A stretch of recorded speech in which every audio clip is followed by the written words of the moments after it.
Is this thing working? Yes, it is. Good morning, everybody. Grab your seats. Tighten your seat belts. This is day 2.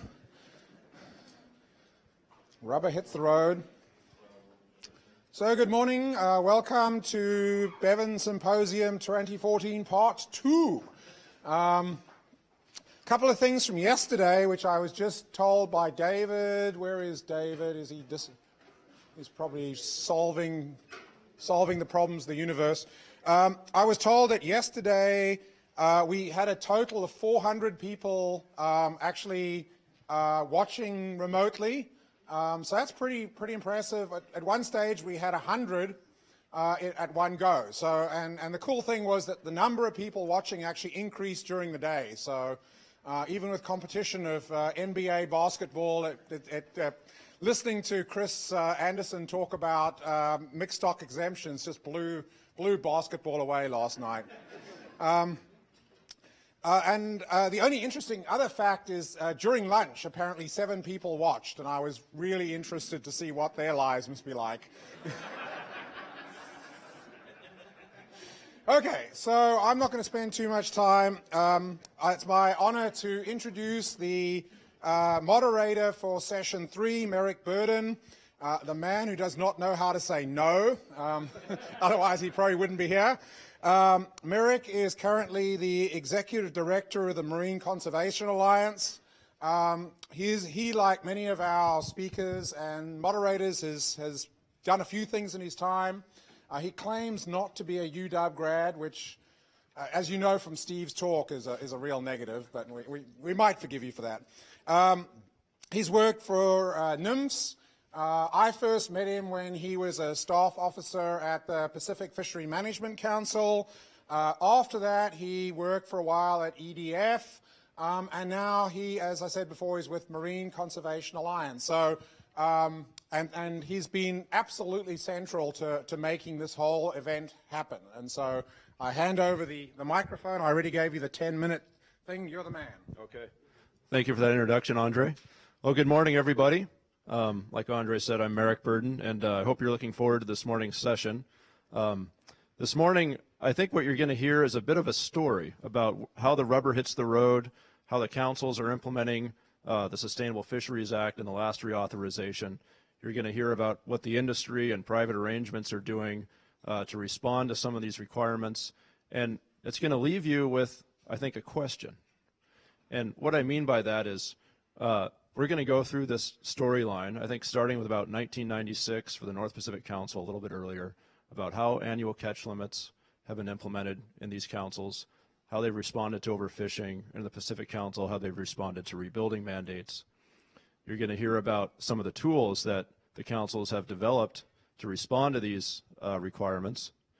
And you'll hear about how the industry and private stakeholders are organizing themselves under a tool we often refer to as harvesting cooperatives, and the types of benefits that are spinning off from that.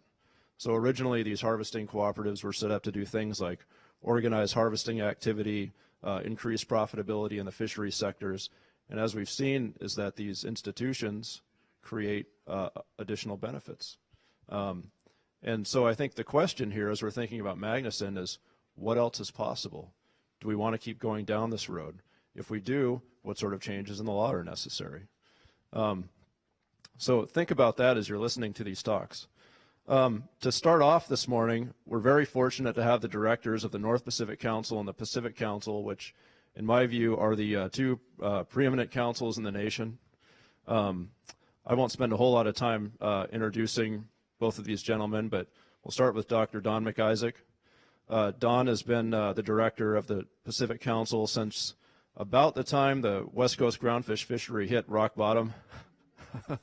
And he's successfully, I think, steered the Pacific Council through a probably the most exciting time in that council's history, through addressing rebuilding mandates, through implementing essential fish habitat provisions, embarking down the road of ecosystem-based fishery management, and more recently the Pacific Rationalization Program. Chris Oliver, I doubt needs any introduction. The North Pacific Council, I think we're all familiar with that. Chris has been at the North Pacific Council for, over 20 years. Been a part of what we all know as one of the probably the most preeminent council in the nation, really a model for the rest of the world to follow. And Chris has been at the helm for many exciting events as well. So I won't spend too much more time, but Don, I'd like to introduce you. Okay. Well, thank you, Merrick. It's nice to be back here at the UW. It's nice to be back here in the Fisheries auditorium. And it's nice to see all the students here learning about the Magnuson Act. I'd like to also thank David and Andre for putting this all together and for the nice reception last night. And, you know, yesterday we heard a little bit about the North Pacific Council. You just heard a little bit more about the North Pacific Council. And the North Pacific Council has done this, and the North Pacific Council has done that. Where's Bud at? He said, my favorite council is the North Pacific Council. So last night at the reception, a student came up to me and said, Don, you know, I heard about the North Pacific Council, and I've heard about the Western Pacific Council, and those are just subsidiaries of the Pacific Council, aren't they?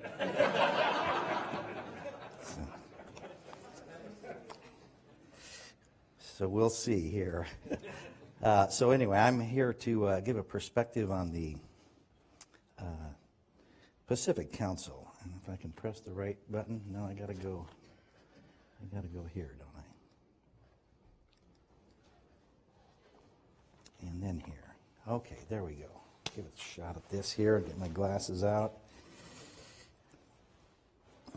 And so, as Bud said yesterday, you know, the Magnuson created the councils. The Magnuson Act dictates how we operate. It determines our success and it determines our failures with regard to living up to what the people expect for marine fishery management in terms of conserving fish stocks and optimal management for societal benefits from doing so. And so I'm going to talk a little bit about the Pacific Council to date on this question of Magnuson reauthorization, and then I'm going to select out just two topics to get a little more specific about. So with regard to the process to date, and it's a very important issue to the Council, we're following it very closely, and we've got quite a bit of things on record that I hope all the students can find on the Pacific Council website. In preparing for the big Managing Our Nation's Fisheries 3 conference at our March or April council meeting in 2013, we wrestled with trying to come up with 3 priorities to bring forward at that national conference. And Dorothy Lohman, the Pacific Council chair, presented those, and those are available on the Managing Our Nation's Fisheries 3 website, along with that of the other councils. Then the big national conference came around, and 128 findings came out. Dave and others spoke to that yesterday. And so the proceedings are out now. They're available online as well. After the conference, the Pacific Council and its advisory bodies considered those 128 findings, many of which dealt directly with reauthorization issues, and spent some time at the June, the September, and the November council meetings wrestling with those and others that might not have come up, and refined those down to about 20 priority areas. And so if you go on our website and look at the briefing books for those council meetings, you'll see all those materials there. We sent a letter dated November 12th to Senator Mark Begich and Chairman Doc Hastings that describes these 20 priorities, and that's available again on our council website. The House discussion draft came out on December 18th, and the council considered that at its March meeting. Prior to that, I testified at the U.S. Senate Subcommittee on Oceans, Atmospheres, and Fisheries and Coast Guard hearing on January 30th, and Dorothy Lohman testified before the U.S. House Natural Resources Committee on February 28th, and the contents of our written testimony is available on our website as well. So the council took the discussion draft up in March, and on March 25th sent in a letter to Doc Hastings and Dave Whaley and all the folks with a response to that, and again, that's available online. And now we've got the Senate discussion draft out there and the Council's Legislative Committee and the full Council scheduled to take that up in June at our June Council meeting toward the end of the month. Now yesterday we heard Bob King say that they are looking maybe for some Senate action in the committee level by mid-May, so we're kind of hoping that maybe that timeline could perhaps get relaxed so that the Pacific Council process could weigh in on that important draft. And that involves, again, just our legislative committee, all the advisory bodies, the SSC, and the public, of course, as well. It's a pretty thorough process, and so we hope we're going to have a chance to put something in on that. If it turns out that there's another draft available before then, of course, we'll just do the best we can. So anyway, there's been a lot of process so far, and a lot of this material is on our website. Before I speak to these two issues specifically, I'd like to emphasize the point that the Pacific Council believes the Magnuson Act, as it currently stands, has been a success. It's worked well to ensure a science-based process that ensures long-term sustainable fisheries while preventing overfishing and mandating rebuilding of depleted stocks. Under the Act, as it stands, the Pacific Council has ended overfishing in West Coast waters of any and all stocks within 1 year of detection, has rebuilt 7 depleted stocks, and is in the process of successfully rebuilding 8 stocks that remain depleted, 3 of which are projected to be rebuilt in this next year. We've implemented a successful groundfish trawl individual quota catch share program that's been held up as a model for programs in other regions for its ability to reduce bycatch and increase economic yield. We annually craft ocean salmon fisheries that accomplish stock-specific conservation goals for a multitude of individual salmon stocks, including many that are listed under the Endangered Species Act. And we just finished our March and April Council process this year to do that once again. We've instituted a fishery regime for sardines that precautionarily sets aside 150,000 metric tons for such things as non-human predators in the ecosystem. We've created an ecosystem fishery management plan, which we are now in the process of implementing, along with protections for a multitude of unmanaged forage fish. We're successfully participating in international fisheries organizations to protect highly migratory tuna-like species and the West Coast fisheries that rely on them. The current Magnuson Act has been a key driver in these successes. We believe large-scale changes to the Magnuson Act are not warranted, and any changes to the Act should be carefully considered. Still, there is room for improvement. Things can get better. Despite the effectiveness of the Magnuson Act, the Pacific Council believes there are areas that can be refined in order to improve marine fishery management in the United States and internationally. And as I said, I'm not going to be able to go over the 20 that the Pacific Council think are priority matters. I'm going to focus just on 2. And these 2 were within the 3 that Dorothy put forward way back in May of last year. This was prior to the 128 findings, prior to Chairman Hastings' discussion draft, prior to the Senate discussion draft, and they still survive as areas of high interest to focus on. So, one of the 2 that I'm going to bring up is better alignment and streamlining of the National Environmental Policy Act with the Magnuson Act processes. So there are some problems here with the current system of complying with NEPA in the fishery management world. NEPA was adopted as a law in 1969, and it was relatively short, but since then the guidelines and the procedures have grown and grown and grown, and they're quite extensive now. A longtime Pacific Council Deputy Director John Kuhn has a pretty good line about this, where he says the preparation of an environmental impact statement was originally meant for the construction of a dam, something that might last for 100 years, not for routine fishery season elements that might change every couple of years. We heard yesterday about the 7,000-page gigantor environmental impact statement in North Pacific for groundfish fishing regulations. We've heard before that nuclear power plant EIS took 250 pages at one point some years ago. So we're now looking at doing an environmental impact statement on routine groundfish matters every 2 years. This is changes to how many fish should be caught based on the most recent stock assessment. Changes in the bag limit for sport fisheries. You know, should this really require an environmental impact statement to do that? And we do a little bit more most every biennial cycle, but the essence of it is routine fishery management stuff. And is this really of the same magnitude as building a nuclear power plant? As another example, right now we're looking in the world of electronic monitoring of replacing the 100% human observer requirement with cameras. Cameras that might be on the boat here or there, cameras that look outside the boat. And there is an opinion out there that we might need to do an environmental impact statement, the full ball of wax, to consider electronic monitoring. And this comes after, on the heels of doing a big EIS to do the catch share program to start with that called for the 100% observers.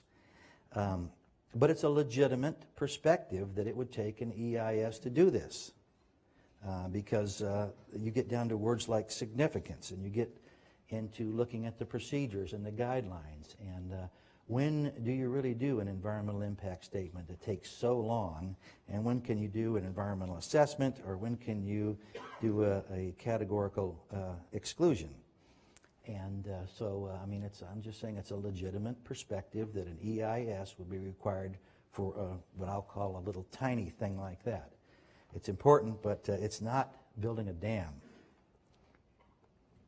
There's a problem with regard to time, and I think that yesterday we heard a little bit about it taking more than a year, and it can certainly be longer than that. NEPA calls for 2 separate public comment periods interspaced by a significant agency process after final council action. Now, to get to final council action, you've already had some formal public comment periods and a lot of interaction. So it is a lengthy process to combine compliance with these 2 laws. And when it takes a real long time, you can run into your science getting obsolete and a variety of other problems. I won't go through all of these. Dave Whaley did a good job yesterday of listing off a litany of many different problems. Workload problems, I don't want to minimize those. The council staff spends an enormous amount of time preparing environmental impact statement documents. Frank Lockhart's staff spends an enormous amount of time going through the rest of the NEPA process on that. And so this comes at a cost of all this staff resources being used to do something maybe, something important. I want to say the complying with NEPA is not important. As you'll see in a minute, we do believe a thorough environmental review process needs to occur. Duplicity of process, certainly duplicity of public comment periods, there's a lot of problems. So in 2007, the Magnuson Act was reauthorized, and it's quite an improvement. Like I said, we really like what's in here by and large. It called for some sort of NEPA fix.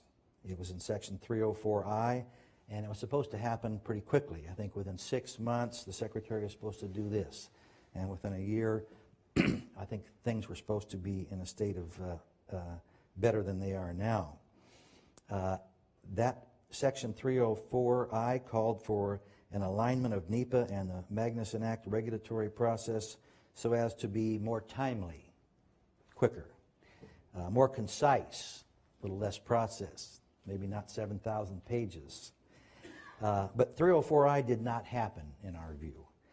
There was some work done on that, but in our view, it hasn't become quicker, and it hasn't become less process.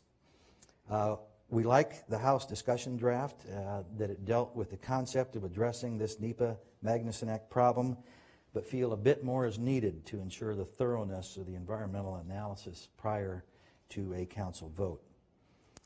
We like it that the Senate discussion draft brought up the NEPA Magnuson Act problem, but again feel a little bit more is needed to adequately ensure that streamlining, conciseness, and better alignment actually does occur this time.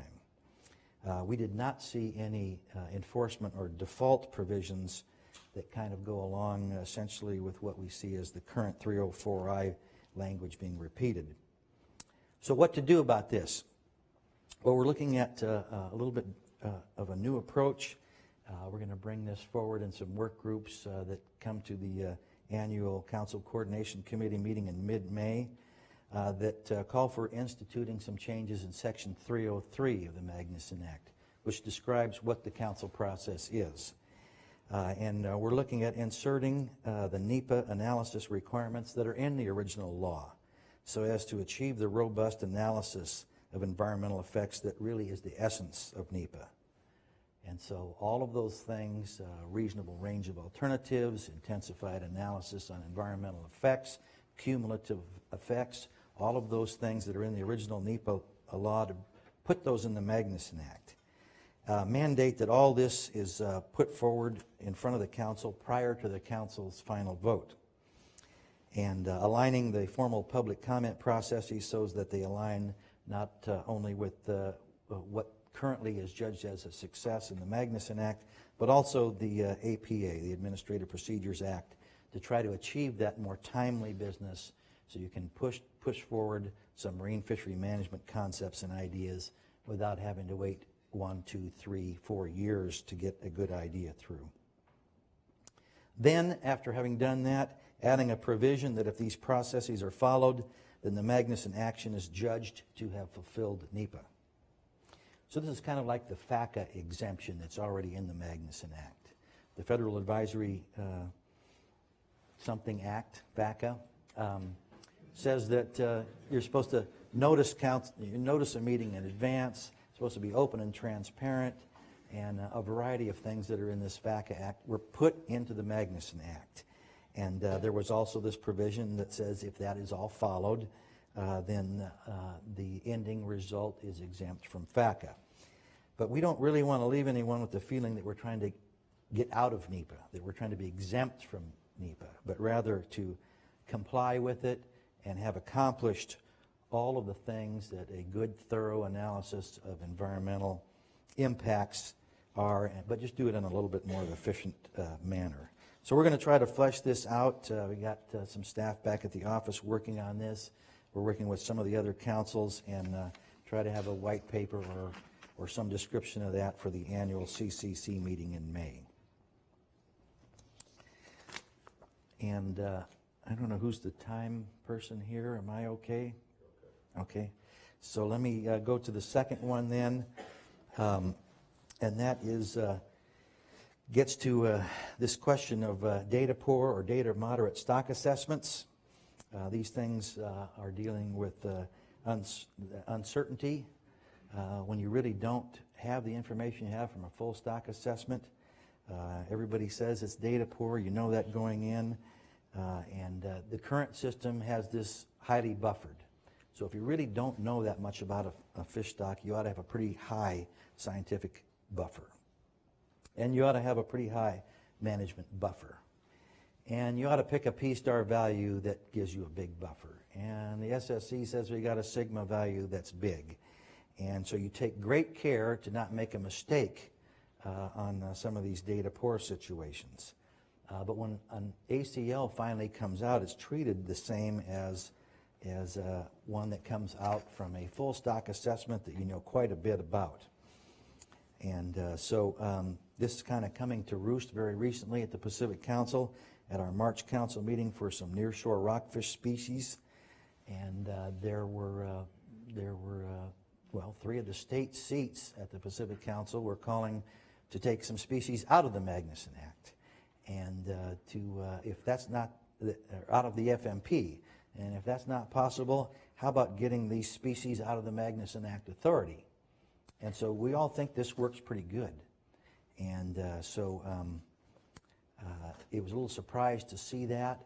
And we think things can be made a little bit better. So one of the 18 or 20 priorities is calling for the congressional folks to explore more flexibility for fishery impacts on data poor species when the current precautionary approach becomes the bottleneck for healthy mixed stock fisheries.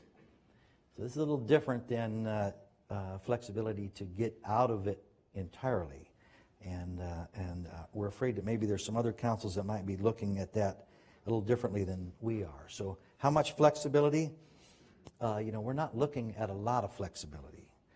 We don't want to tarnish our strong reputation for effectively dealing with overfishing as soon as it's identified and rebuilding depleted stocks effectively. So we're talking about rarely instituted flexibility, not commonly instituted flexibility, not for a whole bunch of stocks, not for data-rich stocks, and not flexibility to just ignore what comes out of a data-poor stock assessment, but maybe some flexibility on how you deal with what comes out of it. And the Pacific Council hasn't taken up a position on this, but as I say, it's starting to really come to a boil on the front burner at the Council with regard to these nearshore rockfish species.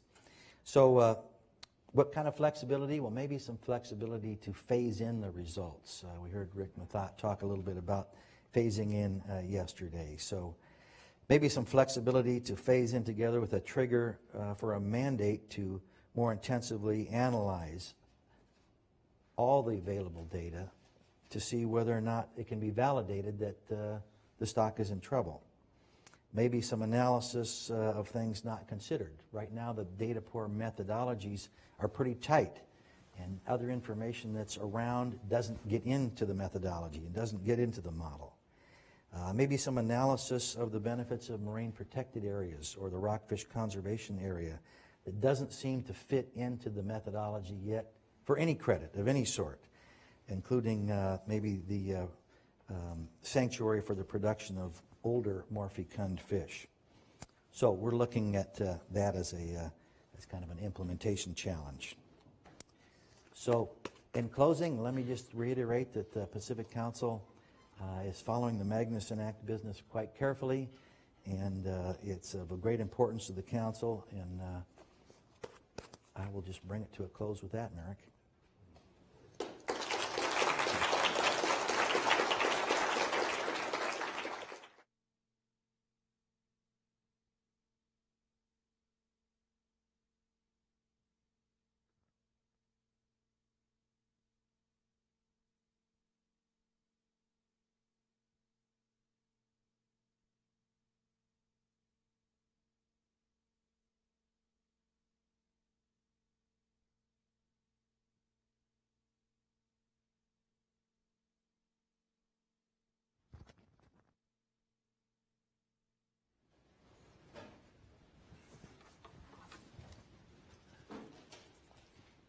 Good morning. Oh, I don't need that, do I? So I'm going to be really brief this morning. Dr. McIsaac bought me a nice Scots the other night in exchange for simply saying that if everyone would follow the lead and the example and the model of the preeminent Pacific Fishery Management Council, we'd all be in good shape and we wouldn't even need to be here today. But looking a little higher on the map to the north, I'll give you some perspectives from the North Pacific Council. And I'll just speak briefly to the what I call the 2006-2007 reauthorization. As Mr. Hindersheet characterized it yesterday, it was a hallmark piece of legislation, put into effect some very powerful set of requirements for annual catch limits, stock rebuilding, and ending overfishing. And even though it was only 2 or 3 sentences in the actual legislation, it did result in an extensive set of guidelines in order to give the Council's guidance on how to do it. And even though it was patterned, at least partly, if not largely, after practices that have been in place in the North Pacific for decades, it did require our Council to spend a lot of time over a period of years literally amending our fishery management plans to adhere to the letter of the provisions. And so it wasn't as if, oh, we're already doing it. It took a lot of work to get us to where we were in compliance with the letter.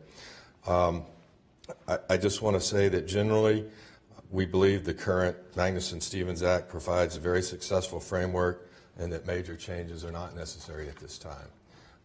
Dave Whaley made the comment yesterday that you go through a reauthorization process, and this will be, I think, the 3rd one I've been through, that you're likely to get 1 or 2 things you really like and probably 6 or 7 things that you don't like. But we do believe, and you're hearing a lot of talk around the country, and even from the North Pacific perspective, we're not opposed to modifications and flexibility in some areas with some caveats.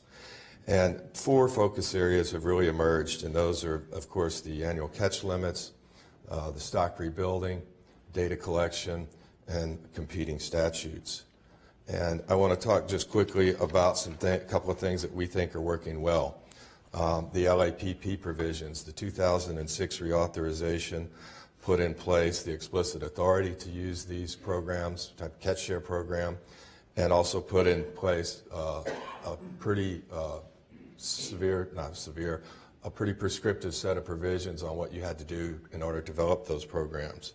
And in the North Pacific, most all of our fisheries operate under some type of LAPP or catch share program, but they differ tremendously in design based on the different characteristics of each of these fisheries. And we want to make sure that we maintain that maximum flexibility to be able to tailor those programs to the specific fisheries involved. We're not in favor of additional provisions such as sunset dates or requirements for referendums.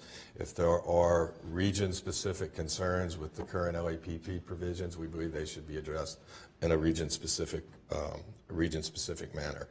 They're absolutely a critical tool in our toolbox, and we want to make sure we maintain that. Excuse me. Annual catch limits. We've been using them for almost 40 years now in the North Pacific, and are convinced that they're the cornerstone of sustainable management necessary to prevent overfishing. We also recognize some flexibility might be warranted, and that's particularly true for data poor stocks. And there may be some flexibility warranted for mixed stocks fisheries as well. But I'll just give you a quick example. In the North Pacific a couple of years ago, we had what I would characterize as an artificially low ABC set for Pacific octopus, and that was because of the lack of survey information. We were basically using historical catch information as a proxy. And we literally had to shut down some very lucrative pot cod fisheries because we hit the mark. And since that time, we've actually gotten better stock assessments, some stomach content analysis that's allowed us to actually establish a more reasonable, accurate ABC for octopus. But that's one example where data poor stocks and ACLs collide a little bit. We're going to need some flexibility as we continue to address uncertainty. We may have to do additional amendments to our groundfish plans with regard to fully implementing the ACL requirements in terms of uncertainty and buffers. And I want to make a comment about there has been legislation, not necessarily in the stuff you see in the bills that are currently on the table, but a couple of years ago, requiring outside peer review beyond our SSC. And we believe that a properly constituted SSC is the appropriate body to establish ACLs. And just a final thought on that.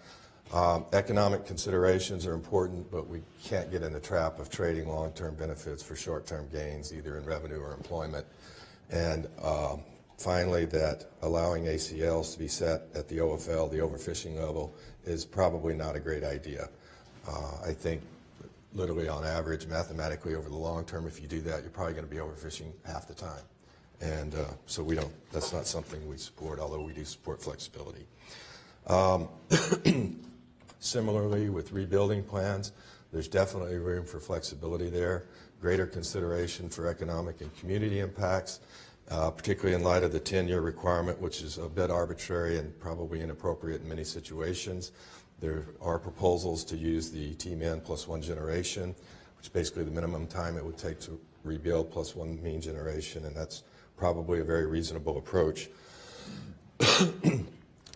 Just in terms of the term overfished and the suggestions to replace that with depleted, I want to use the example that we have in the North Pacific with Pribilof blue king crab. That's a fishery where we have not had fishing for many decades on that fishery, and there's only minimal bycatch that occurs in other fisheries. And after numerous analyses, we found that fishing activities were found to have no effect or could not effect rebuilding nor affect the rebuilding success. And yet a rebuilding plan was mandated. So I think that's a prime example of where we need to differentiate those terms. And when we talk about flexibility with either rebuilding or with annual catch limits, we do have to keep in mind stock conservation has to be our primary focus.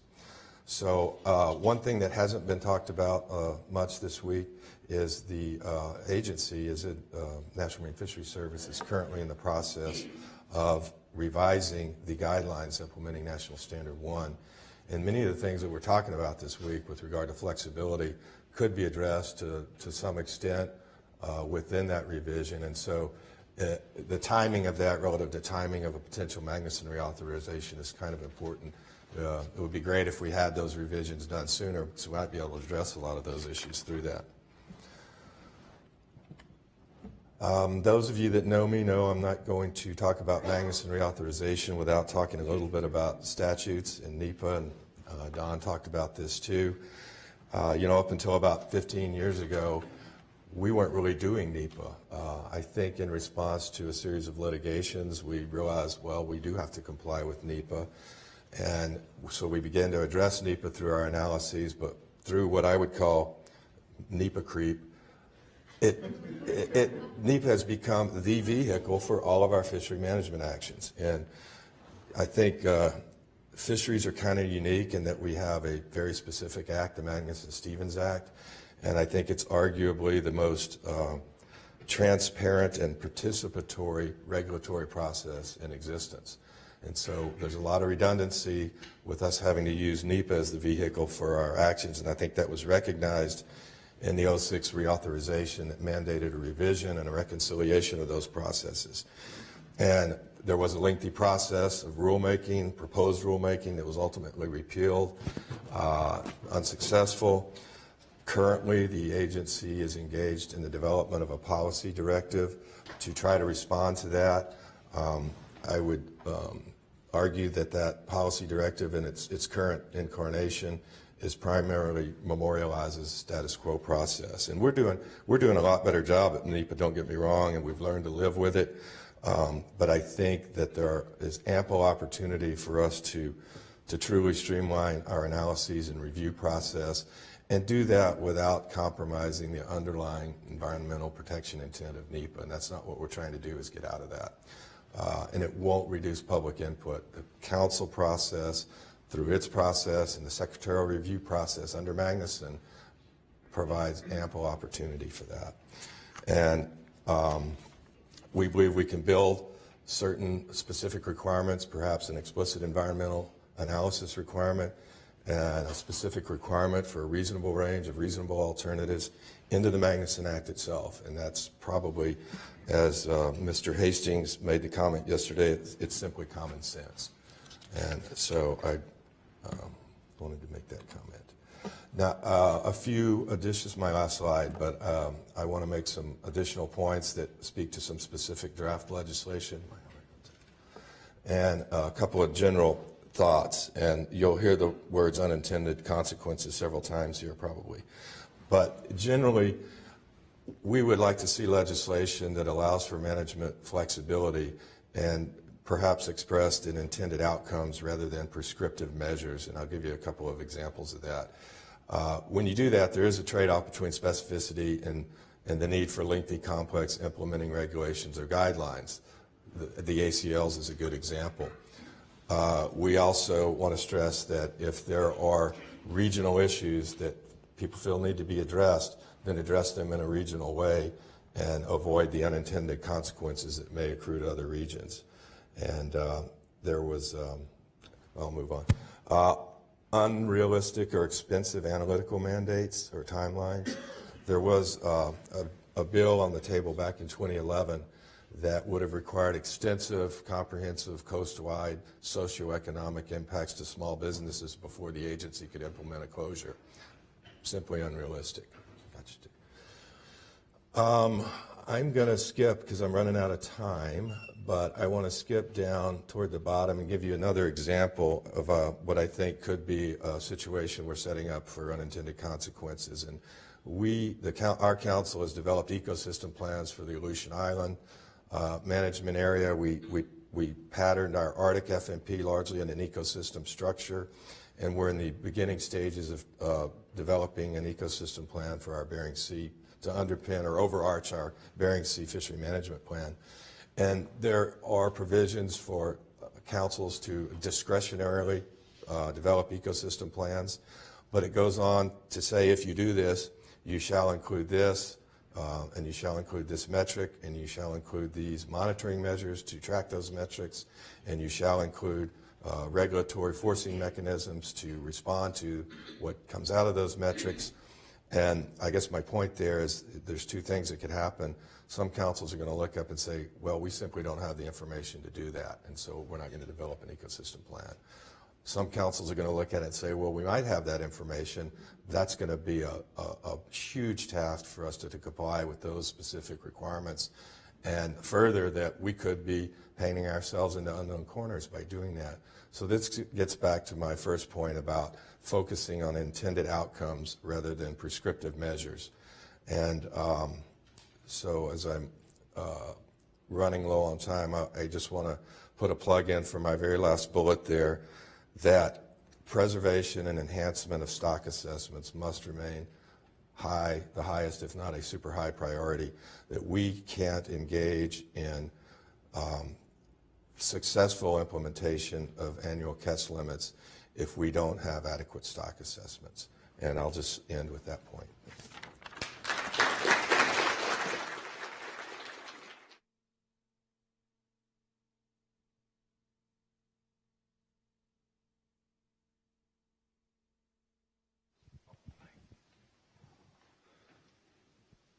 Well, thank you, Chris and Don. Excellent. Didn't expect anything less, of course, especially with your bosses sitting in the audience. We have the chair of the North Pacific Council and the chair of the Pacific Council.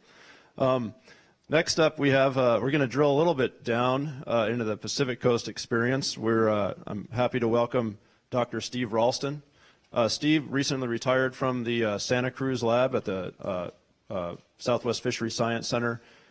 This morning I asked if I could introduce him as the Dr. Rockfish Emeritus, and he said, no, there are people that are older than me or something like that. But I think the point is he spent a lot of time thinking about rockfish. He spent his career, most of his career anyway, on the West Coast, starting with looking at the West Coast Midwater Trawl Survey, was trying to sample for juvenile rockfish populations. He's done a number of stock assessments, served on the groundfish management team, served on the Council's Scientific and Statistical Committee, and before he retired was the chair of that committee. So I think we're going to hear a very interesting talk this morning from Steve, and talk a little bit about the Pacific Coast experience and how they've gone about implementing annual catch limits. So welcome, Steve. Thanks, Merrick. I have to say, when Andre invited me to speak at this symposium, I thought, well, this would be nice. This is a chance to return to my alma mater, take a little trip down memory lane. You know, I'm pretty familiar with some of the topics that have happened here over the last few years, having been on the groundfish team in 1995 and through the SSC, and then retiring and having a lot of time on my hands. And I thought, this is a great place to come. It's a casual West Coast experience. And then, as the speaker spoke yesterday, everybody had a tie. And then Chris Anderson saved me. I was all set to go out last night and buy myself a tie, but I decided not to. The title of my talk you can read. This was actually suggested by Andre. The short title would be TMI, Too Much Information, because I've got quite a bit I can cover here. I'm actually going to go back, if I'm going to speak to how we brought this multi-species fishery back from the brink, you have to know why we got there, close to it. So let's start and talk about the groundfish plan. The groundfish plan actually management plan was formed in 1982, so it was several years after the initial Magnuson Act was passed. I think the council first took care of salmon as a more important issue. In the groundfish plan, there are actually 90 species, and I think we heard yesterday that in the entire United States, there's only something like 540 managed stocks in all the FNPs nationally. So you can say 1 out of 6 is in the groundfish plan, and of those, over 60 are rockfish. So that puts this in a little bit of perspective. There's a lot of stocks to be managed by the Pacific Council. I want to go back to speak to Bill Clark's seminal publication that he published in 1991, because that set the precedent for what the Pacific Council did. At the time the Magnuson Act was passed, there was virtually no coastwide surveys of groundfish on the U.S. West Coast. The first survey that was conducted was 1977. Don Gunderson in the audience, I think, was involved with that. And that was the first coastwide survey that was conducted, and they weren't repeated except every 3 years. So on the West Coast, we started from a rather data-poor situation at the time the initial Magnuson Act was passed. There was also a deficit of port sampling information to get age compositions. So from the get-go, the council was faced with rather data-poor information base with which to manage these many stocks. And due to that, it was not possible to really estimate stock-specific optimal harvest rates and biomass levels. So from the get-go, the council adopted proxy rates for many of these things. And the one that they used was Bill Clark's SPR F35% to start with. That came out in a publication in 1991. And he measured per capita compensation as a ratio of recruits per spawner at the origin relative to recruits per spawner at virgin biomass. This is your typical stock recruitment relationship, replacement line here, and you can see different spawner recruit curves going from a 2x, 4x, 8x, 16x. This is the most productive. Recruitment stays relatively high when stocks are reduced to low levels. This is a very low productivity stock where recruitment drops off rather rapidly as the spawning stock is depleted.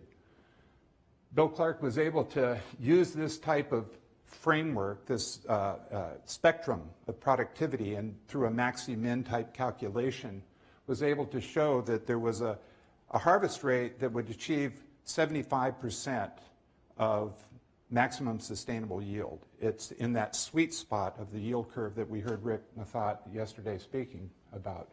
However, in doing so, he excluded the two most extreme cases of productivity as biologically less plausible. And the reason for that is because he was comparing what was known from stocks on the East Coast.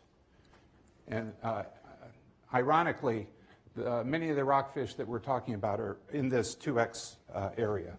So his results showed, if you look at fishing mortality rate on this axis down here, with no fishing here, when you express spawning potential for a fish that's entering the population, a female, coming in, if she has no threat of fishing mortality, she will have 100% of her spawning potential realized. As fishing increases, the spawning potential that that fish has decreases because there's a threat of mortality due to fishing.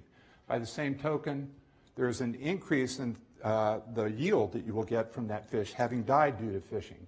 His result basically showed that if you reduce the spawning potential per recruit to 35% of the value in the unfished state, this is F35%, that would achieve something like no worse than 75% of maximum sustainable yield. And that's a pretty compelling argument. When you can't measure productivity of stocks, you have something like this. Let's go with it.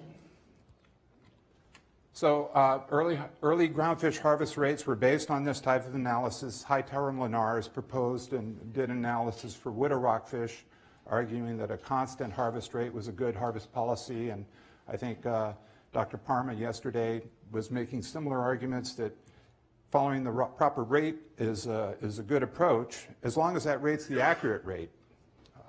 Amendment 5 to the FMP was passed in 1990. Interestingly enough, that established F20% as the overfishing rate. Now, F20%, as you saw from the prior graph, is actually a much higher fishing mortality rate than F35%. So here we had a case where overfishing rates were substantially in excess of the fishing rate that would achieve maximum sustainable yield. And this was established and was monitored particularly for POP, Pacific Ocean perch, which was a stock that was harvested heavily by foreign fisheries on the U.S. West Coast. And that was one of the activities the groundfish team was involved with when I was on it early in 1995, was making sure that there was rebuilding efforts for POP and that harvests in excess of an F20% rate weren't being realized. In 1990, the groundfish management team and the council formally adopted F35% as a proxy for FMSY. And by 1996, though, some concerns had developed. And some of those stem from a subsequent analysis by Bill Clark himself, who created a simulation, similar simulation, but had more realistic recruitment conditions in it. Pamela Mace had also conducted some results that suggested that F40%, lower mortality rate, might be a better proxy for FMSY. So I won't go through too much of this. We've been exposed to these concepts from talks yesterday that the 1996 Sustainable Fisheries Act created a new reality.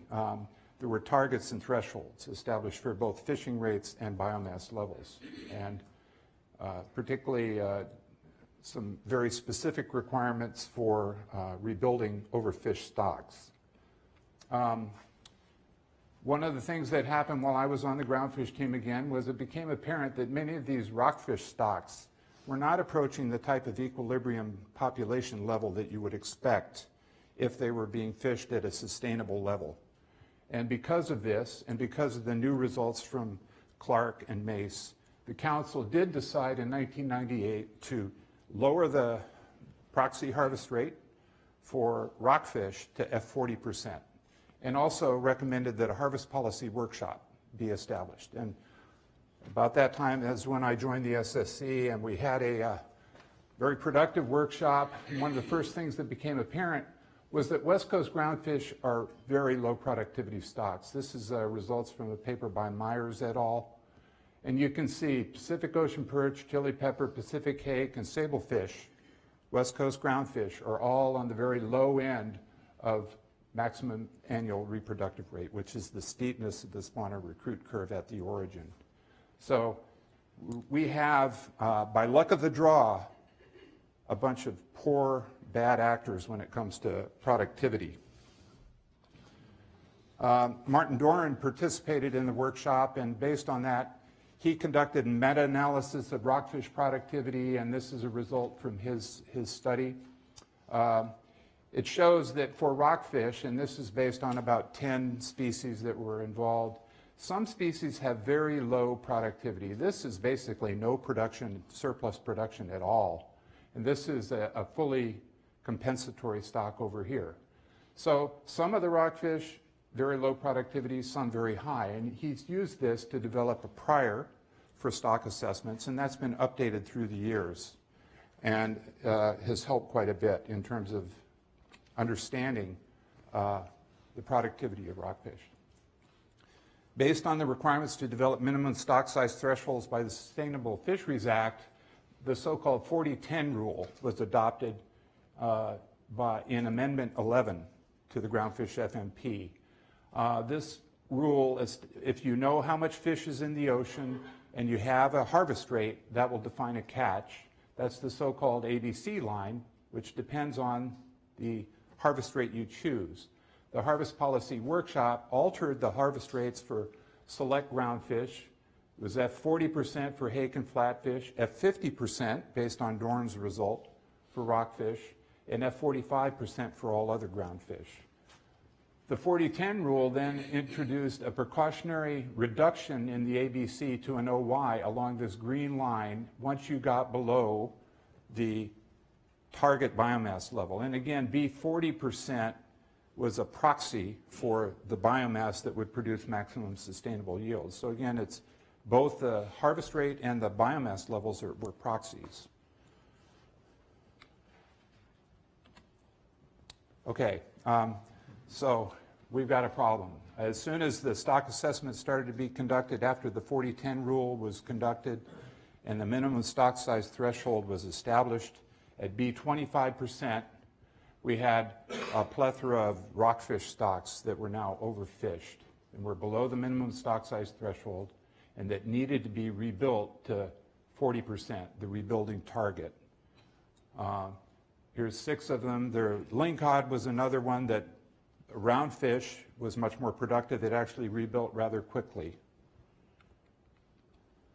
So the council was thrown into a problem. They had to rebuild many of these rockfish stocks in short order, or not in short order, actually. All of these stocks qualify to they could not rebuild in the 10-year time period, so they therefore had one T-min, the amount it would take to rebuild with no fishing plus 1 generation time. So we had to develop rebuilding plans, and this was accomplished, this rebuilding, through reducing trip limits. Now, trip limits is the term people on the West Coast use for what's more accurately described a bi-monthly cumulative catch limit. Started out as a trip limit. You couldn't land more than 20,000 pounds of fish from one trip, but over time people realized that, okay, we need to give some flexibility, so it was put into bi-monthly periods, but that's what trip limits refer to. There was actually a limited entry buyback program that the industry sponsored to try and reduce capacity. You've maybe heard about the rockfish conservation area. You'll see some slides I have in my talk dealing with that. That was a very important action that has been taken and has had, I think, a major effect. The industry also sponsored and endorsed gear restrictions to reduce the rollers on trawl foot ropes to 8 inches to prevent trawling in high relief bottom habitats. And that effectively removed effort from some of the habitats that some of the more critical species like canary rockfish were inhabiting. And there was also an effort to streamline the management cycle because of the fact that so much was coming down so quickly.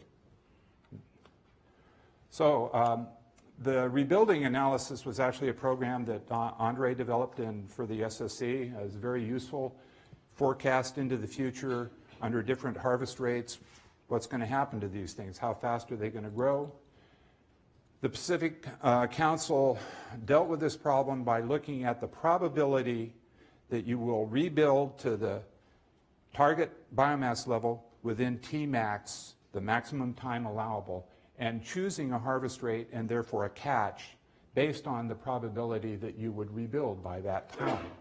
And you can see for many of these different species, there was quite a range. And I will say philosophically, it's been the Pacific Council's SSC goal to provide the Council with the information it needs to make risk decisions. And this comes through both in the rebuilding analyses we've done, but also in terms of our effort to quantify uncertainty, which I'll speak to in a moment.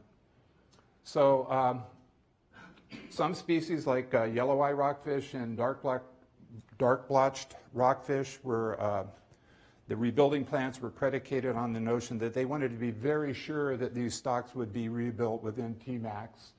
The most liberal interpretation was 60%. You at least had to be more likely than not that you would rebuild by Tmax. And so you can see there was a range of efforts to rebuild. So once this was established, you had to bring these harvest rates down to a level that would achieve that. This was accomplished through adjustment of trip limits. You can see over time for Boccaccio, once we got into the rebuilding phase, these trip limits became extremely small.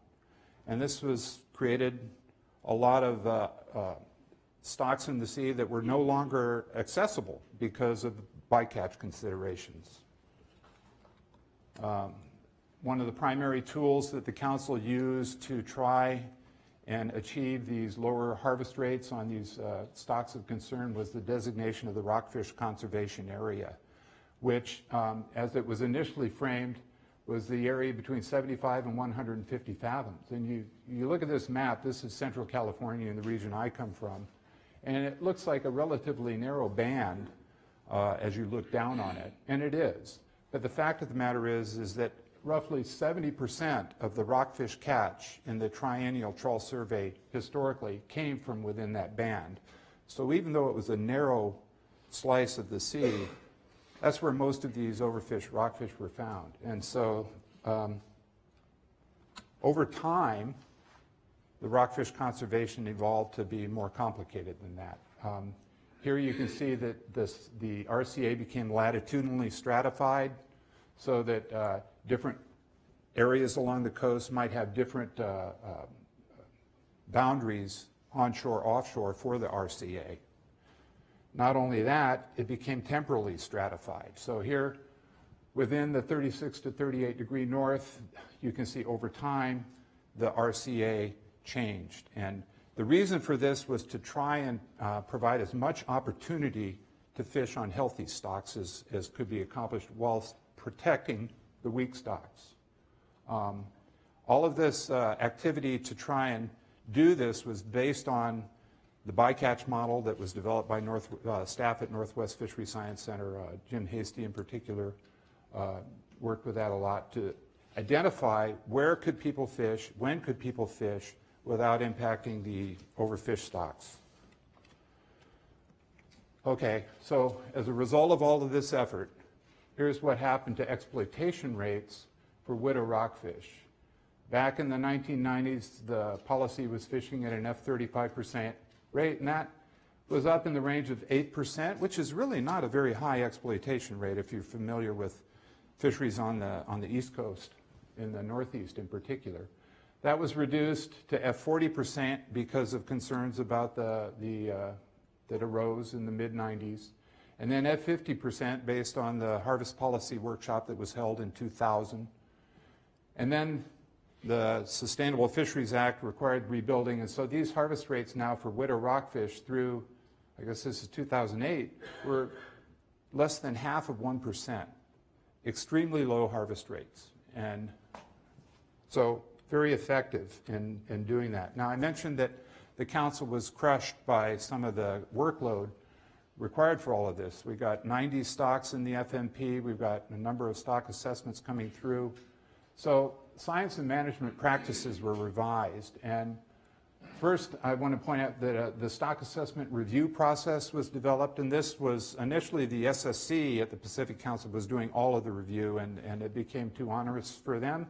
This process was devised. I think Larry Jacobson was instrumental in that effort. It provided a much greater public participation. There's formal representation by members of the Groundfish Advisory Panel in these reviews.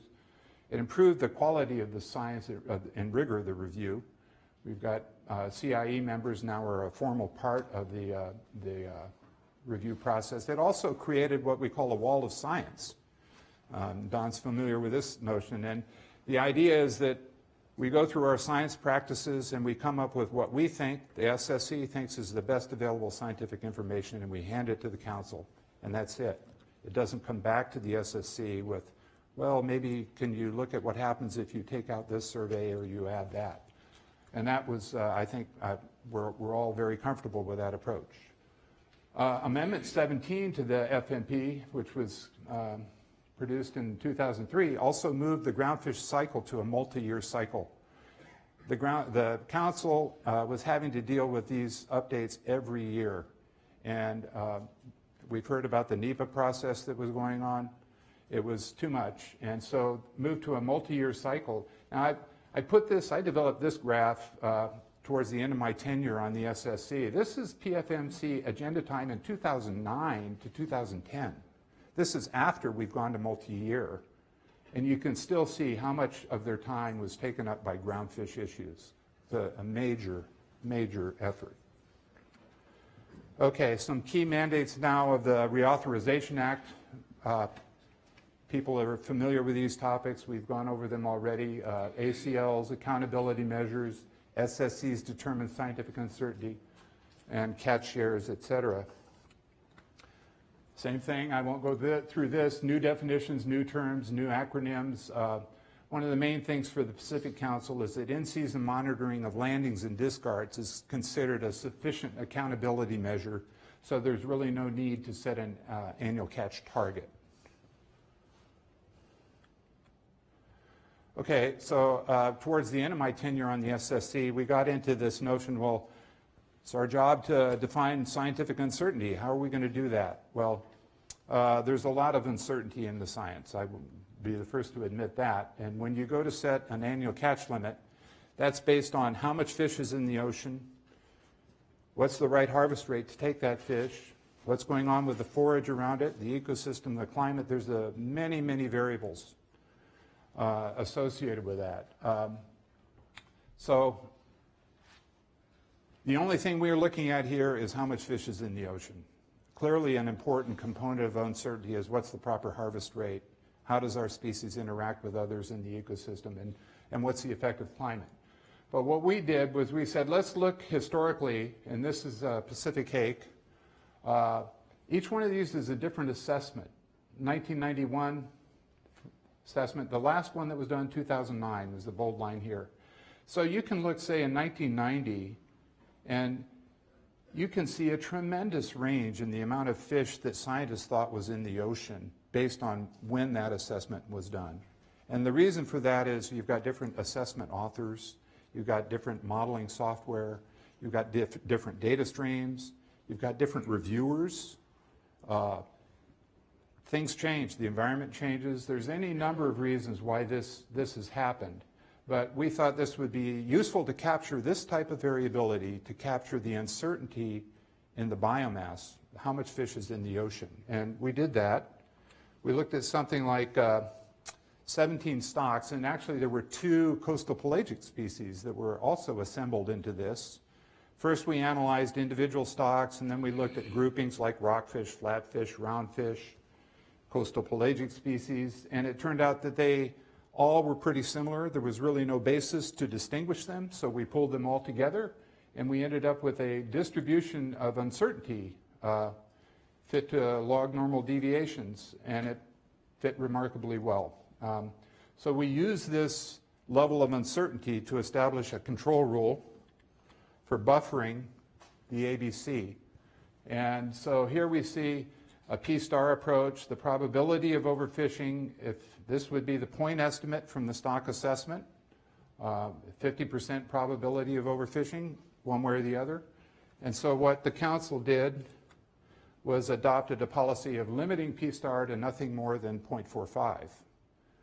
And once you do that, the council could express its risk preference for buffering scientific uncertainty on this axis and say, okay, well, we're very concerned about overfishing this stock, so we're going to buffer it by reducing the ACL, or excuse me, the OFL to the ABC by taking 84% of it.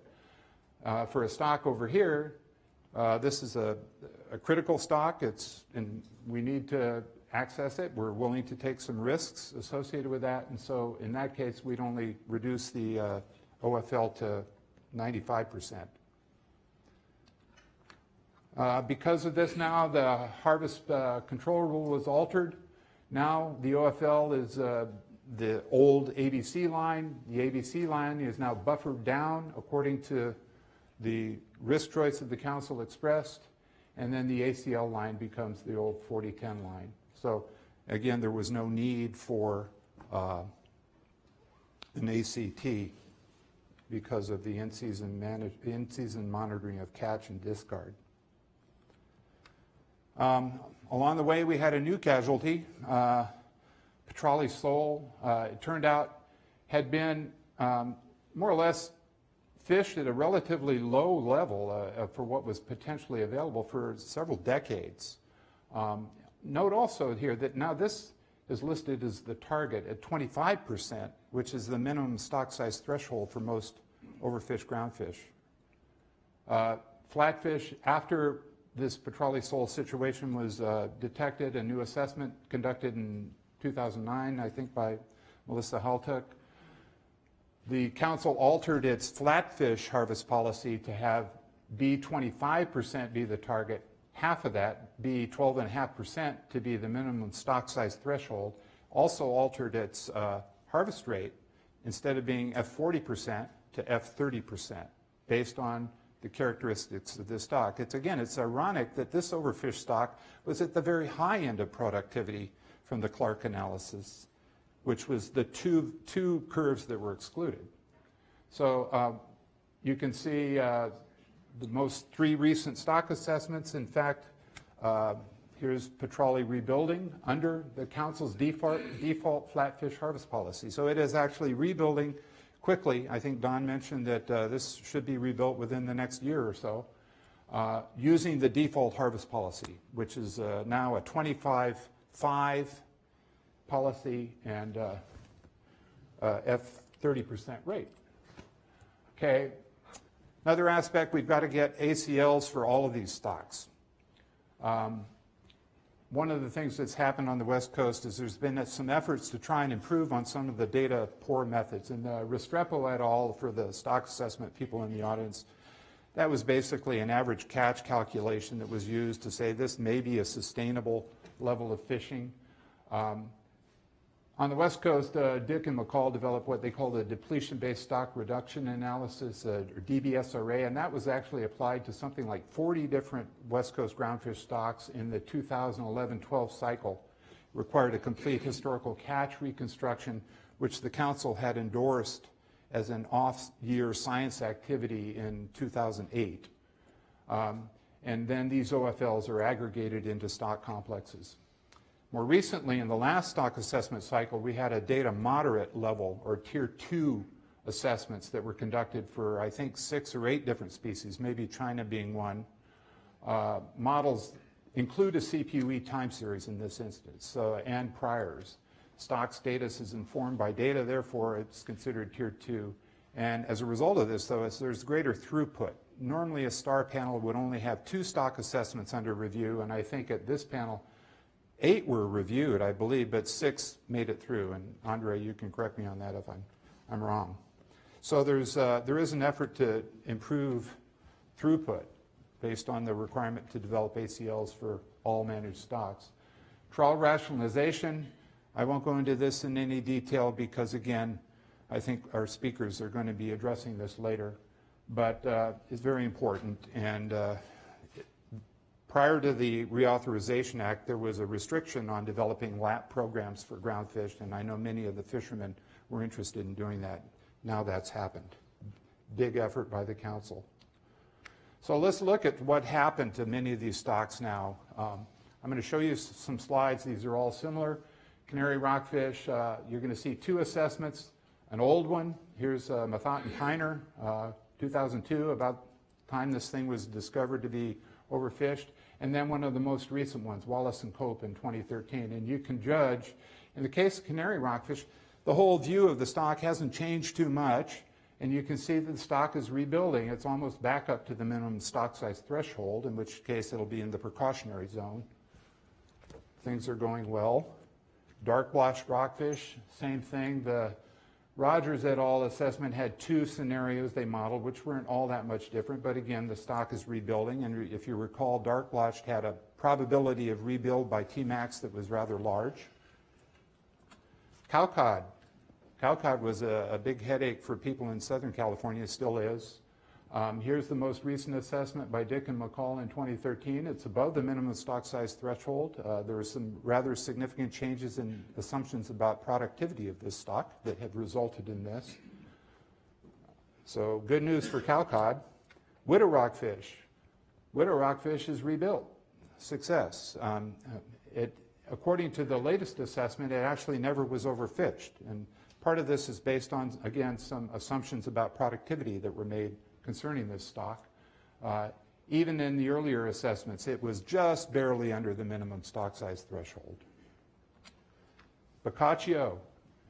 This was one that was very low. It's actually, again, coming back nicely. It's approaching the target, should be rebuilt within a few years. But we've got a couple that are, this one, yellow eye, is behaving as we expect, but there's again some assumptions about productivity that have shifted the biomass level down. And to me, the most concerning is POP. POP was the species that we knew right from the get-go was overfished, and we've been monitoring it, and it's just, for whatever reason, has not recovered to the degree we would hope. In spite of the fact that harvest rates on all of these stocks are way low. POP is this stock right here. It's not recovering. So we've done what we can, so I think it's important that we think about establishing these biomass targets that we're trying to recover to. Are they realistic? Maybe in the case of POP, it's not realistic. Maybe the environment has changed. Maybe, who knows? Is it possible? So here I've just simply tried to show what's happened to the fishery. This is West Coast groundfish trawl revenues, 2012 adjusted, tribal and whiting catch removed. Whiting is a big chunk of the groundfish fishery. And you can see during the 80s, 90s, there was fishing up of the groundfish stocks. The SFA was passed about here. The groundfish disaster, as it has been labeled, and I think there was time for funding to support fishermen. The MSRA passed, and basically the revenues from the fishery have been rather stable. And I think that's about it. My conclusion from all of this is that the council was given a difficult hand. They were given a bunch of unproductive stocks. They were given some laws that required some very prescriptive rebuilding. We've done it in large part. I commend the Pacific Council, and in some ways I would agree with Don. I would put them at the top of the list because they had to deal with this difficult situation. But that's my bias too, for having been on the SSC. And so I'll leave it at that.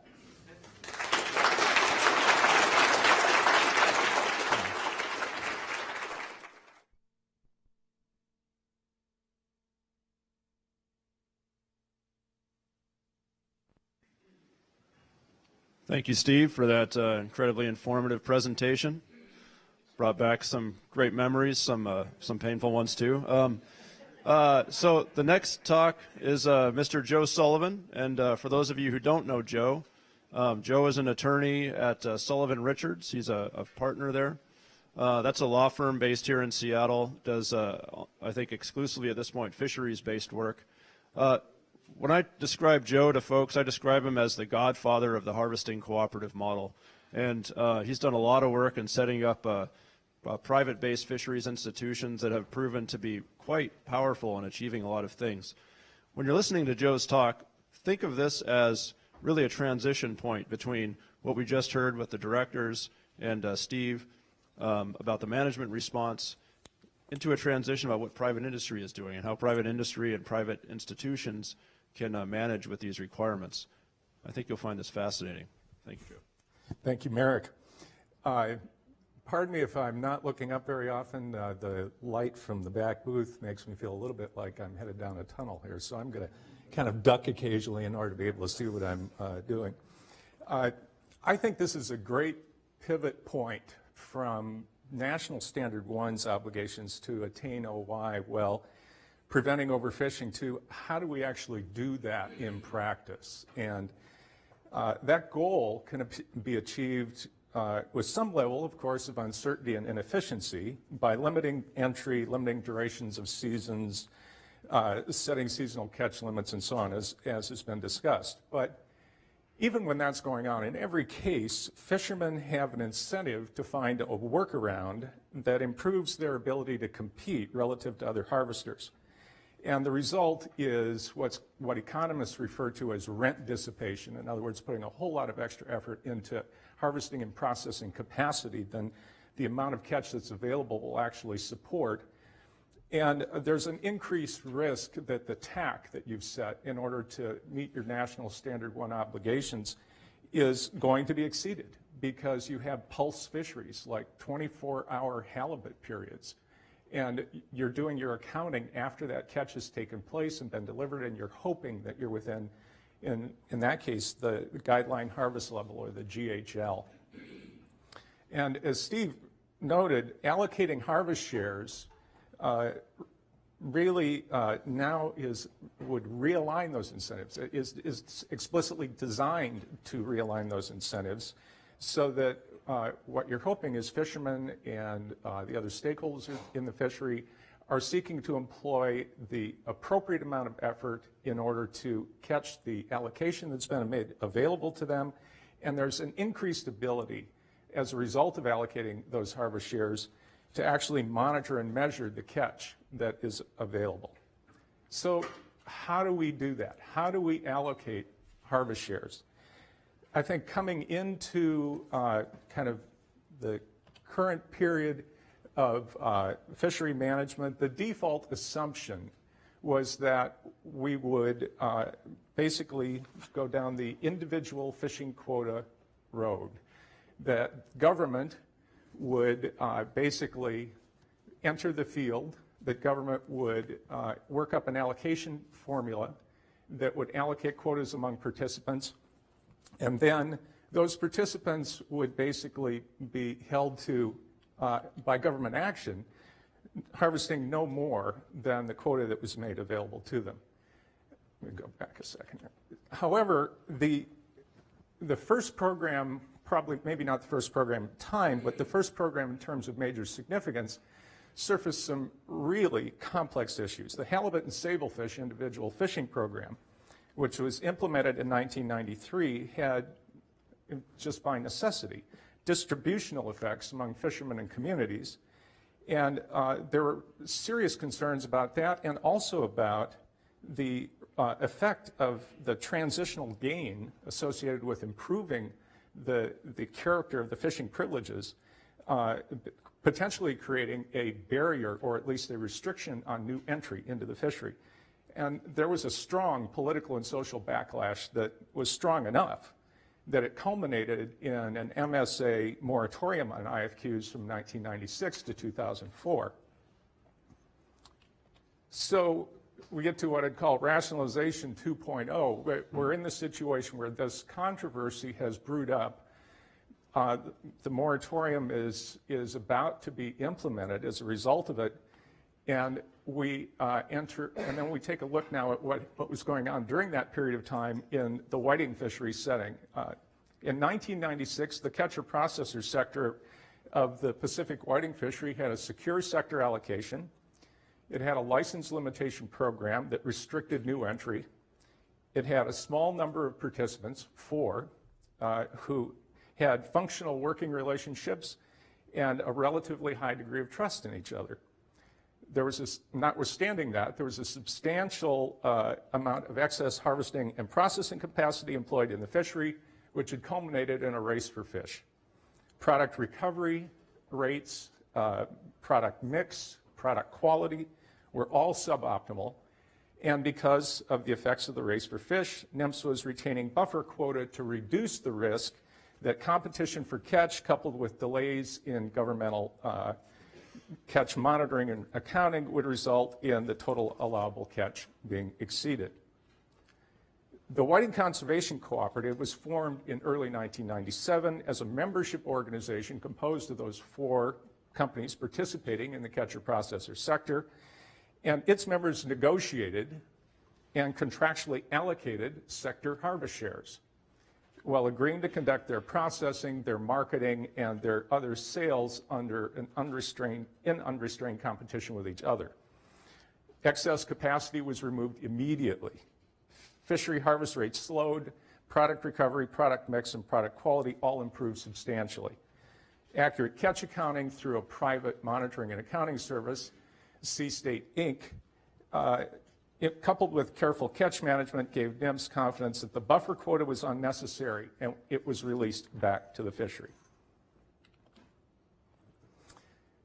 Having allocated harvest shares, sector participants had less incentive to hoard the time, area, method, and means information that could be used otherwise to compete with each other in a race for fish.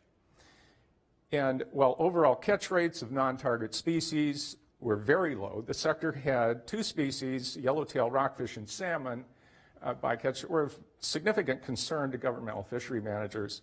In response to this sensitivity, the fleet used Sea State services to collect and exchange information concerning areas of relatively high encounter rates for the 2 species, and it was able to substantially reduce its incidental catch rates. So we see here that the catch monitoring, catch reporting, and enforcement structure developed for allocating harvest shares is the ready platform here for bycatch avoidance. So now we'll move from a simple bycatch avoidance approach to a much more complicated management approach to dealing with salmon bycatch. The Bering Sea salmon bycatch in the Bering Sea pollock fishery is a very thorny problem. The discrete areas that it might make sense to close today may be the very areas where you would like to have people fishing tomorrow. There's a tremendous degree of variability in where the salmon show up at any given point in time during the season and season to season. the large zones that would encompass the historic areas of elevated interaction or bycatch over multiple years, the kind of conservation areas that you might build if you're just saying, let's be safe and just make sure we put together something along the lines of the RCA that was described in the earlier presentation, are not only huge and basically have a tremendous impact on the catch of the target stock of pollock, but frankly, they have the same problem in the sense that, of variability, in the sense that what we actually found is in some years, those conservation areas actually had lower rates of salmon bycatch than areas outside the conservation areas. And so they were actually confounding. The time cycle for developing regulations that could actually do discrete area closures on kind of a real-time or rolling time basis that could address this problem is simply also confounding with respect to this problem, because the amount of time it takes to develop a fishery management plan, analysis and amendment, or even a regulatory amendment that would address a change in closure areas is so long relative to the time that it takes for the patterns of bycatch to change that you simply can't ever get there. There is no way to do it on a basis that makes sense. So the numbers just so you have a flavor of what we're talking about here, in the periods that we'll note in connection with the FMP amendments we'll describe next, 92 to 2001, average bycatch rate of 32,482 Chinook. 2002 to 2007, considered a period of elevated bycatch. We're still at, even when the bycatch is in the range of 74,000 plus or minus Chinook, the rate is 52 per 1,000 metric tons of pollock. This is an extraordinarily low rate. In 2007, we had a spike and we had bycatch of approximately 122,000 Chinook. The responses to this bycatch rate. The North Pacific Fishery Management Council adopted Amendment 21B in 1995, established an area that basically encompassed the historic areas of elevated bycatch, and set a trigger amount of 48,000 Chinook, which if reached before April 15th would close that area for the remainder of the period up to April 15th. And that's because typically Chinook bycatch is quite high in relative terms at the beginning of the year and then tapers off after that.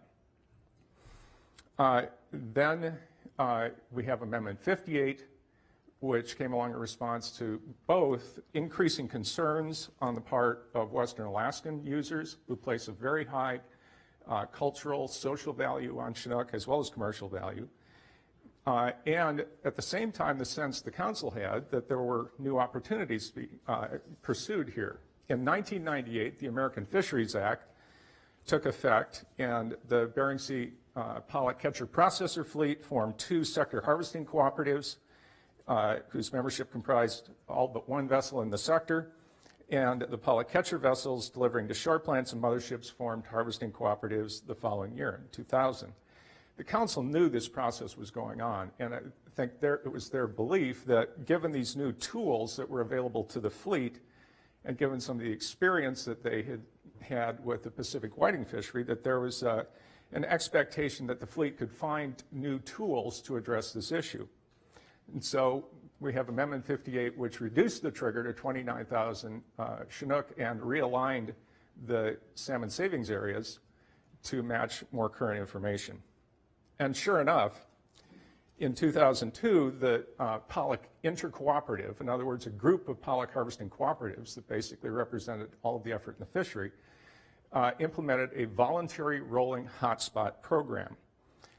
Now, this gets us to risk management right off the bat here. This was to reduce the risk of closing this redesigned Chinook salmon savings area, which would have had very significant impacts on the catch per unit of effort for the fleet.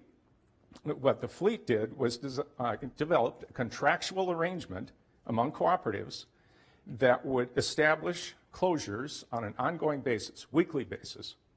And they were redesigned every week based on the bycatch information that was coming into the fleet, that were discrete, that were carefully tailored to the experience on the grounds, and access to those areas was based on a cooperative's relative bycatch performance. The better its bycatch performance, the greater its access. The worse its performance, the less, and the lowest tier in terms of those having the best performance would get almost full-time access. The highest tier in terms of those having the highest bycatch rates and the poorest performance would get no access to these areas.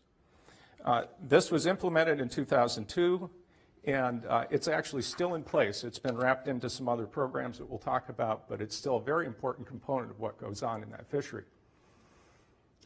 In my mind, what follows next, in 2005, Amendment 84 is probably one of the most significant developments in many respects in North Pacific and Pacific Coast management, in the sense that the North Pacific Council picked up the voluntary rolling hotspot program, recognized it as an explicit part of bycatch management in the Bering Sea pollock fishery, and included it into the suite of regulations as an element that would be an explicit part of how the problem was addressed on a regulatory basis going forward.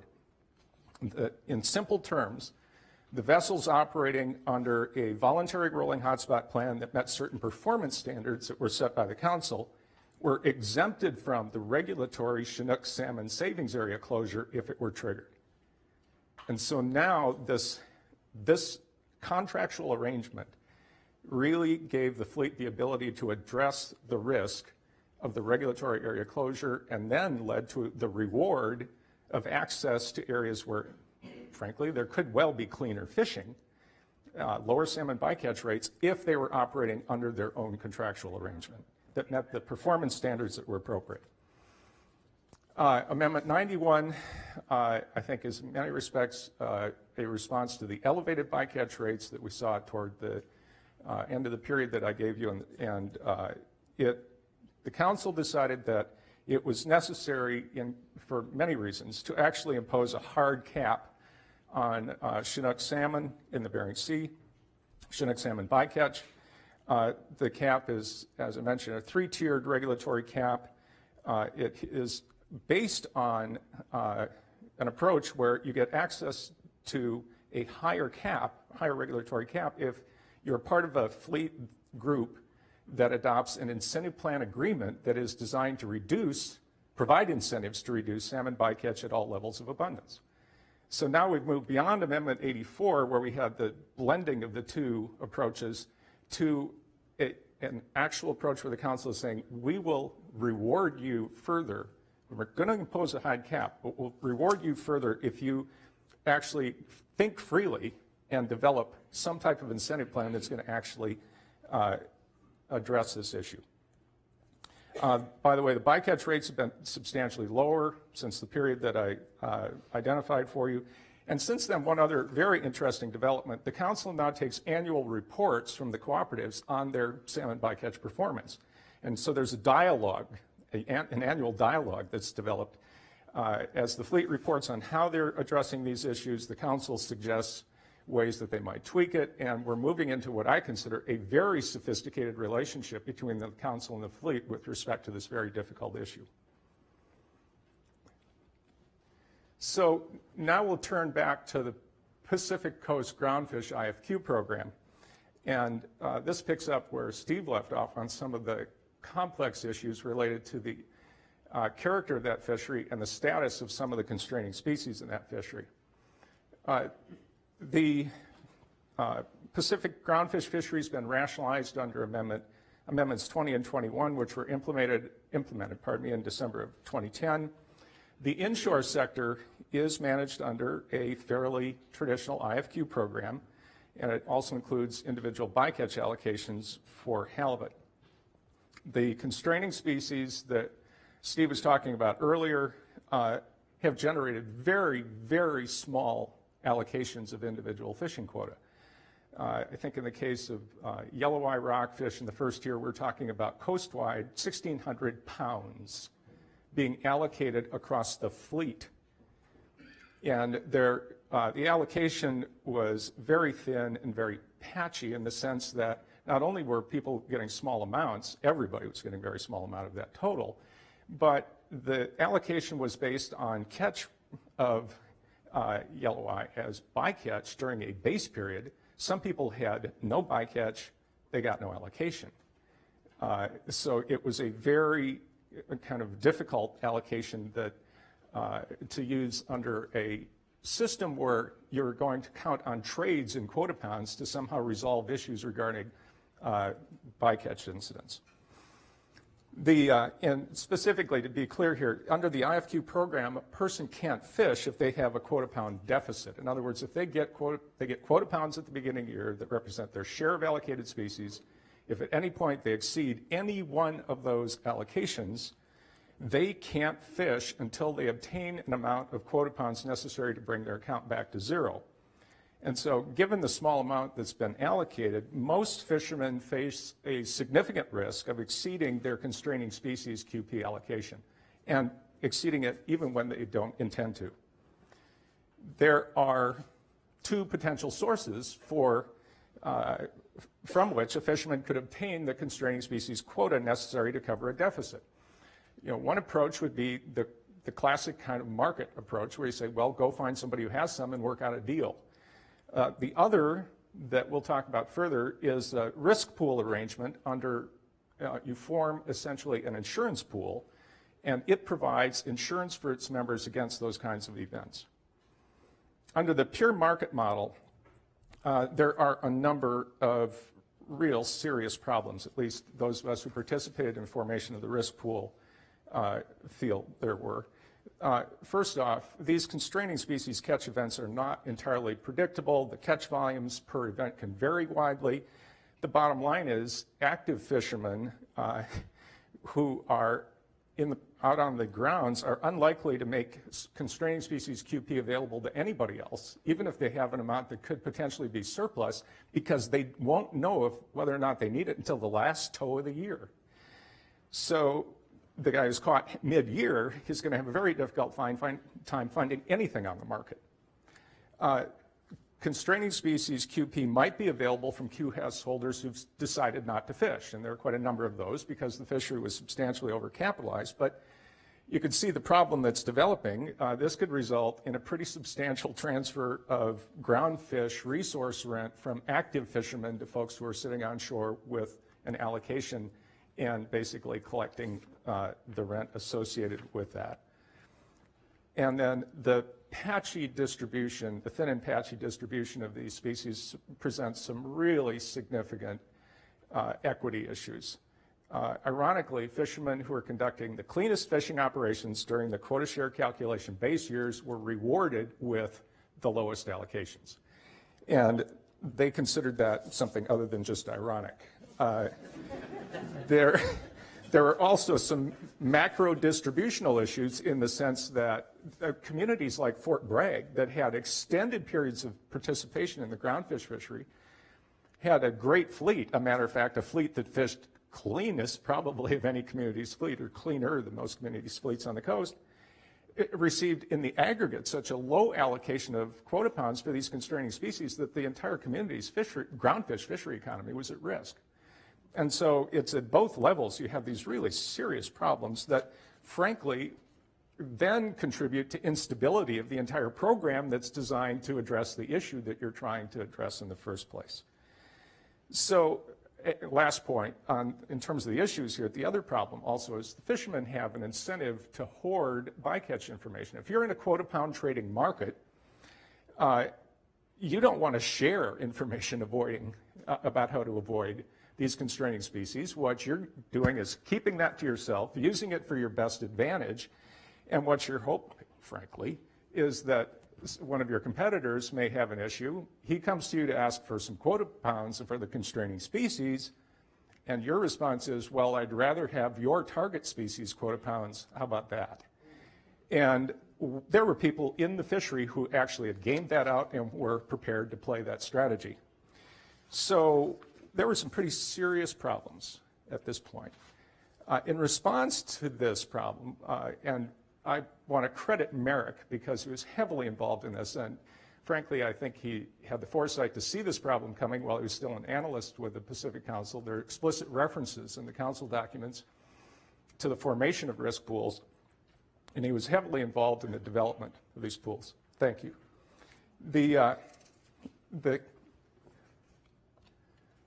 What was formed is what's called the California Risk Pool.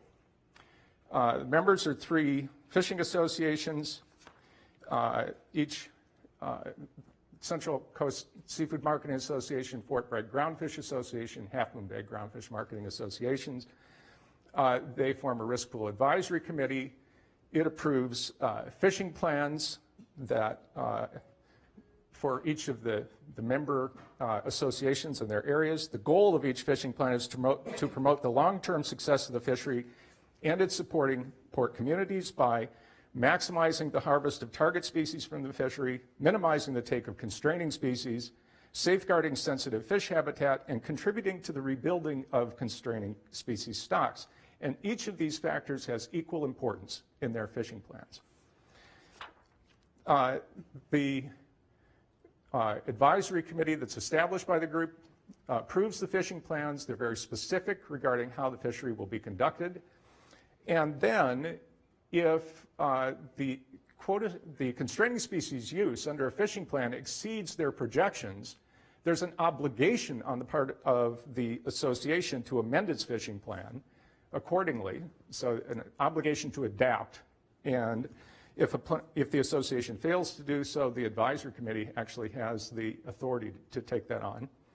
In the interim period while the fishing plan amendment is being developed, restricted fishing orders are adopted as placeholders that basically are intended to keep things as in best shape possible as they're moving forward with that plan. Consistent with this voluntary rolling hotspot system, this is a highly adaptive system, and it's one that certainly wouldn't be attainable through normal command and control regulations. Notably, the fishing plans contain regional rules. So each association develops the rules for its region where it has the greatest amount of experience and the greatest amount of investment. Vessels that fish among the pool communities have to comply with the rules that are adopted by the association that has jurisdiction over the region where the vessel is actually operating. So the local rules are the rules that you play under.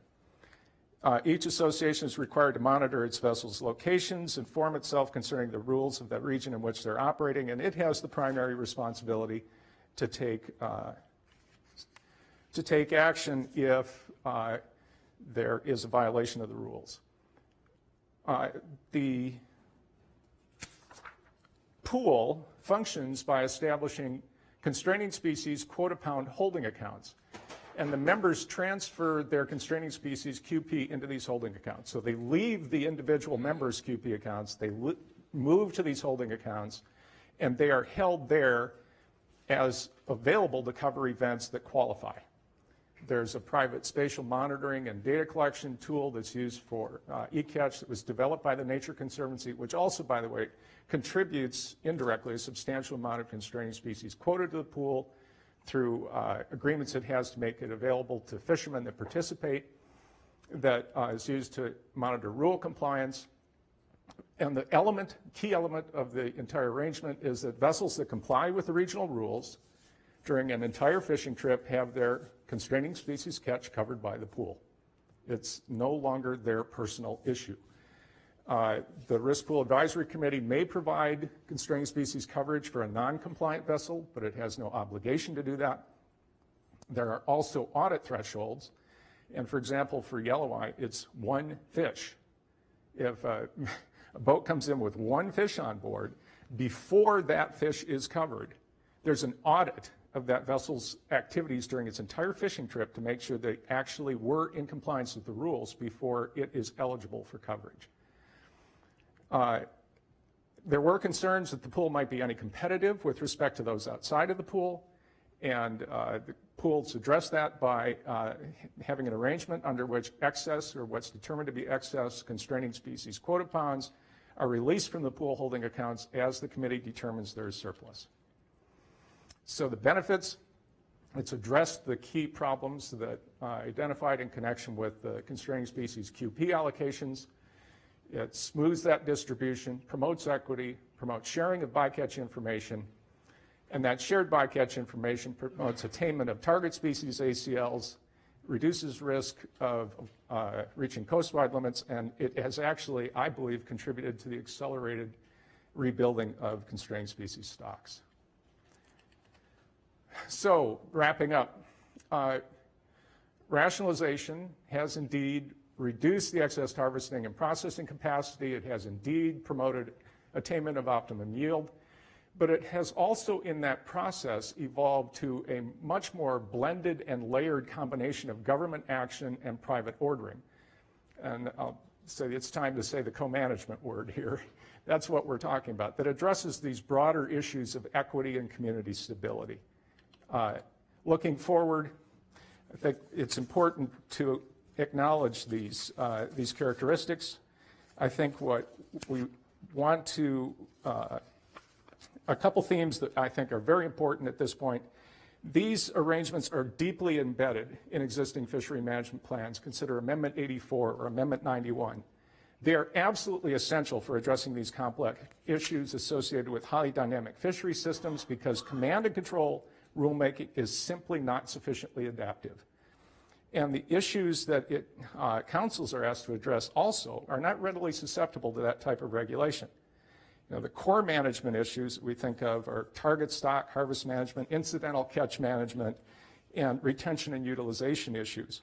And the private institutions are addressing all of those. But what's going on in the broader sphere is we have concerns from classes of stakeholders who come into the process that include crew members, processors, communities, environmental organizations, seafood distributors, consumer groups, and while under 303A of MSA, some of those interests are required to be balanced, the institute, and some aren't even explicitly recognized, the institutions like the councils and the National Marine Fisheries Service really have a kind of a questionable capacity to address issues of that kind of complexity and of that character.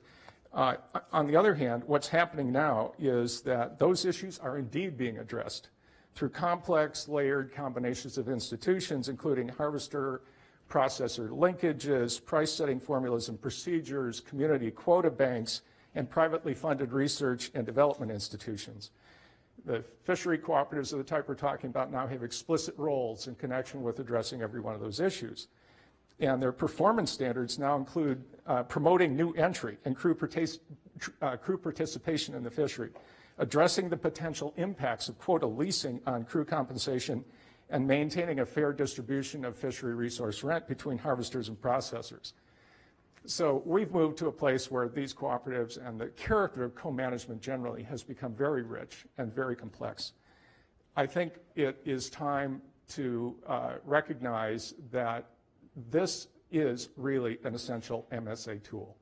And it is time, I think, personally, that the MSA include an explicit provision that recognizes co-management as the essential component that is, that gives it a priority in the sense that it is something that is explicitly considered by councils when they're undertaking an FMP development or an FMP amendment or a regulatory amendment, both in the sense of whether or not it would be an appropriate tool to be used or if the alternatives being considered would somehow impair it.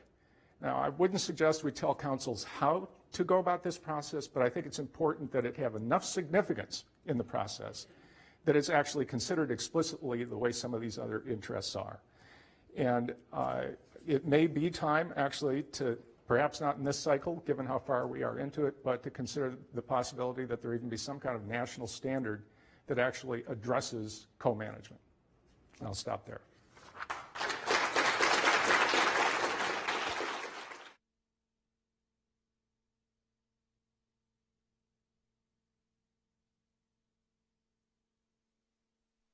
Giving us a lot to think about. We're a little bit behind schedule, so I'm going to cut our break a little bit short. We're going to take 10 minutes. Let's try to be back here at 10:15, and we'll get started with Michael Bell and Jody Toft.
Okay, folks, if we could get seated, we're about ready to get going again.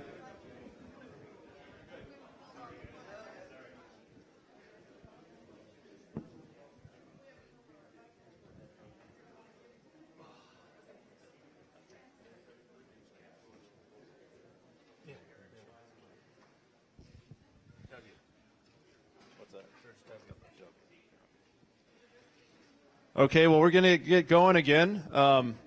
Next up, we have a co-presentation about co-management from the co-offices of the Nature Conservancy.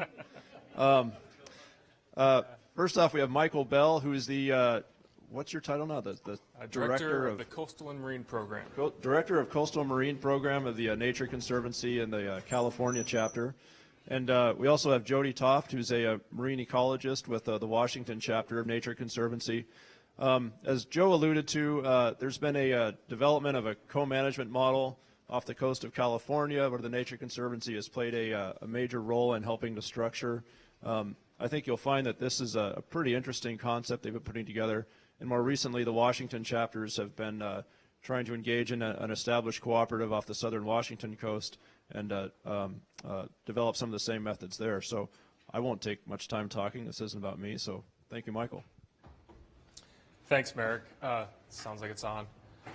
I wanted to start off by saying thank you so much for inviting the Nature Conservancy and Jody and I here to speak, Merrick and Andre and the rest of the organizers, Dave. It's been a tremendous event. It's very timely. It's been incredible. Very much enjoying the face-off between the North Pacific and Pacific Councils as well. That's been great.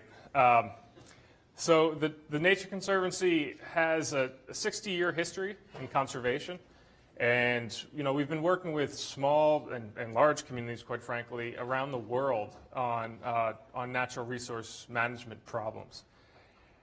And our work in fisheries is really much shorter legacy there. We've probably been working in fisheries for about 15 years.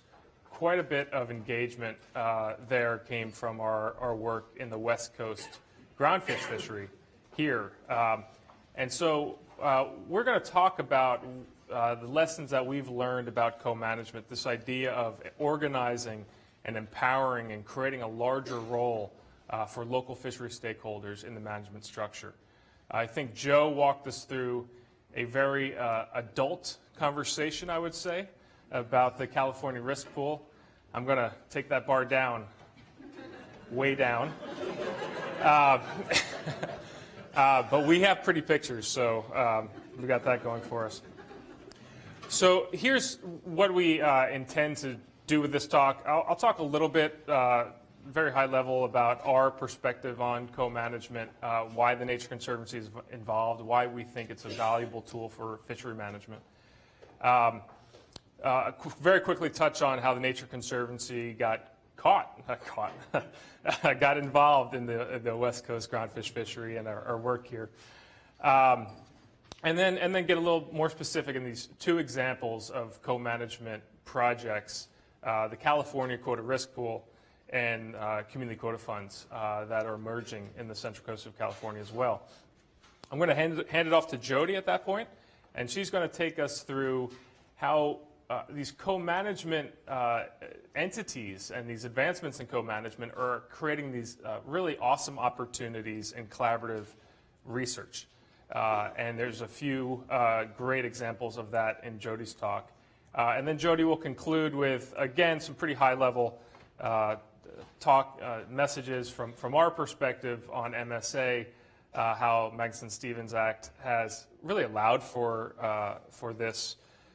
these co-management enterprises to emerge, and perhaps how it can do more along the lines of what Joe Sullivan talked about.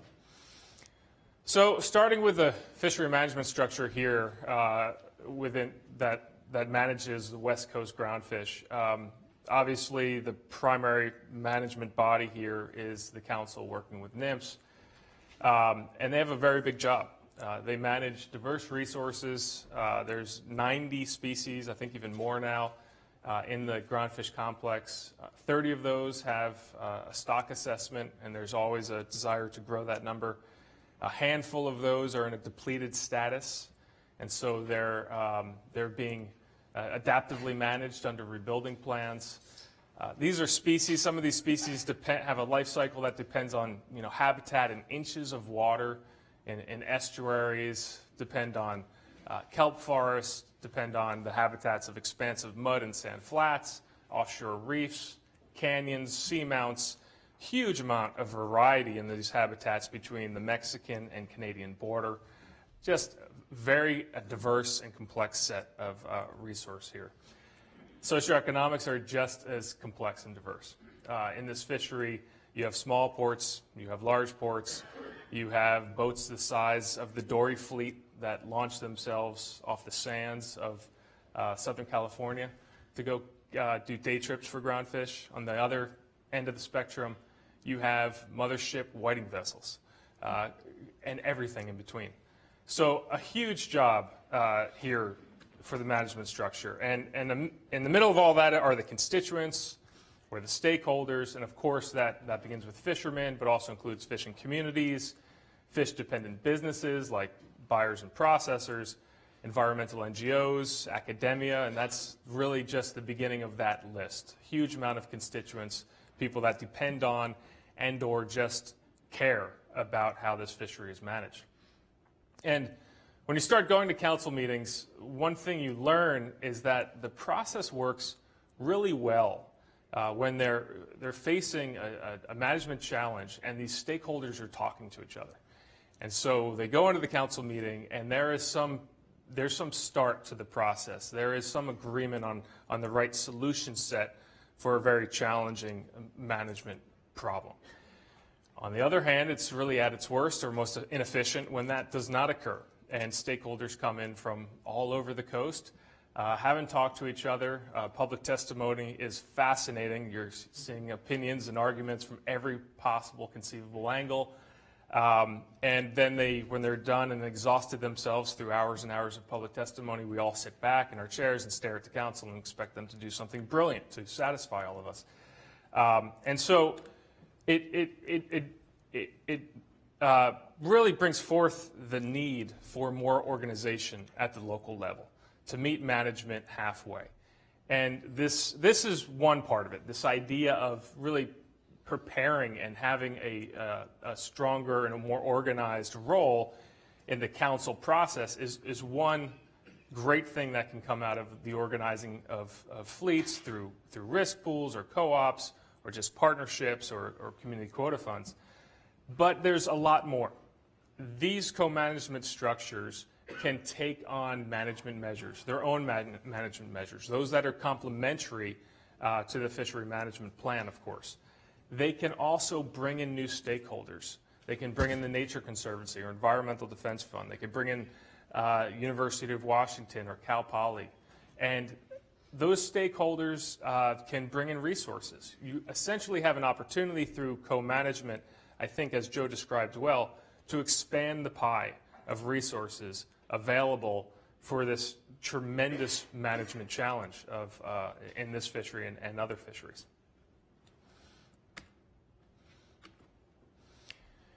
One of the most powerful things about co-management, in our opinion, from a conservation perspective, is that, and this has been documented by Dr. Ostrom and others, is that when local stakeholders that depend on a nearby resource are organized, they tend to make decisions that are in the interest of long-term sustainability, long-term productivity and profitability of harvesting that resource. And when they're unorganized and acting as individuals, oftentimes short-term profitability will rule the day. So I thought this quote from Dr. Ostrom was really great. I don't read into it that she diminishes the value and the importance of something like reauthorization of Magnuson-Stevens Act, but I do feel that there's a challenge here to think about how we can get citizens more involved in the process, and we believe co-management is the way to do that.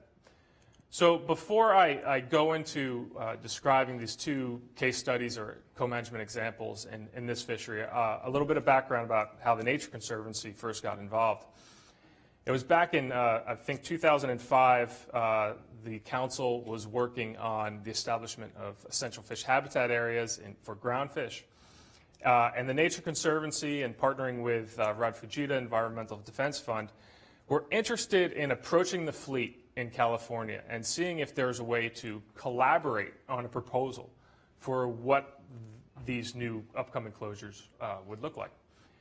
And in the conversations that took place, we learned two important things.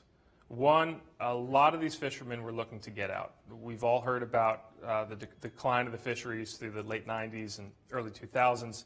This was very hard hitting in the Central Coast of California. They had lost a lot of infrastructure already. It was hard to make a go of it. A lot of these permits and boats were already inactive. So a lot of these guys wanted to get out.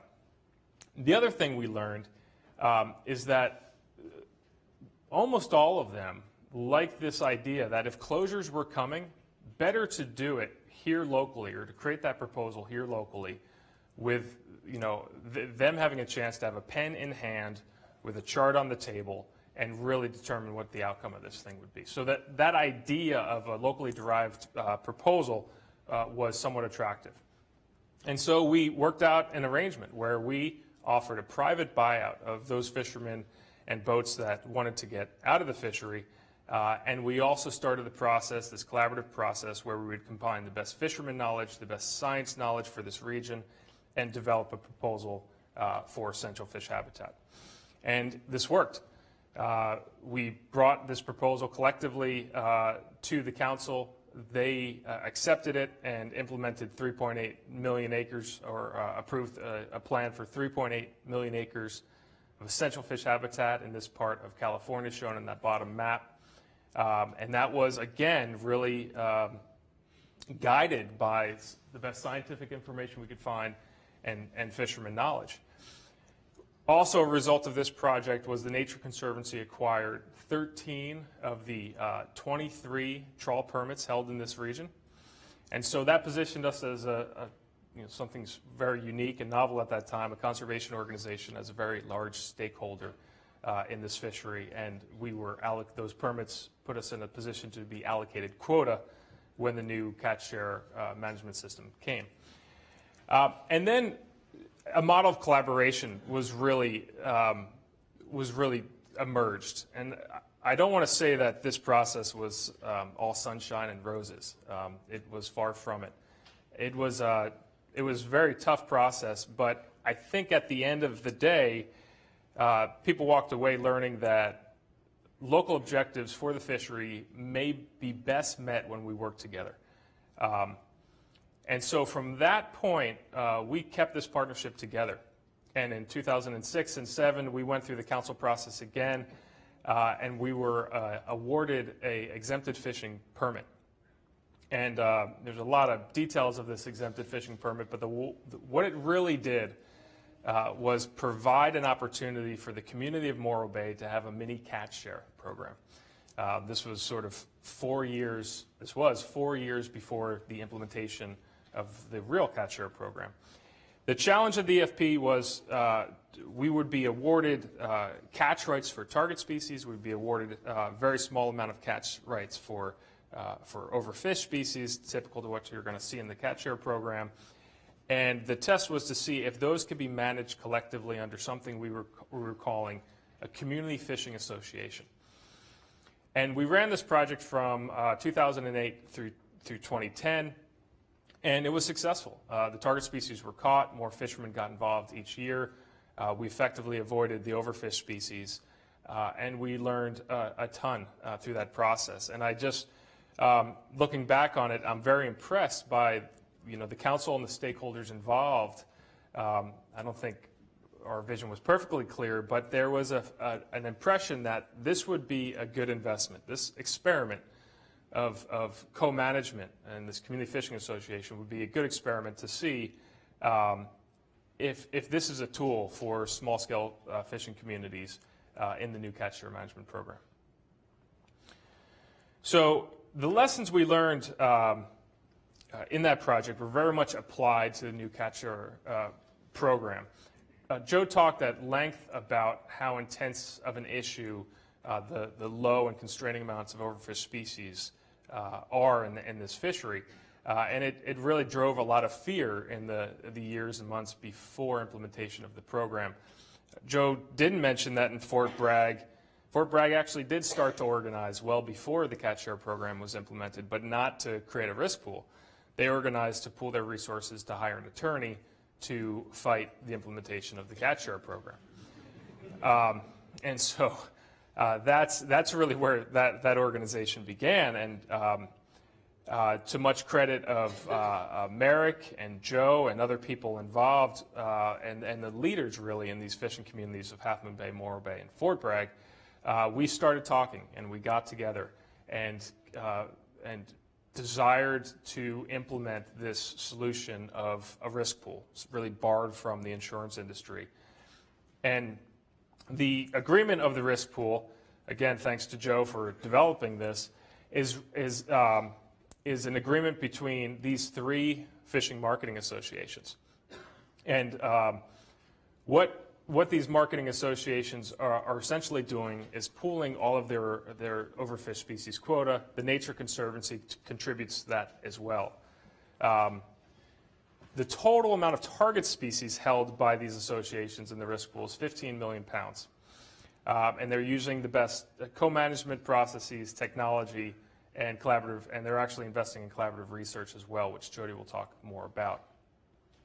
So to have this insurance policy of overfished species quota so that incidental catch of overfished species don't affect their operations, they've agreed to develop fishing plans and really constantly promote best management practices. One of the things they're doing is using a system called eCatch. They have an iPad on board that logs automatically the date, time, geographic location, and they're putting in catch information of targets and overfished species. And this is what eCatch looks like online. It creates a lot of information. It maps this information in real time, then making it available to those working in the risk pool. And it creates these really cool products that can be accessed by the fishermen or accessed by scientists working with them. This looks like a search of all catch events maybe in 1 year. If you were on eCatch and you go to one of these tabs and click on it, out pops a bubble showing the time, date, depth, catch of that event. That allows us to start analyzing this information over time, and the more time passes, the more powerful this data set becomes. And we start seeing hotspots and understanding how these catch interactions are trending. And then, of course, all of this information goes into guiding what these fishing plans look like. And Joe talked about this a little bit, but these things are very adaptively managed. One story last August, there was a boat in Fort Bragg that caught a yellow eye, and he came back to port after catching that yellow eye rockfish, and the fishermen there put together a closure to incorporate in the fishing plan. So I had the privilege of going back to the board of the Nature Conservancy and saying, when they asked how's the risk pool going, I said, well, pretty well, I think. Fishermen are establishing their own closures. And what? They're just simply amazed. And I think, as conservationists, there may be too much focus in trying to apply the most innovative solutions, spatial management, information sharing in a top-down way. And sometimes when we're trying to push that in a top-down way, it's seen as a threat. And so you get resentment from the bottom up. And there seems to be a lot more impact when we're working from the bottom up. These tools become the stakeholders, not the victims of someone trying to push that tool on them. This is the catch results of our work thus far. The risk pool, this is the utilization rates in red of the risk pool, utilization rates of the fleet in gray. The risk pool has consistently had better utilization rates, higher utilization rates than the fleet-wide average on the target species. And some amount lower of utilization on the overfished species. I'll leave that there, but that information is available in reports that are submitted every year to the council by the risk pool voluntarily, which I can get to you. So now I'll switch over to the Morro Bay Community Quota Fund and just say a few words about this. There is obviously a concern about consolidation and these small communities losing their access in this fishery. This has led to a conversation in the ports like Fort Bragg, Monterey, and Morro Bay of forming a new nonprofit organization that can acquire, hold, and manage overfish species, quota, not just overfish species, but quota. This is what the Morro Bay Community Quota Fund is well ahead probably of the rest here. They're likely going to do their first quota deal next month or sometime this spring with the Nature Conservancy. And this is kind of how it looks, and I'll finish with this slide. The board of the quota fund was created by these local stakeholders to include scientists, to include local fishermen, and also include leaders in the community. The quota fund will acquire quota. It will lease it down to fishermen at below market rates so that they can meet their objectives. One of their objectives is to create a pathway for new entrants in the community to get into the fishery. They plan to manage their overfish species through the risk pool.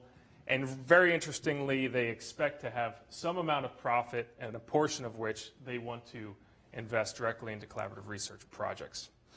So research is probably a good segue for me to finish and talk about how, and hand this off to Jody to talk about how these co-management arrangements are really promoting good collaborative research locally as well.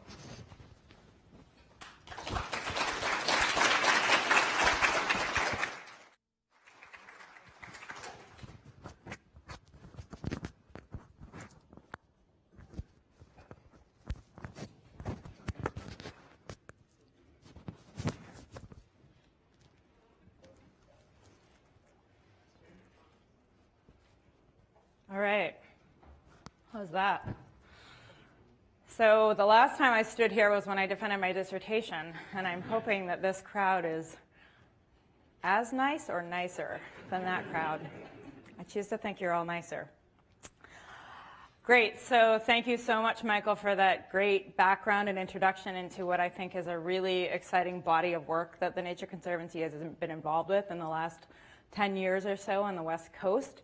I'm excited to pick this up and move into a bit of a discussion about some of the actual science that we've done, collaborative research projects that we've done with fishermen and with other partners on the coast, and then talk a little bit about Magnuson-Stevens, what it's done for us so far and what it can do for us in the next round, I'd say. And so I'll dive into 3 projects to talk about the science and research that we've done through co-management. I think that all of these are fairly innovative. First, I'll talk about a trawl habitat impact study and then a rockfish conservation area assessment. Both of these have been done off Central California with Michael's team. And then the third project is here in Washington waters, working with a group of partners in Ilwaco, which is at the mouth of the Columbia, on a selective lingcod trapping project that I'm involved in and very excited about. So let's start in California, and then we'll come back to Washington. First off, the Central Coast Trawl Impact and Recovery Study. So when we think about our waters off the Central Coast or off the Washington coast, we've got some waters that are set aside in rockfish conservation areas meant to kind of safeguard some of these overfish species from bycatch and also provide refugia. And then there's a whole bunch of other area that I'll call our working seafloor. And one of the big questions that came about collaboratively by working with our teams was thinking about on the working seafloor, what are the actual habitat impacts that we see from trawling? So can we work these seafloors? Can we work certain habitats? And can we have a better understanding of what those different types of fishing, in particular trawling, does to those different habitats? And so we worked, the Nature Conservancy worked with partners from Cal State Monterey Bay, worked with fishermen that we were already working with on Central Coast, and then consulted also with members from the NOAA Fisheries, Northwest Fisheries Science Center here in Seattle, to dive into a study to trawl in certain areas off the Central Coast and use ROVs and dig into this question a little bit more about what are some of the impacts that we might see from trawling on these soft bottom habitats. Here's a map of the study area off of Morro Bay, and we chose areas to trawl in that were obviously not in the rockfish conservation area, but were about 90 fathoms, areas that had been trawled previously, but really hadn't been trawled since 2000. And so in 2009 until 2012, we trawled in certain areas. Shown here, we've got 4 control plots and 4 trawl plots, and trawled low intensity and high intensity in the trawl plots, and then had the control plots, obviously, for control. And we wanted to get at 3 questions. How did the microtopography complexity of the seafloor and invertebrate density differ between the trawled and control plots over time in a depositional soft sediment environment? How did spatial and temporal patterns in seafloor community structure vary under different levels of trawling intensity and over time after trawling? And then what was the actual catch of flatfish and bycatch associated species using trawl gear in this soft bottom habitat? This last one is where I'll link up right away with the rest of the Central California work. What is the bycatch of associated species? If we're going to have bycatch, it would be really nice to be able to have quota, right? Because we need to have quota if we're catching that bycatch. Fortunately, there was something called the California Risk Pool, which you may have just heard about from Michael, and this was a great opportunity for us to kind of dance and weave and have that quota that we would need to cover any bycatch that we would actually catch of overfished species covered by the risk pool. So this is a great way in which another type of co-management really came and could support a different type of collaborative research that we had underway. So by dropping an ROV down, so we would trawl, drop an ROV down, take some samples, process, what did we actually see? We didn't see a lot. Okay, so trawl door scour marks persisted for about up to a year, maybe longer. That's as far out as we sampled in these soft bottom sediments. There's minimal impact to the microtopographic structure on the seafloor following both of the low and high intensity trawling. No measurable impacts of trawling on the invertebrate densities.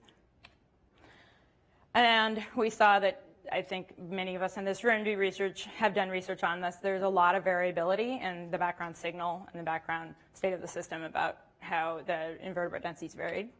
And that there's really was no difference in the composition of the infaunal invertebrates between the trawled and control plots. So we didn't see a lot of differences from control plots and trawl plots in these soft bottom habitats. And aside from the general partnership building and really forging forward and kind of aligning all of our fish in the same direction to think about what our common objectives were when entering into a research program, there's a lot of gains from that. But then if we also think about just the actual findings, they think there's scientific merit in being able to move forward in collaborative research in this vein. And then if we also think a little bit more about, well, as we start to do a better job informing where we want to allow certain types of fishing and not allow certain types of fishing, how can this type of information be used to inform some of those decisions? I think that can be pretty useful. So the second project I want to dive into is, again, working with partners working with a team in Central California. And this is really all about what's going on in the rockfish conservation areas. So the project's entitled Supporting a Spatial Analysis of the Distribution and Size of Rebuilding Stocks in the Rockfish Conservation Areas Through Directed Fishing Surveys. So you'll see a whole bunch of logos on the bottom because, again, as we talk about co-management or collaborative research, there's usually a lot of people involved. And I think Nature Conservancy felt really fortunate to have build these relationships over time and then be in a space where we could not only do the project that I just mentioned, but do this project as well and really look at different angles of, well, what's a working seafloor? How can we work in the seafloor and what does that mean? And then to ask the question about, well, if we're thinking about the rockfish conservation areas, these really broad brush areas, what's the conservation value of having these areas? And then as we enter into this kind of interesting dynamic of big area closed down for rockfish conservation, shift to ITQs, how do those play off each other, and what type of information might we need that could improve any conversations now and in the future about how those different management tools work together convergently or divergently in the future. And the place that we landed on collaboratively was to say, we don't necessarily have the greatest sense of what's going on in some of the habitats in the rockfish conservation areas. There's probably some hot spots for species, for overfish and target species. There's probably some cold spots. Can we do a really good job working with partners to figure out, to bring the best available science together and do some predictive modeling to figure out where we think the distributions of these different overfished and target species can be, and then can we actually get in there and do some targeted sampling for these hot spots, cold spots, and maybe warm spots to test that to ground truth what's coming out of the models. And so what we did, here I'm showing on the left a map that we put together with partners from NOAA's biogeography team. And here we had 15 maps put together of overfished species and target species along the whole coast. And these were the maps that we used then to identify where we wanted to do our sampling to ground truth some of these maps. Here's a map of all the sampling locations.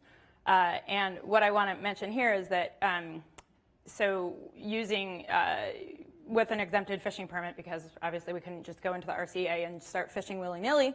So with an exempted fishing permit, we figured out all these locations and then went in with fixed gear into the, all the pink locations of the fishing set locations, and then also had innovative video design, which I'll show you on the next slide, that we could drop down so that we could have a look at not just what we're catching when we're dropping our fixed gear, but also have a look at what the habitat looks like, who's coming, who wants to come visit our nice video machine underwater, and get a better sense of the distribution of the OFS based on our video surveys. Here it is. Everybody likes a picture of some fancy gear that goes underwater, and that's it. So this is, it's basically, the way I look at it is it's a really tricked out crab pot. Okay, that probably costs a lot more money. So using this system, it was a video system that you can drop down, have video, 360-degree video panning around, baited with squid. You can drop it down to about 300 meters. It's got a live video feed capturing information online. It's, you know, it's your Tesla of well, gear, I suppose. And so and so what we've done so far in this project, we've been out for a year, sampling, collecting video, processing the video. What we're finding is that we're doing a pretty good job finding the hot spots and staying away from the cool spots, or validating the model results. I'd say we're doing a pretty good job. We've done a good job testing out how well we can use the results that are coming from the gear, about 2 to 5% error in actually sizing the fish. And then there's 2 points that I want to mention about this research that I think are really exciting. One is the exact same point I made before. Where do we get the quota to cover any bycatch of overfished species? Again, you've got this really great system where you've set up a risk pool, and there's flexibility in the design of that risk pool to be able to support this type of collaborative research. Okay, so the thing that you might be most worried about or might most want when doing collaborative fishing is some of this quota of overfished species, and that's something that we could get from the California risk pool. And then the second item that particularly coming out of Fisheries Science School, that I think is so exciting is how are we going to use any of these data to inform fishery management decisions that may happen. So I think a really great part of this research is the collaboration with John Field from the Southwest Fisheries Science Center in working with him and figuring out what are ways that we can use these data, which aren't traditional data that would be used in stock assessments, but what are ways that we can use these data to help inform conversations around species distribution of OFS and target species, et cetera, et cetera. And so when thinking about designing some of these collaborative research projects, I think it's always, for me, it's an easy no-brainer and a nice win when you can make sure that you've got the partnership set in place to be able to think about that conduit of information and how you can make that the best conduit for trying to inform decisions that may be made around where fish are and where we can go to catch them. And then the last project that I want to talk about is lingcod. So here's the beautiful lingcod underwater. So this is a project that the Nature Conservancy has stepped into recently with a group of fishermen out of Ilwaco, Washington, which is at the mouth of the Columbia. So we're working with the Ilwaco Fishermen and Marketing Cooperative and the University of Washington as well on this project. The Ilwaco Fishermen and Marketing Cooperative is another part of the story of risk pools on the West Coast. So The boats that fish out of El Waco fish in a bit of a different way than the ones in Central California. The ones up here are targeting a higher volume of fish. They participate a bunch in the Alaska fisheries, as well as fisheries off the west coast here. And initially, when all the conversation was circling around risk pools into Central California, El Waco was part of those conversations. However, when really diving into this innovative process of setting up a risk pool, eventually El Waco said, you know what, let's let Central California work on its own, and we are going to actually set up our own risk pool here. But those areas, so although they're distinct risk pools, I'd say that the conversations that informed creation of both of those risk pools were shared, at least in some way. So I think that's good. And so one of the reasons that TNC, has landed with the Oahu Fishermen and Marketing Cooperative is because of the work that Michael Bell and his team in California did and all of those conversations. And so this was a real natural evolution for the Nature Conservancy to move up into Washington waters with this group and start thinking about different ways that we might want to work with them. Different ways we might want to work with them on collaborative research and co-management. And don't worry, I'll return to the University of Washington partnership as well. So what are we doing with lingcod? Why do we care about lingcod?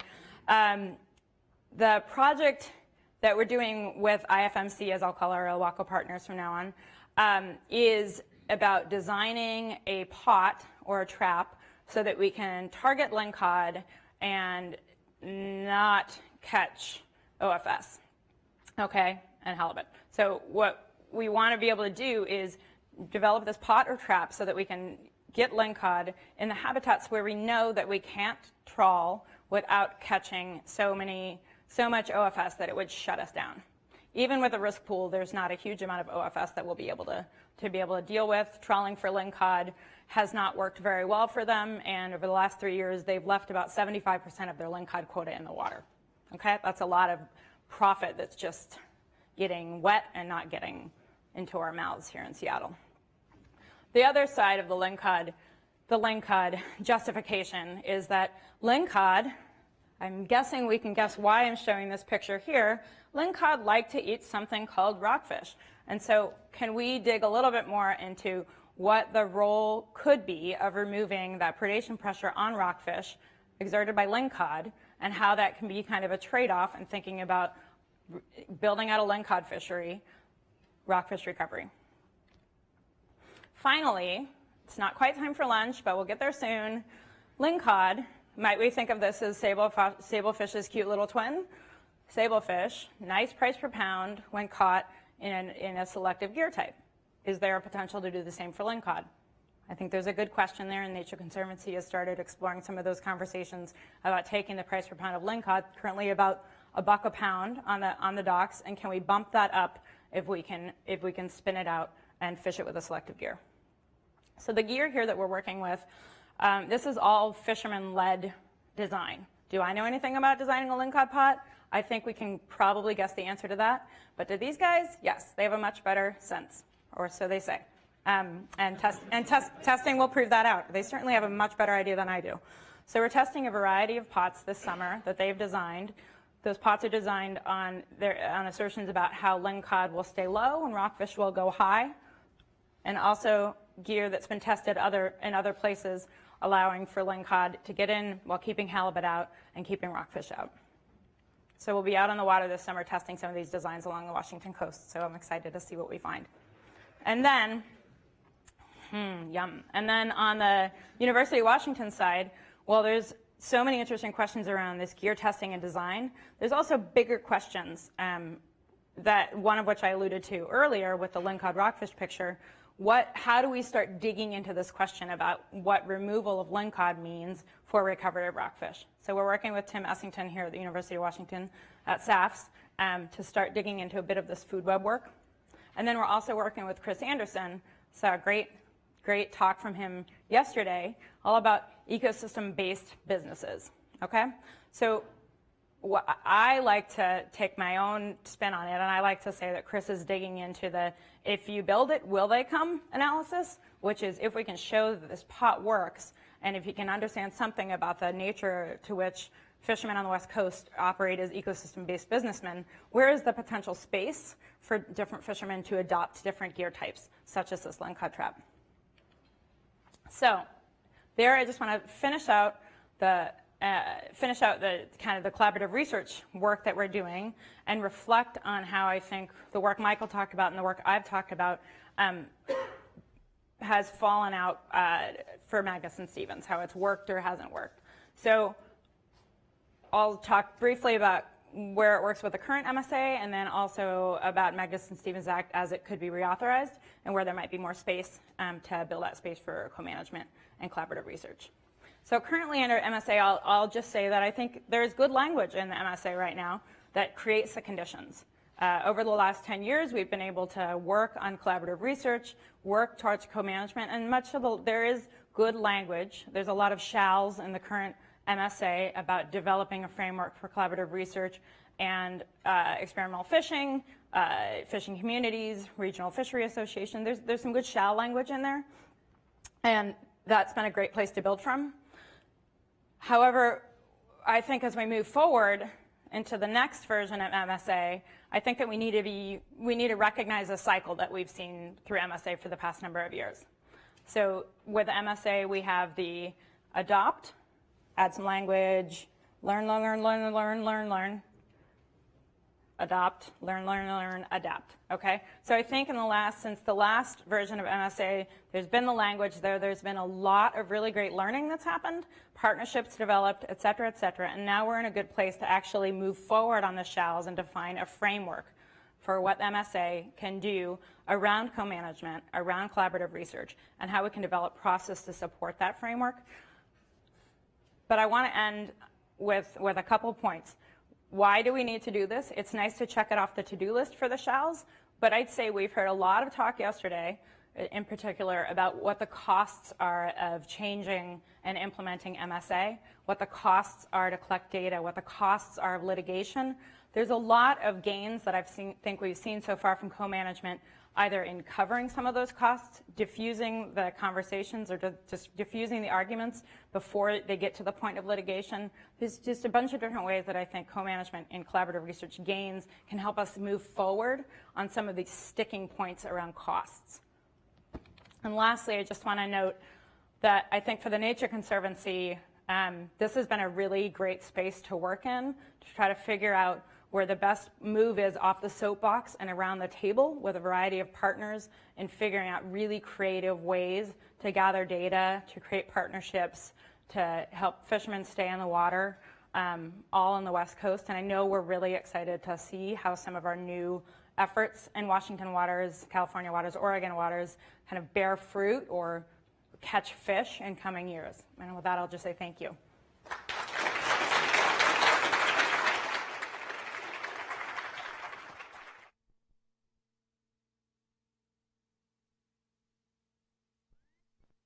Okay, well, thank you, Jody and Michael. That was very interesting. A lot of new interesting ideas about co-management.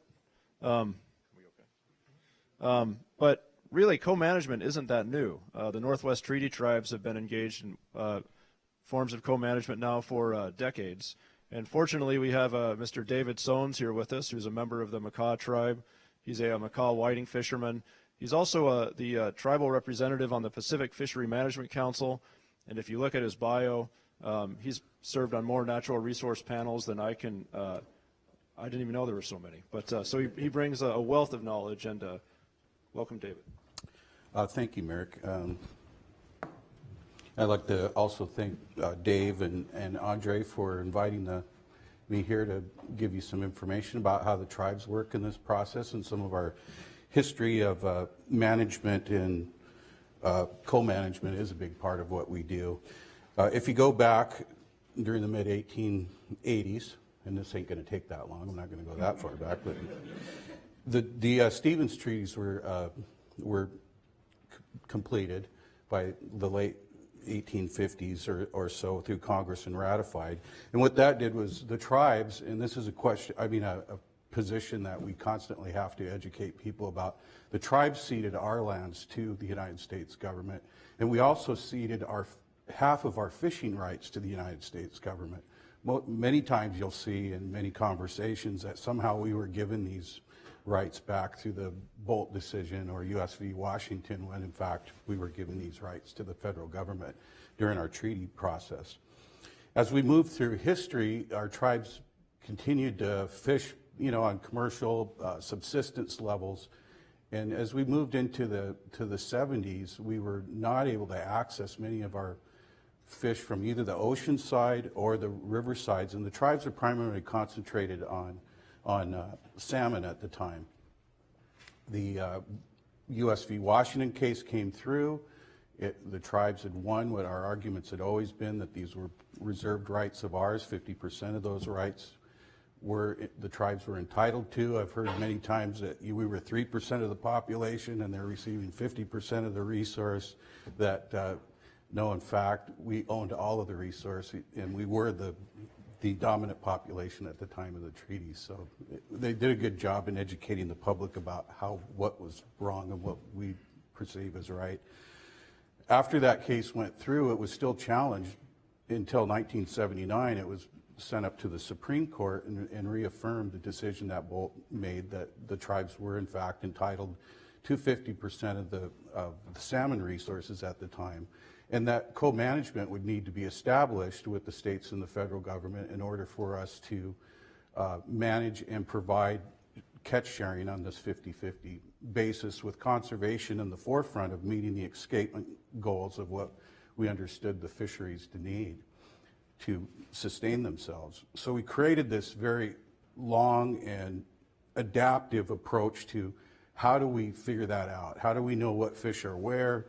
How do we get them back to the river so we make sure that they meet their spawning needs, and then that the tribes that live within the rivers get their share of the fish, and then the tribes in the mixed stock areas are able to also acquire their resources and balance this all out with the state and meet our conservation objectives.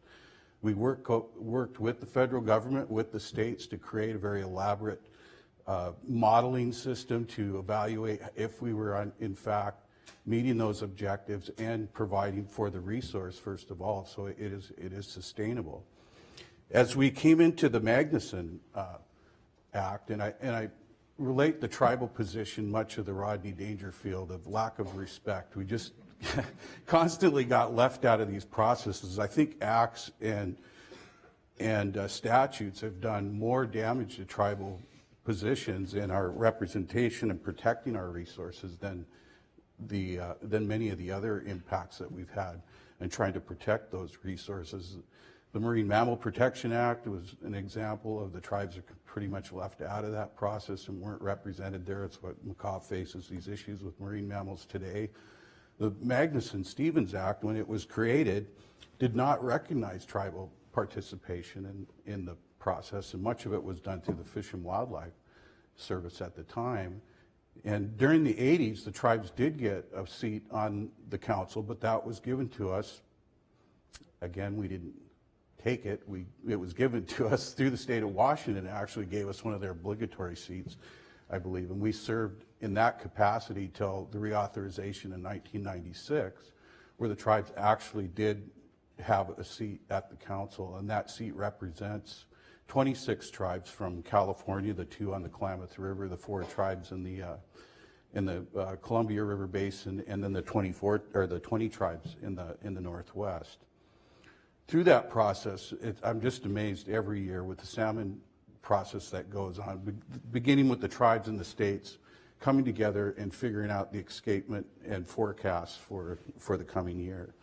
That process goes on, they reach agreement, we get into the Pacific Council process where each of the tribes in the states are working together and independently to arrive at meeting their conservation objectives and their harvest goals through that process. We don't see a lot of this on the floor when we're deliberating up there through the council process. Much of this takes place in the little back rooms that all of these groups are working towards to try and achieve ultimately ocean allocations for salmon. And that was much of our involvement in the early part of the Magnuson Act, was primarily focused on salmon management and meeting the goals of the US v. Washington and US v. Oregon decisions. As we move further into the early 90s, the Makah tribe particularly started looking at, first of all, I am from the Makah tribe, and we worked on halibut through the International Halibut Commission. We did some of that work through the Pacific Council, because we do establish allocation schemes in that process. And then black cod became an important resource to us. And one of the things that we kept finding as we entered into these management arenas is the resource was being depleted at far greater rates than was possibly going to allow us even to fish in the future. We look at today at the salmon resource, and prior to the US v. Washington, the amount of salmon that was harvested in that time period only represents 3% of what we harvest today. Those impacts were created primarily, not some with overfishing, but primarily the pressure on habitats, the inshore habitats where, development, farming, logging, agriculture, all the different impacts that affect salmon were largely out of our control as a management control. So the tribes have entered into many different forums where we not only involve government, but we also involve stakeholders in trying to find solutions to meet all of our objectives in maintaining those resources. As we came into groundfish, we looked at the history of it, and back in the early 80s and through the 80s, black cod particularly was clear up at like 17,000 tons was through harvest off the West Coast. By the time the tribes got into it and got interested in trying to establish our fisheries, it had been reduced to 7,000 tons, or about half of what the resource had produced in the past. So we come into the game late again, because we weren't recognized early, that we had to struggle through to try and understand why the resource had been depleted and how do we fit into that harvest management scheme and still, provide the conservation needs of the resource. And that has always been our driving force as tribal people, and it's, historically our people really did understand the impact humankind has on the resource and resource management. They understood their resources, they understood how to incorporate their fisheries into these resources and how to sustain them. As it was not a question to us, that sustainability is ultimately what we all need to do, and if we want to stay in these businesses of fishing, or if we want to provide these resources for the future.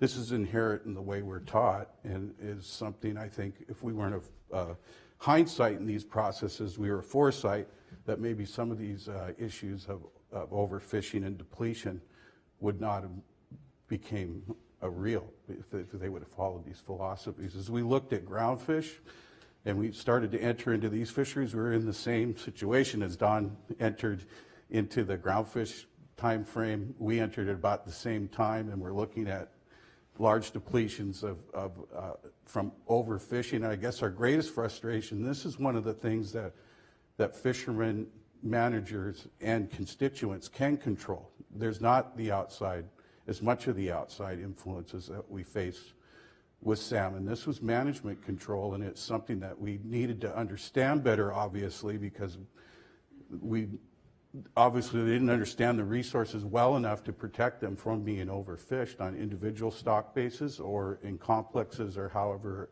types of management approaches that the council chose to manage with. So for us, a real critical part was the science that we needed to have to understand our influence and impact on these resources. This is a critical philosophy that our people follow, and that we wanted to make sure that the councils began to understand and drive their management towards. The SFA came out. That was very encouraging for us. It wasn't new to us, but it was something that made a big dent in changing the way and the philosophy of the thinking of how we manage resources. I think fishermen came a long ways too. I've done a number of different things. I've been a fisherman all my life since I was 12.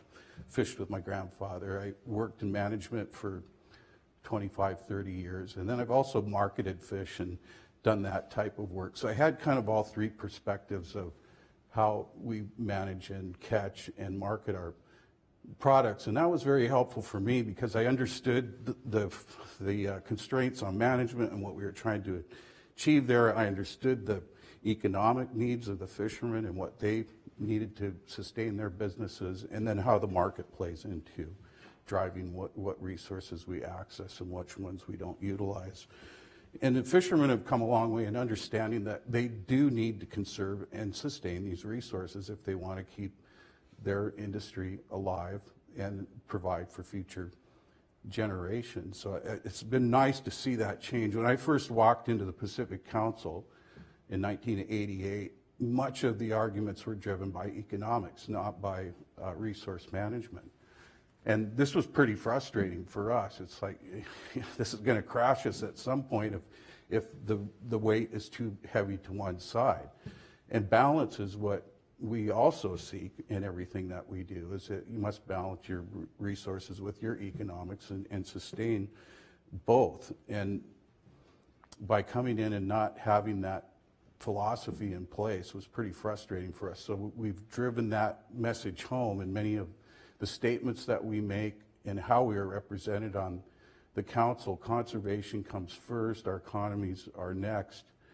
And the new exciting thing I see about what we're doing with the approaches we're taking today is the investment in the science and the knowledge and understanding of our influence on these resources, and beginning to understand their life histories, how they mix together, how do we access these resources and sustain them and not overfish one species over another. And it's just been a tremendous body of science that's come together to help us understand those influences and where we fit into the ecosystem and properly sustaining and maintaining the resources. For us, that's an exciting development that I believe is where we're going to continue to have to make investments in the future, so we do have a better understanding of our impacts on resources.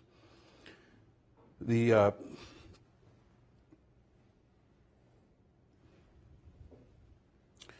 things like ACLs and ABCs and that type of approach was, again, something we understood traditionally is how we manage our resources. First understand them, first understand what the limitations of these resources are, and try and understand the natural dynamics of environment and how it affects these resources, and be able to track and monitor that in some way.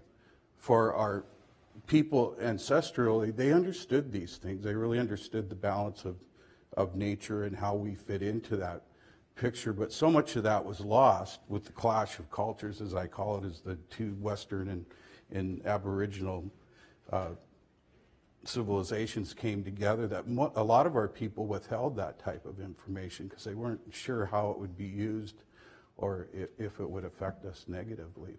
But they did pass on the tradition of conserve, understand, and manage your resources so you do not affect them in a way that they won't be there for your children in the future.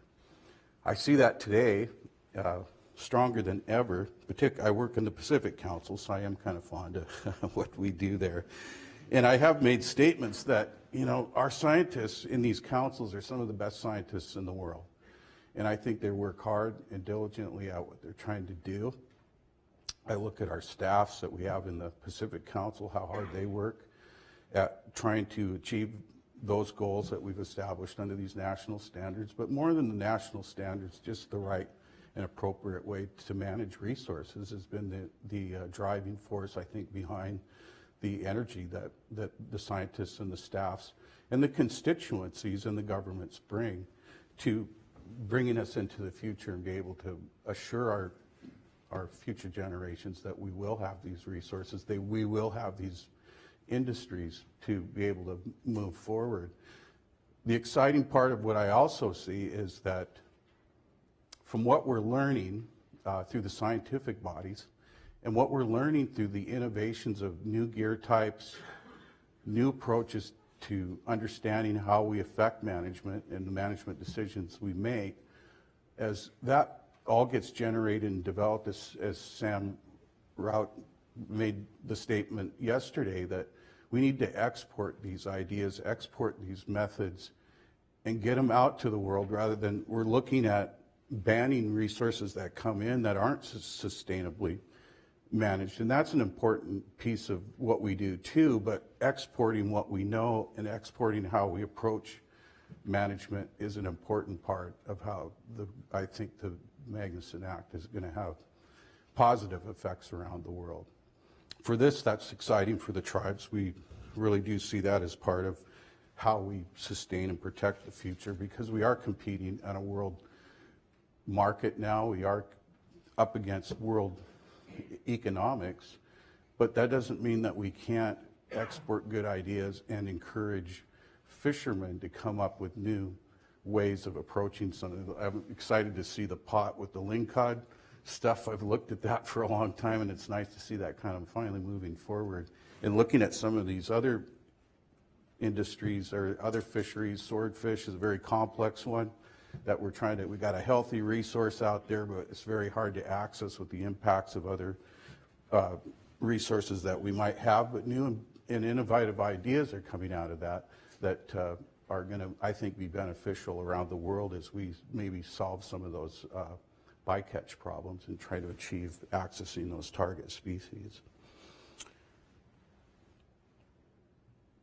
As I said before, another exciting piece of where I see us going, particularly in the Pacific Council, but with all of the councils, is ecosystem management. This is something the tribes have talked about for many years and trying to understand the full body of our science, our environment, so we can better understand changes in habitat, changes in environment that we're experiencing today, and that we can somehow monitor the status of what our marine environment is. And another little exciting piece that we're working on that we provide now is the state of the California current. And it kind of gives us a snapshot of where the environment is through, everything from the algae all the way up to the larger species in the food chain. It's tracking if are things changing, and if they are, what are those changes, and do we need to address those in how we manage resources. I really see that as a positive step forward. It also, I believe, because I am on the North Coast, and that's why I had the question yesterday, that we got to look holistically at these resources, because there's a U.S.-Canadian border that divides us two countries. It doesn't divide what the fish do. And many of these stocks that we're dealing with, canary, yellow-eye, some of them are more of a northern fish, and we don't know if we're pulling the whole picture of how do we look at these resources and what is the status of them, what do we contribute, how are their productivity structured, so we know what we do down here, how is it affected by, or is it affected by things that happen north of us. And that is a piece I think that we're going to need to continue to work on, not only just in the Canadian side of things, but we're also, sardines is a part of that in the southern part, and I'm sure there's other species down there in Mexico where the two governments really need to collaborate if we're really going to holistically look at doing the best thing for resources. We need to completely understand them and not let those international borders divide our management processes. We need to bring that together so we have a full view of what the status of the resource is. As far as reauthorization and new language, the tribes have not really proposed much, although we do feel, as I've talked to the tribes, that the status of our seat on the council is it requires the 3-name process, and it has a term limit on it. And the tribes have suggested that we look at that, because we need to be treated once again as a government, not as a constituent on the council, and the governments are allowed to keep their representation there as long as they feel that they're in those positions and doing what they need for the government. But the tribes should also have the same opportunity to select who we want and how long we want our people to be represented in these types of forums. On the Pacific Council, no, the Pacific Salmon Commission, there are no term limits. They do have the 3-name requirement, which can be kind of difficult if you've got one person that you're interested, or two, that we must still have to have a 3-person process in order to move forward with meeting all the obligations of our nominees. We are comfortable with the fact that NEPA, we believe, is represented in the process in MSA, and it is repetitory. I mean, the buffers we put in for our resources, the process that we have for the public to engage in our decision making is, I believe, even far superior to the NEPA process, because there's so much time for people to respond, to be able to come up and testify, and it really does influence our decision making. We don't just listen to the people, we actually try and react to what the statements they're making, and our testimonies that come out of the public are so good. I mean, people really do think about what they're trying to say, and I think the collaborative approach that Mike Bell talked about, where they do come in with a more focused, organized, community type of approach, really helps us in trying to bring those initiatives forward and be able to establish those in our management processes. So we don't see repetitory, we believe it's repetitory having the NEPA process and the Magnuson process in this current structure that they're in, and don't have any conservation concerns with trying to maybe trim that down a little bit, unless we have some major changes in our management approaches that we'd feel comfortable with the positions that the councils have taken on that. With that, I think that will conclude my arguments. I'm arguing that way now. I'm not letting the arguments come this way. And thank the university and Dave and Andre once again for letting us come up and provide our tribal perspective on the Magnuson Act. Thank you.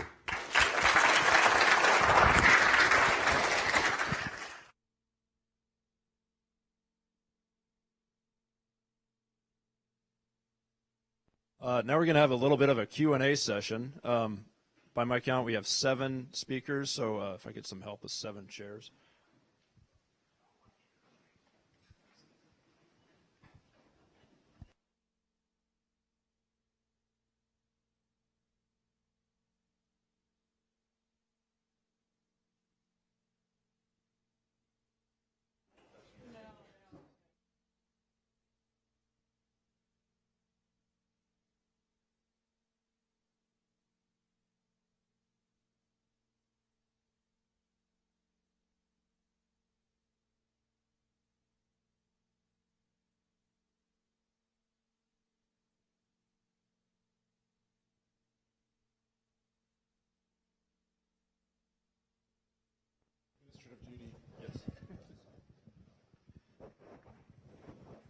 So I won't make this too formal, but we'll just start with questions. Who wants to start? Oh, the camera folks, could you guys move a bit over, perhaps? So we actually get you. And while that's happening, was there actually a hand over? Slide in front of you over there. Just along the podium.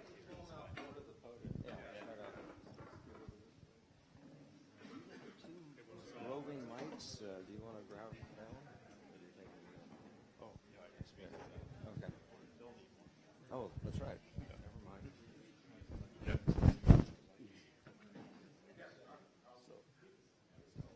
mind. Question for Michael and Jody. Say who you are. Oh, John Bundy, Glacier Fish Company. And I tend to worry about profitability in these operations. So I was curious with regard to the 3 marketing associations and communities that TNC works with. What can you tell us about the profitability of from the operator standpoint, and to what extent? It sounds like TNC is subsidizing the operations in a way, at least with regard to providing quota. And so I just wonder about the long-term view that TNC has on how this is going to work out. Sure. So on profitability, we probably need to do more research than we're doing, quite frankly, on the numbers. We do hear from fishermen that, you know, it's allowed them to fish with confidence. It's allowed them to get into their groundfish season without the concern of overfished species and constantly facing the overfished species quota market. So we're hearing very good things. Overall, I think there have been some problems.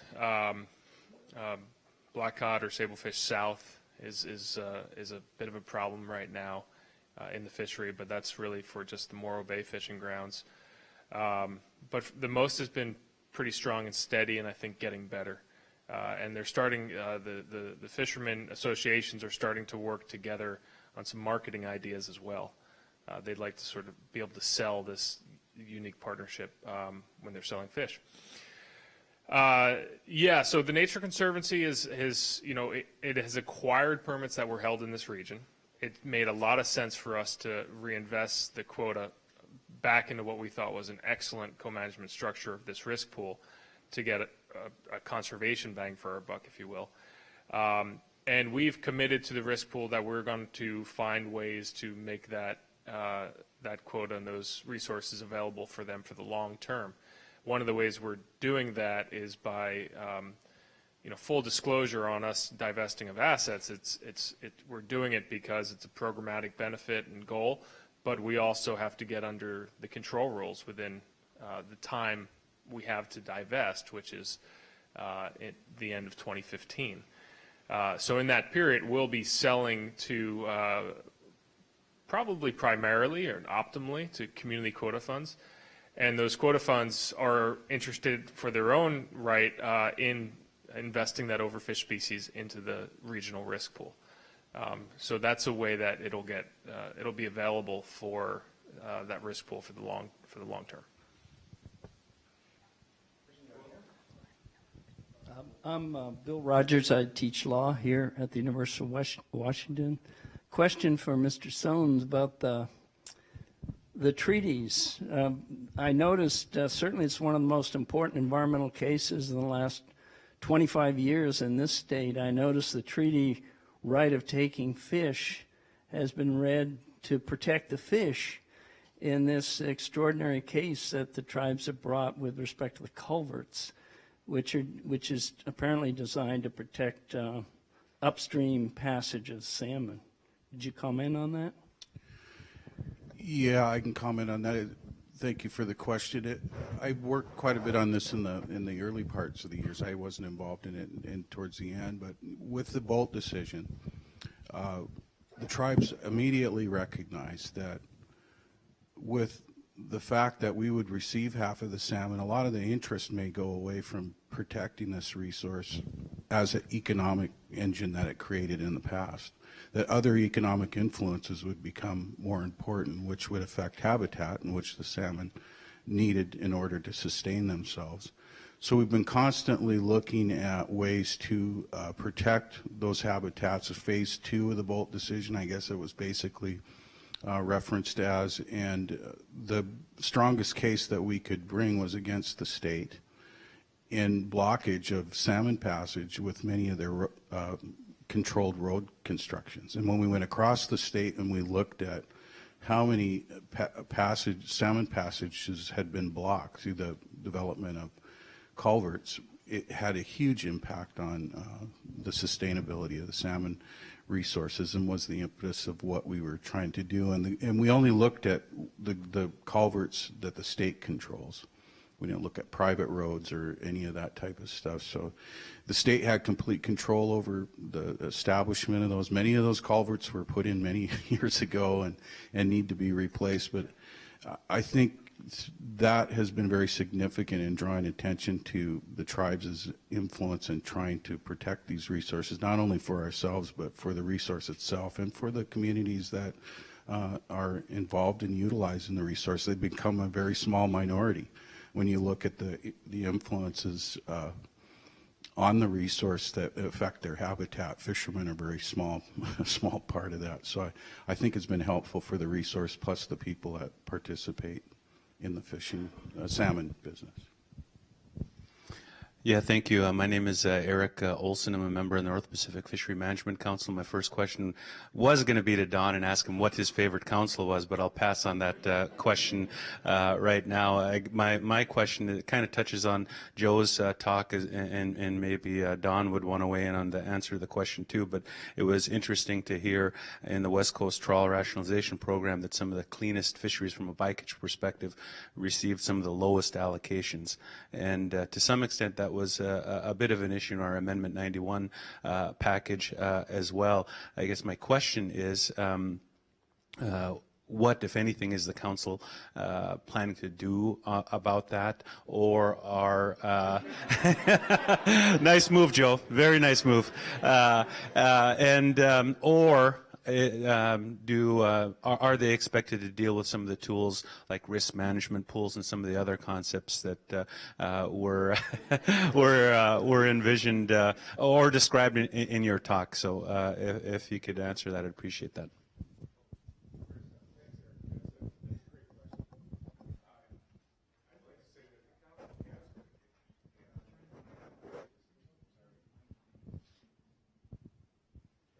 Does that help? The council has been engaged. We approached the council with the risk pool concept, but as I mentioned earlier, actually Merrick had embedded in the analysis, and I'm sure with council knowledge and intent, the specific provision that said risk pools were to be treated differently under the control rules and accumulation limits that would be applied by the council. When we came back to the council with what we were developing, we proposed a higher accumulation limit for the pools so that we could potentially carry them year to year under what would be a quota share kind of use as opposed to just quota pound use. And it got a very thorough and I think appropriate airing out with the council, and the decision was to wait basically and see how this plays out for a bit. But in the meantime, we did get some help in terms of just clear guidance on how the rule would apply. And also, I believe in the pipeline, there's a holding account amendment that would, if I remember correctly, the council did adopt that will formalize the structure we use to create these pools of constraining species catch. I can't speak to the allocation decisions that went on. I just wasn't part of those discussions. And I guess what I'd say is just rather than looking back and saying what I would propose be done differently, I think, as I was suggesting at the end of the talk, I think it's just an important thing looking forward to take a look at the effect of a fishery management plan decision on the community involved and whether or not that effect is going to promote or not a co-management type approach to some of these very complicated issues. I think in some cases the council does very well by providing the hammer in the background, stepping away from the allocation issue for a moment and talking more about performance. And I think you and others on the council have done a very good job of creating performance standards that send a real clear signal. And that, in some respects, if we can really build an effective co-management system, may be the most important thing. In other words, we may find a way to, outside of the accumulation, or pardon me, outside of the allocation process, to resolve some of the difficult allocation issues through co-management arrangements. What really helps us is when the council gives us clear performance standards and clear expectations about what we're expected to do when we do that. And I might add just a little bit, and then we do have Merrick here, who was one of the key analysts. And so with regard, first of all, to how to allocate the overfished species and whether or not it's a penalty for people who are actually fishing cleaner, the council did wrestle a lot with that. And it kind of came down to, since they are overfished, we need to look at this differently than the other species. And who needs some of these choke species the most? And when you look at somebody who never caught any in the past, is it because they didn't fish in the same area where yellow eye rockfish were, and maybe they didn't need as much? And so there was a different approach, taking a look at who really needed some. That does get into it, and we did get in public testimony a lot of people who said, well, you know, I've been struggling along this line trying to protect yellow eye rockfish, and I have successfully done so, and now I'm being penalized for that because of my catch history situation. So the council heard both sides of that, and I think it would be good for Merrick to say a few words about how that went. Then when it comes down to what do you do when these fish come off the overfished species list, and widow rockfish now has come off. And I think originally the idea was, okay, this allocation of overfished species is different than the rest of the fish, where every permit holder got some quota share out of respect for the buyback that had occurred, and then the rest of it was based on catch history. And so let's do something different for these overfished species to try to manage the best we can. When they come off the list, though, it's a new ball game, and the council will take a fresh look at it again and not get stuck with exactly what happened during this kind of impromptu crisis management decision on allocating. I think on the yellow eye came out to 2.2 pounds per permit or something that got it. So I mean that's almost less than a fish. Well, now widow is off. There's some more coming off, and the council is still wrestling with what to do with that, to go back to the original formula or not, because it gets complicated with regard to the quota of pounds being traded around and business arrangements, maybe being dependent upon some longevity to that, and how do you deal with that? So it remains a little bit of an open question. But Merrick, maybe just for accuracy, I tried to say it was a different system and it was based on who needed the fish, but maybe you can clarify some of that. That might be a generalization. This will teach me to volunteer again. Basically, Don, I think you did a great job answering that. I think the characterization that it was allocated to the lowest, or was not allocated to the lowest bycatch fishermen, I would characterize it differently in terms of what Don said. It's really more about need. The boats off the West Coast are, compared to Alaska, fairly small, fairly regionally specific. So as we know, these overfished rockfish are very patchily distributed. If you're fishing off northern Washington, you need a different set of overfished species than if you're fishing off Morro Bay, California. And so that's how the logic kind of spun into this complex allocation scheme. But I'd be happy to talk to you more about it at lunch. Dorothy next. So for one share to the other. Thanks. Okay, go ahead. So I am Dorothy Lohman. I'm with the Pacific Fishery Management Council. I wanted to follow up maybe either with both Joe and Michael about I think the really good story of how well the risk pool has been able to manage their overfished species, get more of their target species out of the water for the use of and proportionately for the use of the overfished species, and in fact have even a lower utilization perhaps of that overfished species, some of which is able to fund some of this good research by having that capability. But there has been a concern about stranding, and Joe reflected upon that and reflected that perhaps the risk pool has been able to then not be in the same situation that some of this individual quota holders are, being afraid to give up any of that until their last haul. So I was actually glad to hear that you've been able to start to think about how you can allow that to be on the marketplace for others. But I was wondering if you could speak more of how you've been thinking about that, the characteristics, the decision-making process of being able to do that. I'm going to go first. So the risk pool board or advisory committee is a member of each of the co-ops, and the Nature Conservancy gets to sit on that too, and we talk about how to handle situations like this. This was a first-year situation. This was 2011. The risk pool launched in, I think, June or July, and then so this was a first-year challenge. And what we decided to do is essentially in the second half of the year have these monthly check-ins where we have a meeting, we look at the reserves of overfished species, and we work hard to get that back out on the market. The way we do that is a decision is made. Let's say, listen, we have too much Boccaccio, there's no way we need this. In September, we're going to take 50% of it, and it goes pro rata back to the people who contributed it. And then it's their prerogative to put it out on the market, trade it with someone else, but just, they're going to get it on the market. So that's how we've handled that. And it's put a lot of fish back on the market.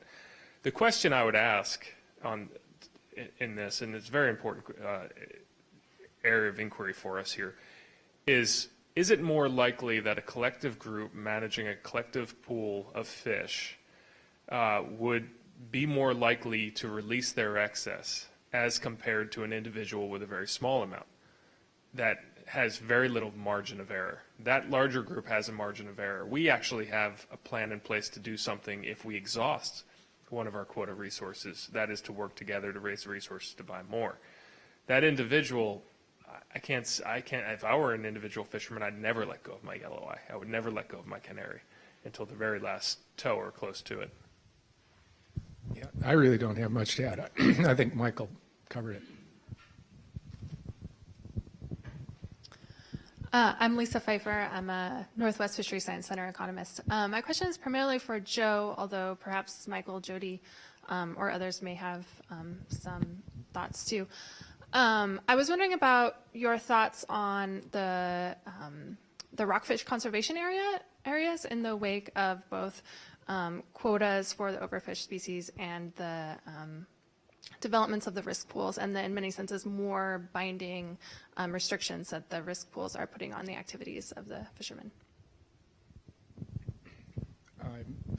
I'm not sure I follow you completely, but I guess what I'd say is, and tell me if I'm on the right track, I think that the risk pool structure really opens up the opportunity to take a look at that relationship between the rockfish conservation area, rockfish rebuilding, and then the management system that we've now got in place.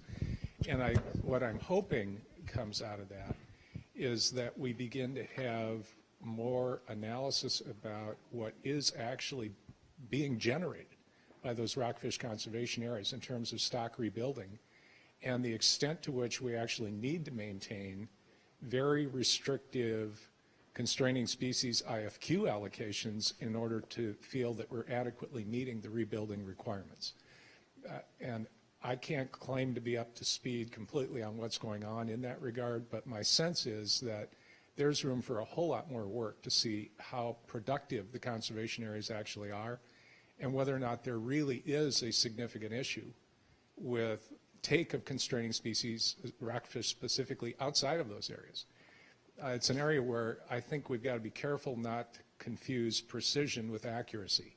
We get hung up on setting numbers based on IFQ allocations, and then we're managing to that number, and it makes us feel really good that we're addressing an issue where I think it's quite possible those areas would show there's sufficient productivity that the amount we're taking outside of them may not be significant, or maybe much less significant in terms of rebuilding than they actually are. And it kind of opens the door to take some of that pressure off of the IFQ allocation side of the equation. I don't know if that gets to the question you were asking. Yeah, okay, good.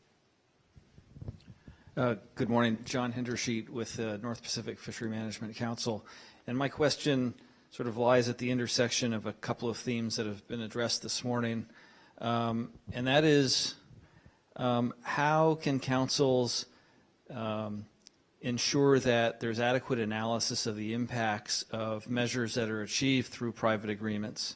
And how can they ensure that there's adequate accountability to those that are sort of outside of that agreement but still have a public interest in the resource? And I was just wondering if one or more of you could speak to sort of the public side of private agreements and co-management.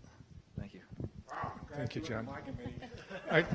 I'd jump right in on that. I think actually the North Pacific Council is doing a very good job of surfacing a method for doing that. And I'd say it has two major components. One is very clearly expressing performance standards for these types of arrangements and putting a hammer behind it. You know, basically giving people targets to hit and saying there will be consequences if you don't hit this target, and having a fully participatory process when you're setting those targets and those performance standards. I think gives people a lot of assurance that there is something there, that there's real substance to this relationship. The other thing is the council has, in my knowledge, I think every time they've kind of incorporated co-management into the process has added a reporting function. And that reporting function sets up this iterative relationship where the cooperatives, for example, come into the council process on a regular basis and put it on the table. Here's what we did relative to the performance standards you gave us over the last year. And I'm really satisfied to see the level of dialogue that takes place following those reports. It's not formal regulatory rulemaking, but it's a clear expression, in many cases, from council members back to the participants and with public comment about, here's some areas where we think you could do better. Would you give this a try and come back to us in a year and tell us how you've managed? I don't know that there's a whole lot more that you do want to try and framework around that, because co-management is a very different space than regulatory rulemaking. And I think it does depend on much more of a collaborative communication back and forth and much more of an informal course adjustment as you go forward. But at the end of the day, critical part of this is that the councils, as in their role as councils, as policymakers and folks who initiate regulation, set performance standards that make it clear to the public how they're expressing that value that they're supposed to be addressing under MSA.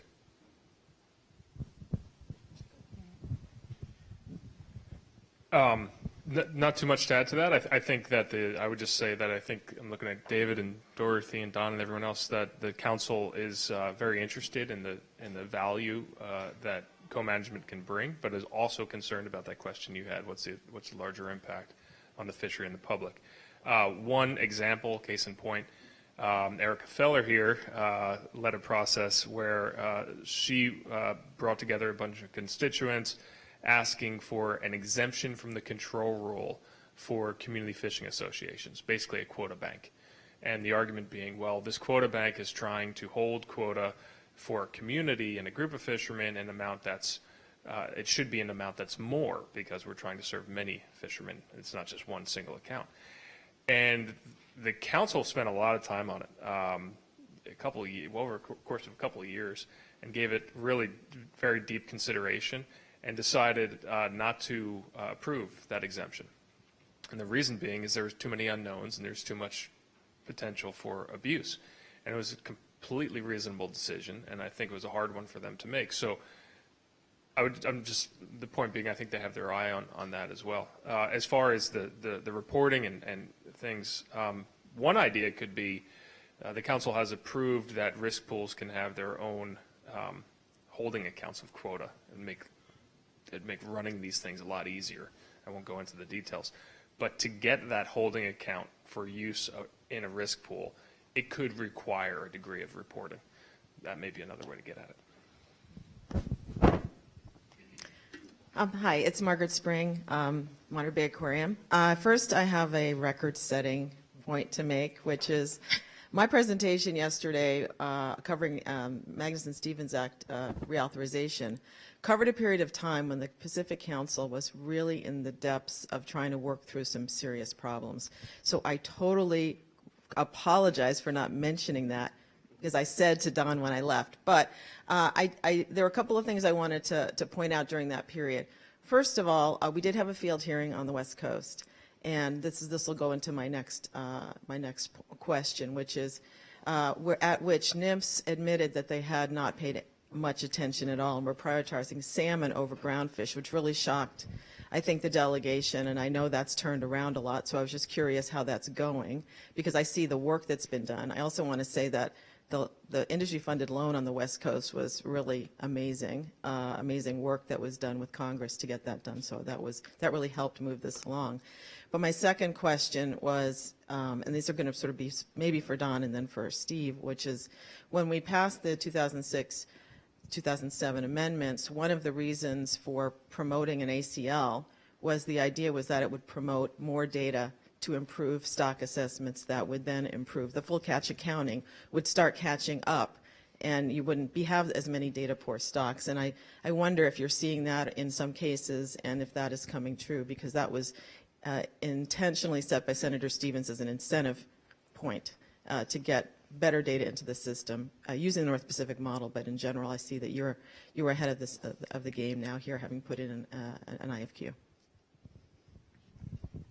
Well, I'll maybe start on that, and Steve might know more. Actually, John Stein here might know a bit more about the stock assessment part of that. But I think in general, we were pretty lucky in the Pacific Council with regard to the number of stock assessments prior to 2007.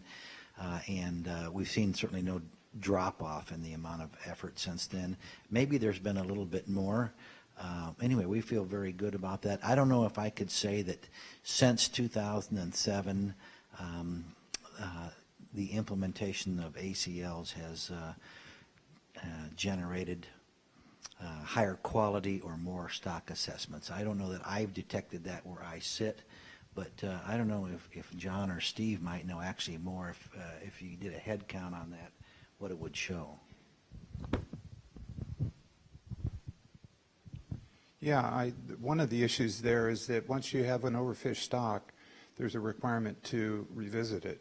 And so we had 6, 8 overfished stocks, and you had to come up with an assessment of it every 2 years. And we also went to a 2-year cycle. So all of a sudden we became dominated by having to revisit many of the stocks that were already being assessed. And so I guess I don't see that the requirement to come up with ACLs or overfishing limits through the SFA actually increased our throughput of stock assessments. I mean, one of the things that did help was the Northwest Center got to an annual combined trawl survey, which was a big deal. That helped create enough data to help us get a better fix on what was going on, because prior to that, as I mentioned, we had a triennial survey, and so it was few and far between. You didn't get new updated information very often, so that was also a pretty serious constraint on the science. So. George Hunt from UW Fisheries.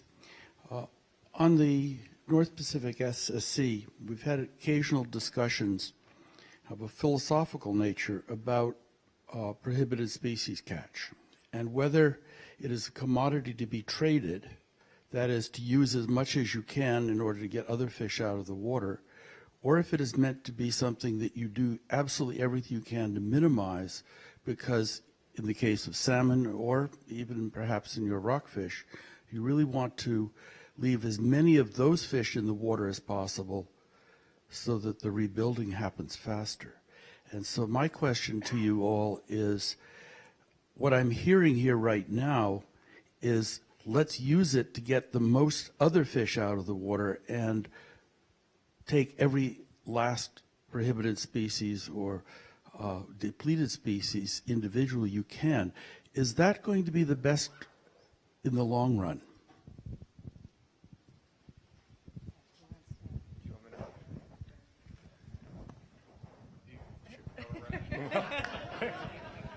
Well, I'd like to start with the last part of your comment. I hope we didn't communicate that our objective here is to take every last bit of that constraining species in order to maximize your target species take. It's different. The idea here is that we are trying to get target species out of the water. They're important for the fishermen involved, they're important for the consumer involved, and so on. What we're trying to do is actually balance the goal of taking target species out of the water with the constraint that we're under relative to rebuilding. And that's the challenge that we're always facing under National Standard 1. It's optimum yield, but preventing overfishing. And I just see this as another iteration in the continuing tension under National Standard 1. I don't think we've got a different agenda than is reflected in that standard. The question at every juncture in the process is, how do you best achieve that? And there may be circumstances where you achieve it because of the circumstances you're in at the time, by saying absolute avoidance, minimization of catch of incidental catch of constraining species is our highest priority because of the point we're at in rebuilding, for example. But I would hope we're managing on a spectrum as we're looking at that issue of that relative sensitivity on one hand and the importance of getting the constrained species out of the water as well. I think there are situations where, and I tried to address this too, it does not make sense to have a market. And I think we've got to be very careful about the tendency to move toward creating markets in anything that we address under kind of a cap and trade model as an approach that is going to get us the best result. And Bering Sea salmon, I think, is a perfect example. There simply is not, in my mind, space for a market there given the wide range of values that that fish has to all of the different users involved, including the extremely important cultural and even religious significance to the Yupik Eskimo culture, for example. So we're just faced with a situation where we have to do things differently, and I think we've got to be careful not to drop into some of the usual boxes that we might otherwise when we're faced with these kind of constraints. Just one quick perspective from the West Coast, and I think maybe the North Pacific does have a lot more experience in this realm than we do. This IQ program of ours is just getting started, but in terms of prohibited species, I'll use halibut, for example. There was great fear that the number for halibut was not going to be enough, and that this was going to be the real problem with the fishery and why this IQ program would never work. But the bycatch, the unintended catch, or the species you're trying to avoid, has worked out very well. And the problem with Pacific halibut making this whole IQ program crash did not happen. And when you get down to the individual accountability part of this, the fishermen did kind of know where the dangerous areas to fish were, and were having enough success elsewhere that the halibut thing wasn't a problem. And in fact, I think for some of the other, I won't call them prohibited species, but yellow-eye canary, some of the other ones, everybody's so careful that at the end of the year, there are still some of those left. But it is a beginning program, and there still is a lot of target species that aren't being caught. Dover sole, huge amount of those, for example. So it's a beginning program, and I don't know what about to the north, but I would say that model of use them all very wisely to maximize your allowable catch, we haven't quite seen that yet. People are just too careful, I think, at this point. I'd also comment that in the case of the rebuilding rockfish, I had a slide up there that showed the probability of rebuilding by Tmax for something like 8 different species, and there was quite a range. The most aggressive policy that the council could follow, I think, was rebuilding with a probability of 60% by Tmax, but some species, and I think dark blotch, case in point, it was greater than 90%. So there was, through the council decision-making process, some expression of not trying to get every overfished rockfish that they could during the exploitation of the healthy stocks. Just to follow up, one of the things that was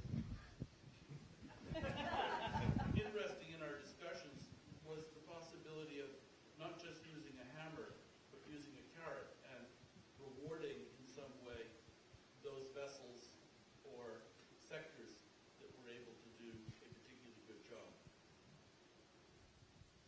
It's not for me to answer that one then. That sounds like a great idea. I can tell you that the risk pool, we sort of just accept the conflict, and the objectives listed in the risk pool agreement is maximize harvest of target species, avoid or use wisely or minimize, I don't know what the word is, the harvest of overfished species. So the conflict is sort of there, and I think Don said it well, is, how do we use these wisely so to maximize harvest of target species. We know in the risk pool that our overfished species take is going to go up as the harvest of target species goes up. And I think at the Nature Conservancy, it's been a real sort of soul-searching conflict for us because, what are we doing in the name of conservation? And I think where we've settled in is we're trying to improve the management structure, both through co-management and through influence of the management structure and our own investments in science and research. And if we can improve our scientific understanding of these populations of fish, then the science, the guiding science that sets the total allowable catch will also improve. So it's really about investing in the system rather than taking action on your own to try to minimize the catch of overfished species.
Check 1, 2.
Check 1, 2.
Check 1, 2. Check 1, 2.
Is this on? It is on. If people want to come on down, there's lots of seats in this zone and in that sector, and we're eager to get going to talk about ecosystems.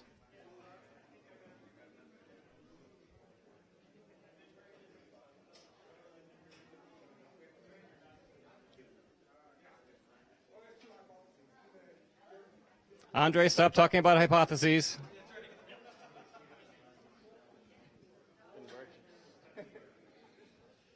Okay, thanks everyone.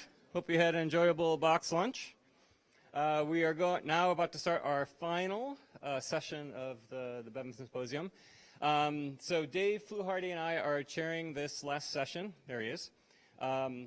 We showed a spectacular lack of creativity in coming up with our speakers because we're both speaking in our own session. But apart from us, we also had we have several excellent speakers. And I thought before we jump into Dave's talk, I thought we'd just give a little bit of context. I'm really happy we got a whole session here on EBFM about, I think it was 5 years ago, the last time we did Bevan as a 2-day symposium. Andre and I co-chaired that. I think so, yeah. That's exactly right. We had a whole session devoted to what are the challenges of implementing ecosystem-based management, where we pulled in experts from Europe, Australia, Canada, U.S., all around the U.S., and I tried to identify, what were the problems, what are the barriers, and what are some of the emerging tools. So it's very timely to sort of come back to those same questions now, but in the context of policy and the Magnuson-Stevens reauthorization. So really happy that we have time to talk about that. So without further ado, I'm happy to introduce our first presenter and co-chair, Dave Fluharty. For those of you who don't know Dave, Dave is a faculty over at the School of Marine and Environmental Affairs, just across the way here. He's been very involved in this field of trying to foster ecosystem-based management. Some of the documents that are flashed up, Dave has been a key leadership position on, in particular the report on fostering ecosystem-based management in the U.S. He's been really involved in the move towards integrated ecosystem assessments. And also importantly, he chairs the Ecosystem Science and Management Working Group of the NOAA Science Advisory Board for, how long have you chaired that? 4 or 5 years? 3 years? For a while. And part of the activities has been a really in-depth look at what has been the progress towards advancing ecosystem principles in U.S. fisheries. And I believe that's what Dave is going to talk about. So without further ado, I'll hand it over to Dave. Okay, great. Well, thank you very much. It is a bit strange to be on the steering committee and showing up, because usually you do try to get out of the speaker's role. But I'm happy to be here to talk a little bit about this and contribute to what hopefully will maintain the same high quality that we've had all through this. In case any of you were here 10 years ago, this was the lead slide that we used for the 2-day seminar that we had here at the UW on the Magnuson-Stevens reauthorization in 2004. So this is a second in the series.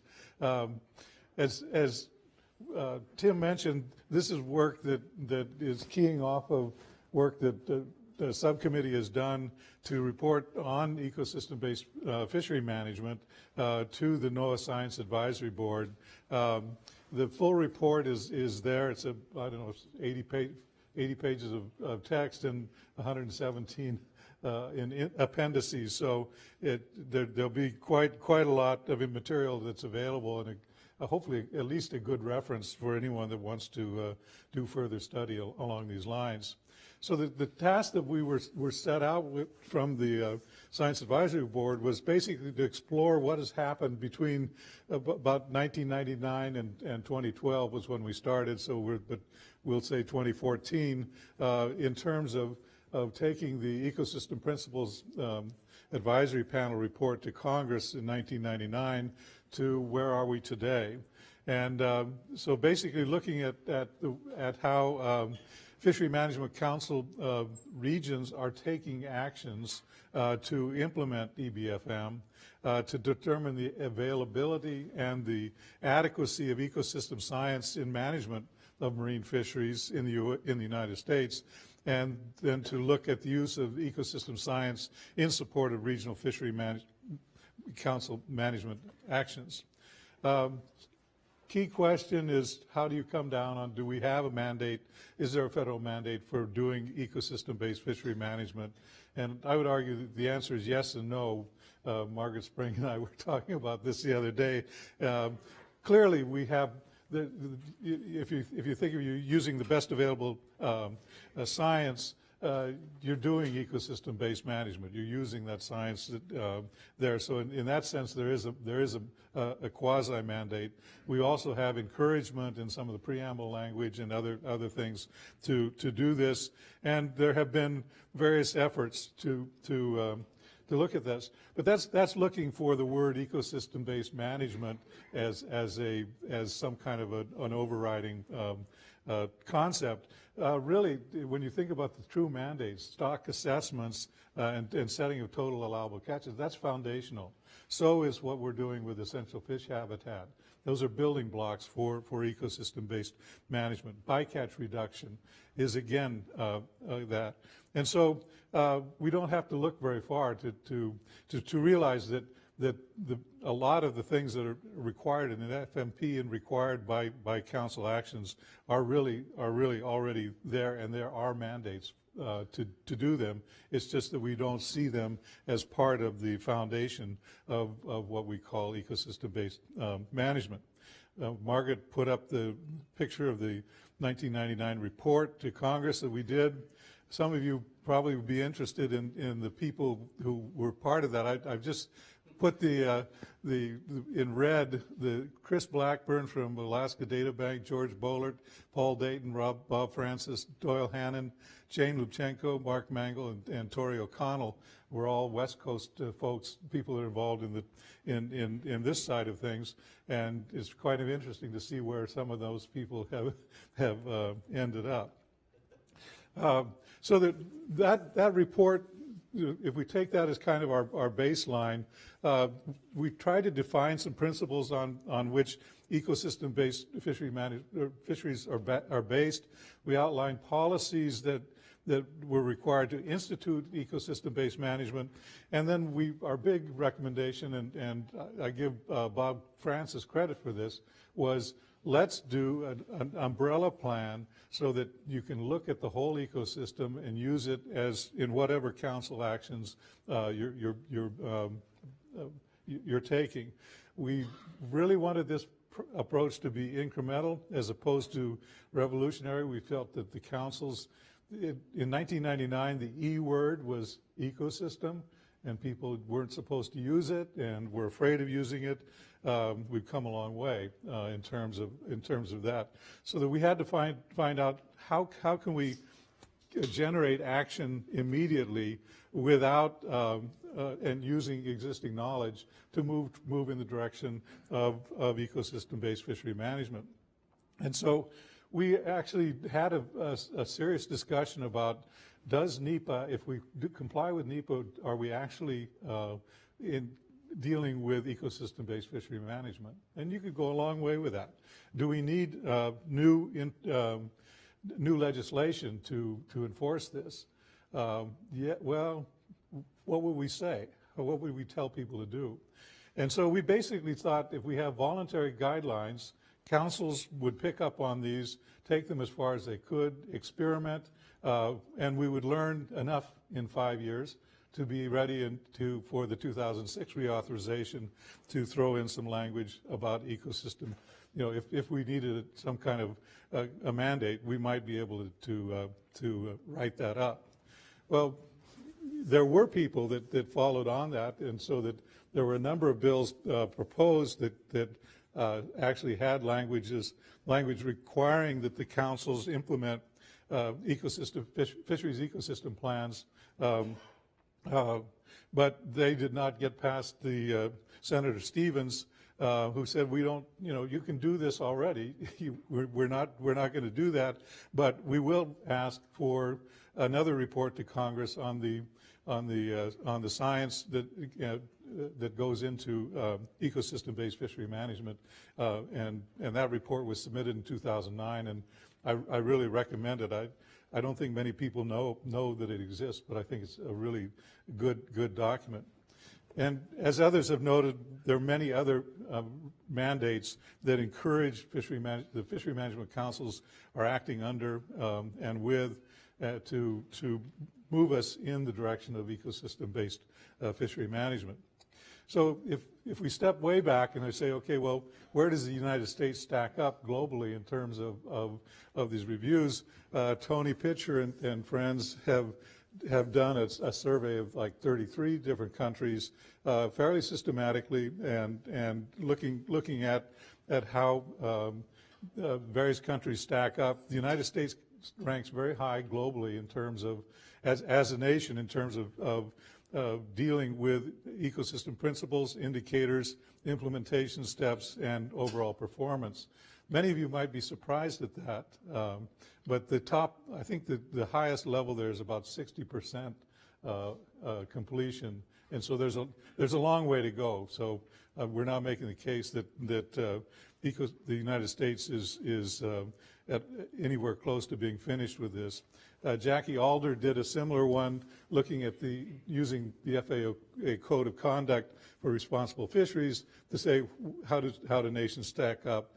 And the United States, on her metrics, stack up as number 2. So how should we organize what we're doing? Well, we said, what is implementation? That's actually taking actions that make a difference in what's happening. And so what could we look for in each of the council regions that would be the building blocks for ecosystem-based management and provide evidence that we're actually doing that? So clearly you're not doing the ecosystem any favor if you're overfishing. Secondly, we said, okay, have we actually delineated the extent of ecosystems so we can actually say what is the area that we're management? Do we have conceptual models of the food web? Can we describe habitat needs of different life history stages of animals and plants in the significant food web and develop conservation measures? There's your essential fish habitat, right? Or at least a major part of it. We can talk about calculating total removals. This is something that North Pacific has certainly been out ahead on in terms of looking at all forms of mortality and relating them to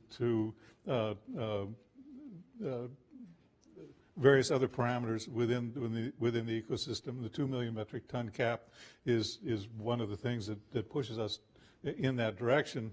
Do the councils or is the science giving us information about how uncertainty is characterized and what kind of buffers have we actually put up in terms of taking management actions? Has the council set ecosystem goals? I mean, this is one where if you don't know where you're going, how will you know whether you got there or getting there? And or developed indices for ecosystem health as targets for management. It was kind of interesting. We're still using the term ecosystem health, which was something we were widely criticized for in the 1999 period to use that term. And everybody said, well, can you define that? And we're still trying to define ecosystem health. I think that's kind of interesting. Do we actually take into account the long-term monitoring data and how they're being used? And then moving over to the social side, to what extent are we assessing the ecological, human, and institutional elements of the ecosystem which most significantly affect fisheries and may be outside the Management Council's control? And if there are such things, to what extent do we have a strategy that would address those influences? So again, there's your essential fish habitat, the consultation requirement, which is weak, but it's used. Our big recommendation from the Ecosystem Principles panel was to develop this fisheries ecosystem plan. So to what extent has that taken place? is there a designated lead entity within the council process where sort of the go-to place for this? So North Pacific has had an ecosystem committee for since 1996, and other councils have developed those as well. To what extent are ecosystem models developed and available for use in the council processes? Are we using decision support tools for analysis of trade-offs? To what extent management strategy evaluation is being used, risk assessments, ecosystem indicator scenarios? And then to what extent are spatial management tools being applied, certainly within EFH, but also now that we're much more interested in further definition of stocks and genetic tools are coming that help us with that sort of spatial management. And then 15 was kind of what else do we see that would be of interest. So here you have a bunch of parameters that we're saying these are all actions that could be taken to promote ecosystem-based management. But then you start to think, okay, well, we're applying these in the Gulf of Mexico. What about that hurricane? What about that oil spill? What about that hypoxic zone? So many of the insults that are being imposed on the fish ecosystem are really quite different in the Gulf. If anyone's interested and has been in the Caribbean, you can see that the Caribbean Council has really, how would you define the ecosystem here? And so what we ran into early on was, okay, well, how do you know whether you're doing, when are you doing ecosystem-based fishery management? So, okay, so we have this long list. Does it mean you have to be doing every one to be doing ecosystem-based management? Or is this even close to the list that any one of you could have ginned up in 10 minutes out in the audience as a way of doing the same kind of evaluation? Third, ecosystem-based fishery management is really a moving target. We've got a dynamic ecosystem. And so we're looking at this as, snapshot in 2014, but where's it really going? And then given the dynamics, we have to be dealing with a constantly changing context. I mean, both on the human and the natural environment side. And then not all of these actions, all those 15 things, are equally important if you're going to think about ecosystems and fisheries.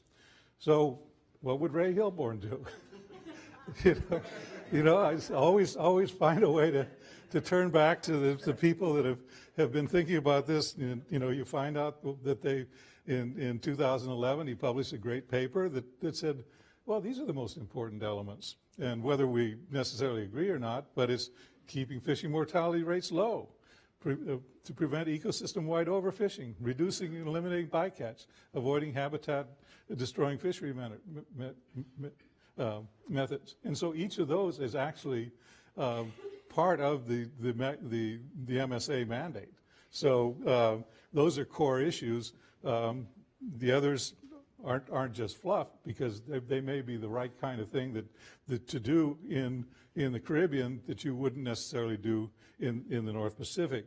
And so, and there's also, a diminishing marginal returns in terms of how many of these and how much you're actually applying. And I think several people have spoken to this in the past few days about what, to what, how much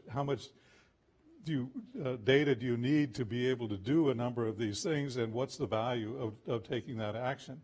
And we're still working pretty hard on that. So how do we gather our evidence? I mean, if you're like many at no advisory committees, everybody's busy person, and so you don't have time to spend several years and and hundreds of thousands of dollars doing this study. So it's all volunteer. So we basically figured, well, the best thing to do is at least start by asking the lead staff and lead scientists from each of the regions to about where they stand on ecosystem-based fishery management. Also look at the peer review. There's a lot of articles that are now being generated about fishery management and ecosystems.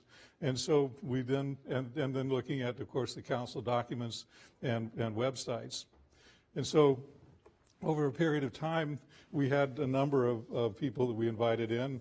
Obviously, we couldn't bring in people from every council to do this systematically, every council region, every science center, but we did get a good sampling of these kinds of things. Now, we're giving you the global overview. You're not going to be able to do this. This actually is just the framework. We filled all this stuff in and then documented it in terms of in the appendices. So if you know when this report actually goes public in a month or so, you'll be able to read that. But one of the things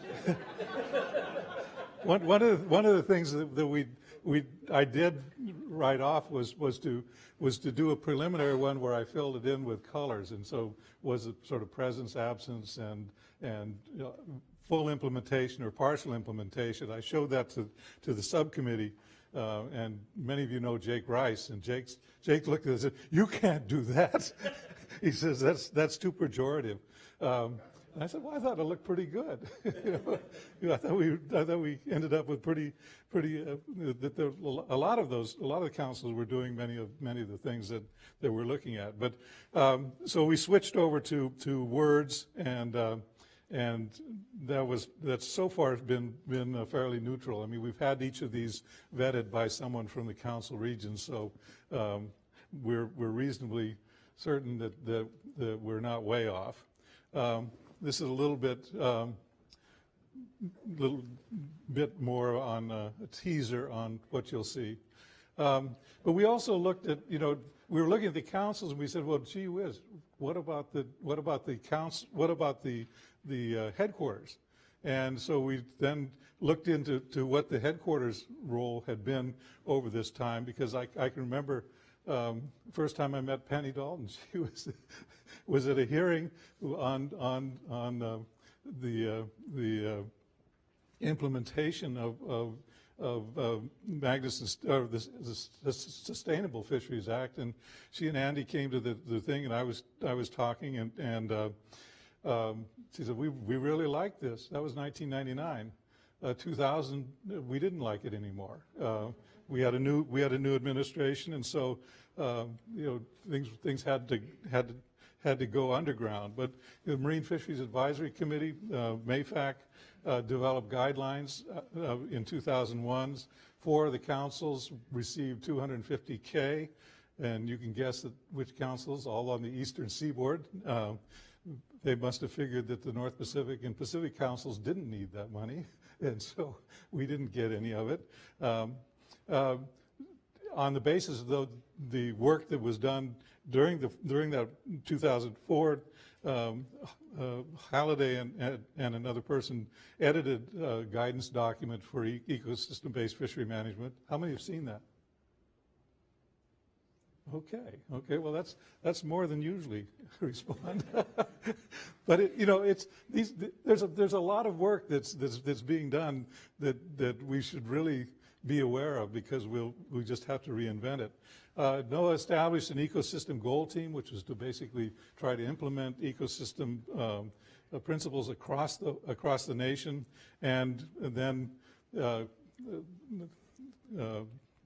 Conrad Lautenbacher said, we want somebody to come in and tell us how to integrate across NOAA, and so that's how we got into this integrated ecosystem assessments work in 2006. People have also asked about the role that, let's export our system to other places, and also how are we behaving, what are our responsibility within the regional fishery management organizations. And so we did a quick study there, and there's actually quite a lot of at least discourse about the ecosystem that is taking place in the RFMOs in which the United States is a member. So already, since you've seen the analysis, now we come to the conclusions. And so that these are big, broad overviews. For NOAA ecosystem science, this is the kind of work that's being done at John Stein's Center and Steve Vignell and here in Seattle.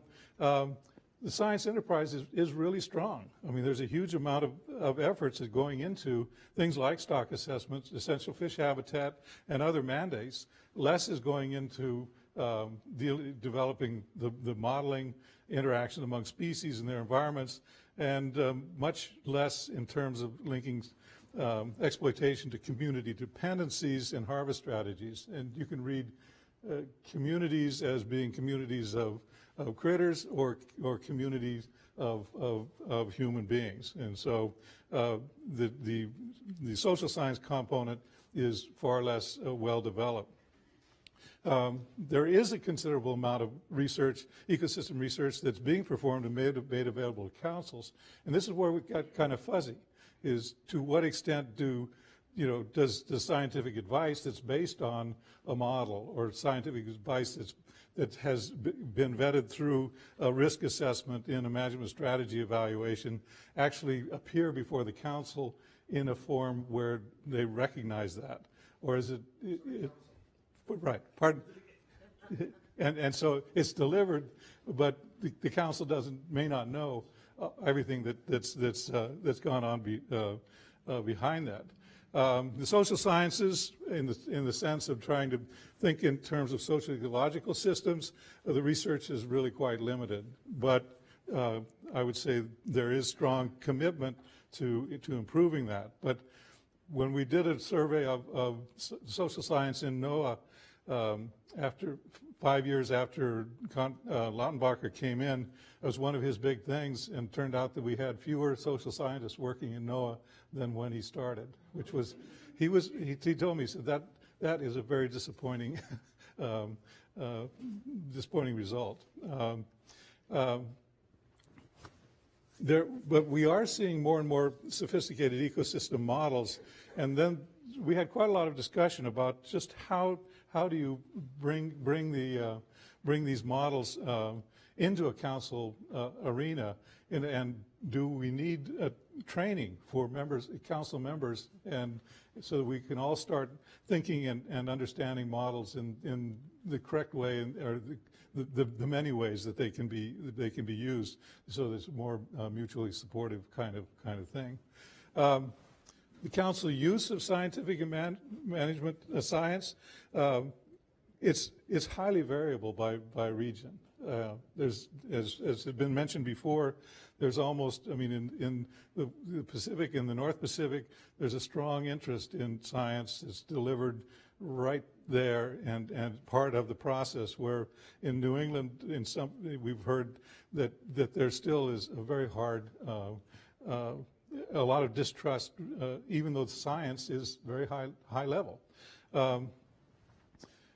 Councils, as they develop fisheries ecosystem plans, management plans, are actually using more science and demanding more science, and we can track this, so that the Pacific Council, I would say, has actually delivered the model of the fisheries ecosystem plan that we thought we were asking for in 1999.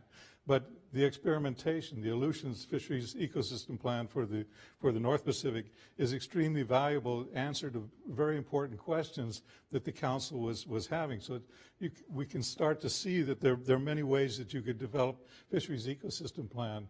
The Western Pacific Council has taken apart its layered approach to the region, and has started developing archipelagic fisheries ecosystem plans, actually fishery management plans. So they're substituting an ecosystem-based fishery management plan for for a bunch of cross-cutting management plans. Very, very important, I think. I think from the council perspective, there's a steep learning curve on use of modeling in management decision-making. How ready are we really to do that? And so that and everywhere we're seeing that there needs to be more assistance in developing the capacity for analyzing trade-offs in management scenarios. We make those trade-offs, and we have analysis that gets us to certain parts, but what other tools are there that we could use, and how can we better bring in socioeconomic context? So our principal recommendation was that National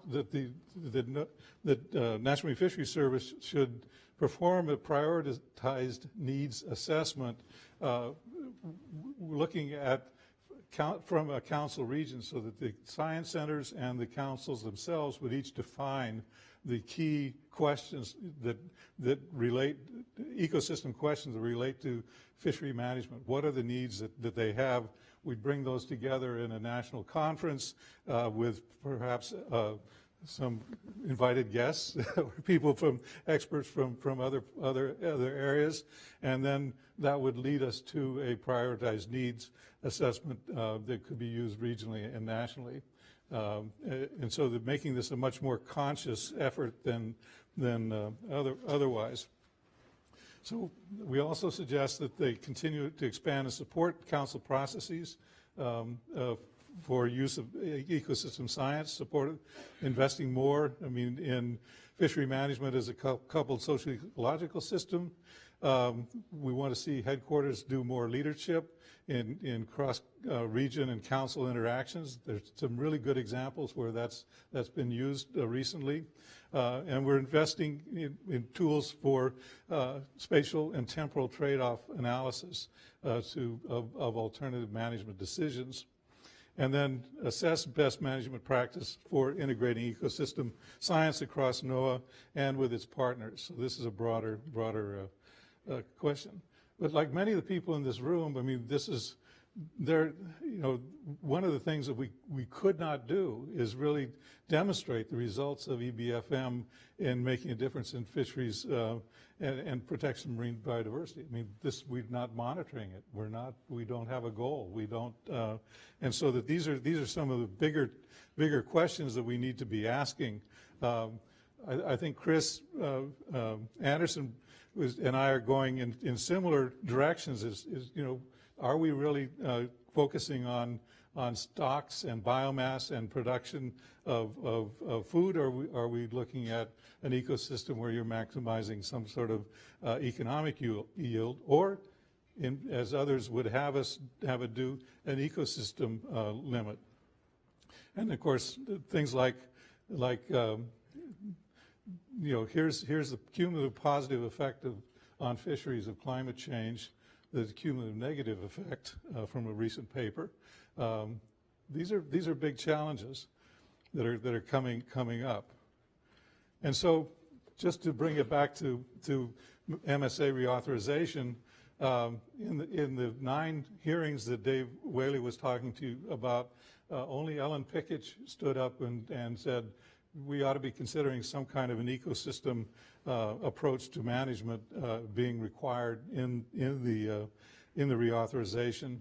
The Senate committee draft has a section 103. I think Chris Oliver spoke to it this morning on fishery ecosystem planning authority, which basically says, yeah, go ahead and do it and do all of these things while you're doing it.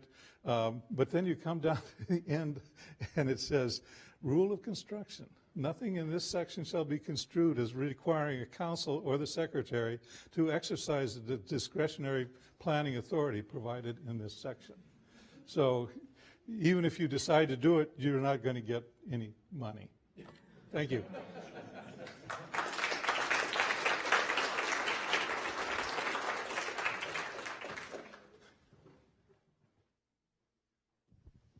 Thanks, Dave. So while there's the handoff of the microphone, Dave, do you want to give Ann your microphone? I'll introduce Ann while that's happening.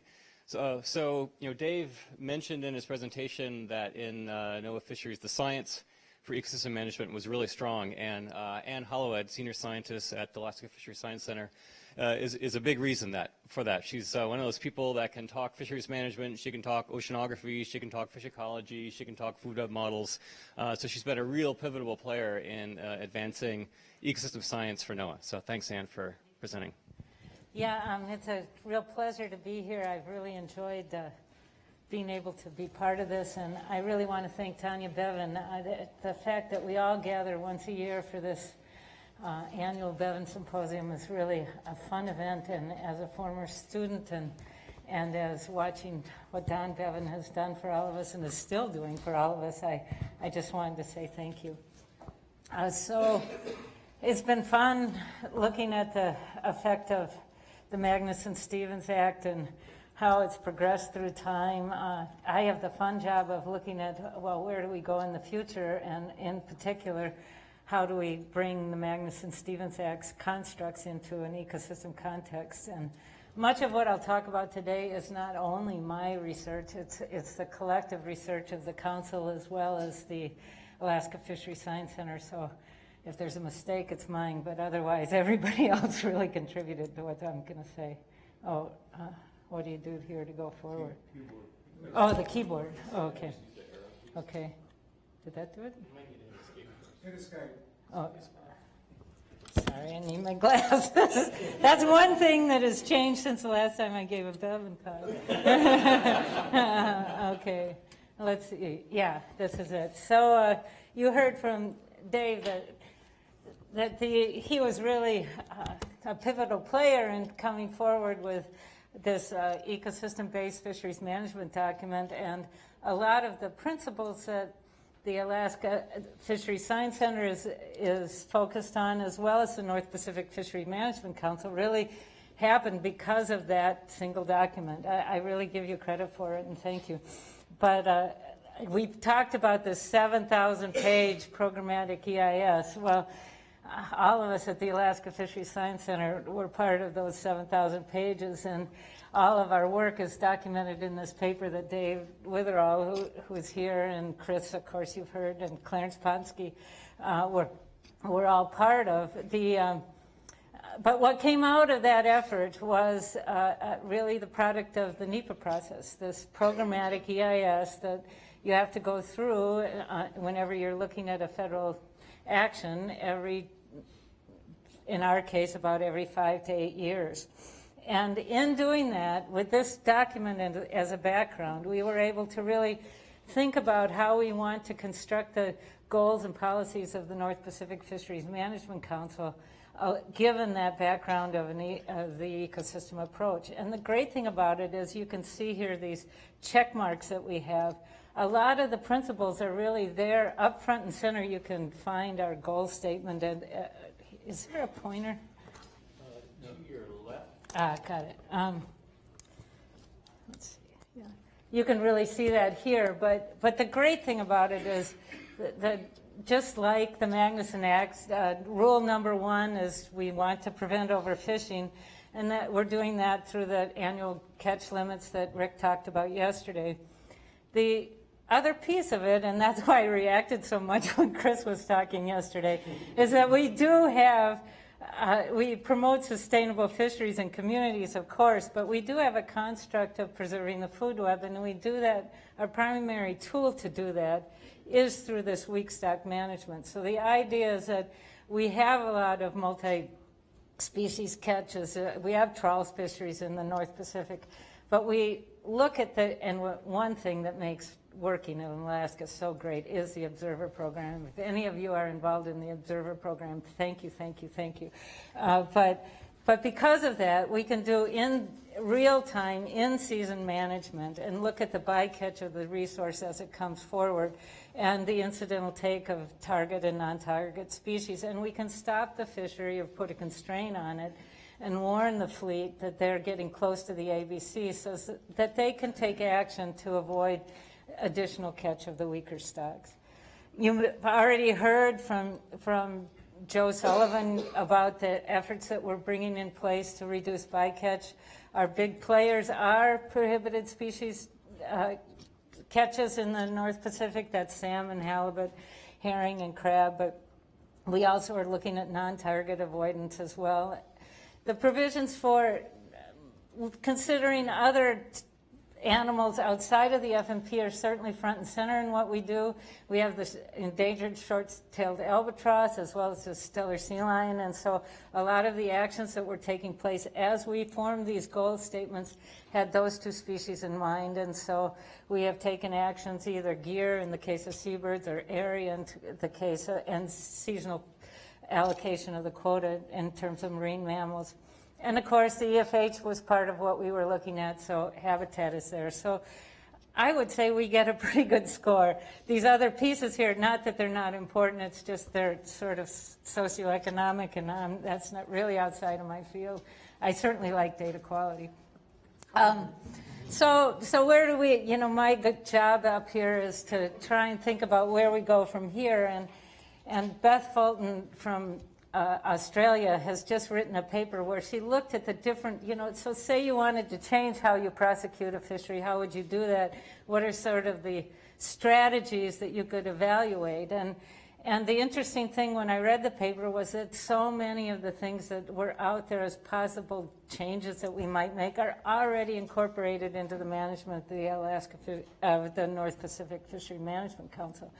We have property rights. You've already heard about some of these. The sablefish and halibut ITQs, the American Fisheries Act dealt with pollock, and now Amendment 80 has dealt with the non-pollock trawl catch. And so these have helped to rationalize our fisheries in the region, and it's done a great job in terms of the cooperative, not only in terms of improving the economics and the profit from the fishery, but also the cooperation among fishers. It's reduced the competition in terms of racing for fish. Community-based management is certainly a part of what we do. We knew head on that we needed to protect the smaller communities in Alaska. They were important constituents, and so there's a community development quotas that are set aside that was put in place in 1992. And certainly we use time, area, and quota management as much as we can.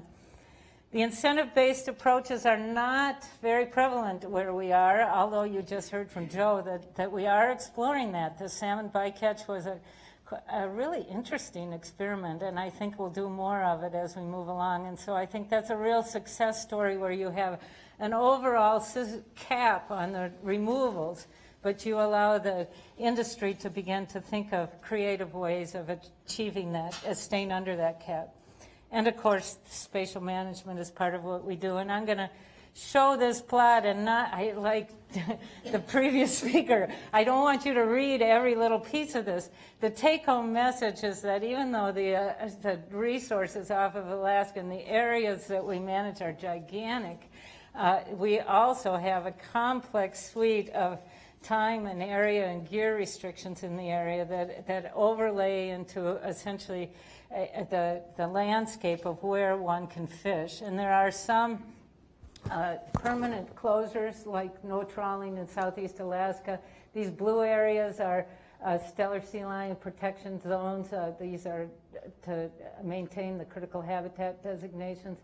And there are areas where no trawling is allowed to protect the habitat, as well as to allow for crab fisheries to take place. This is a red king crab protection zone. So it's those sorts of things. And so this is the landscape that we have evolved to in terms of fixing gear interactions or area partitions.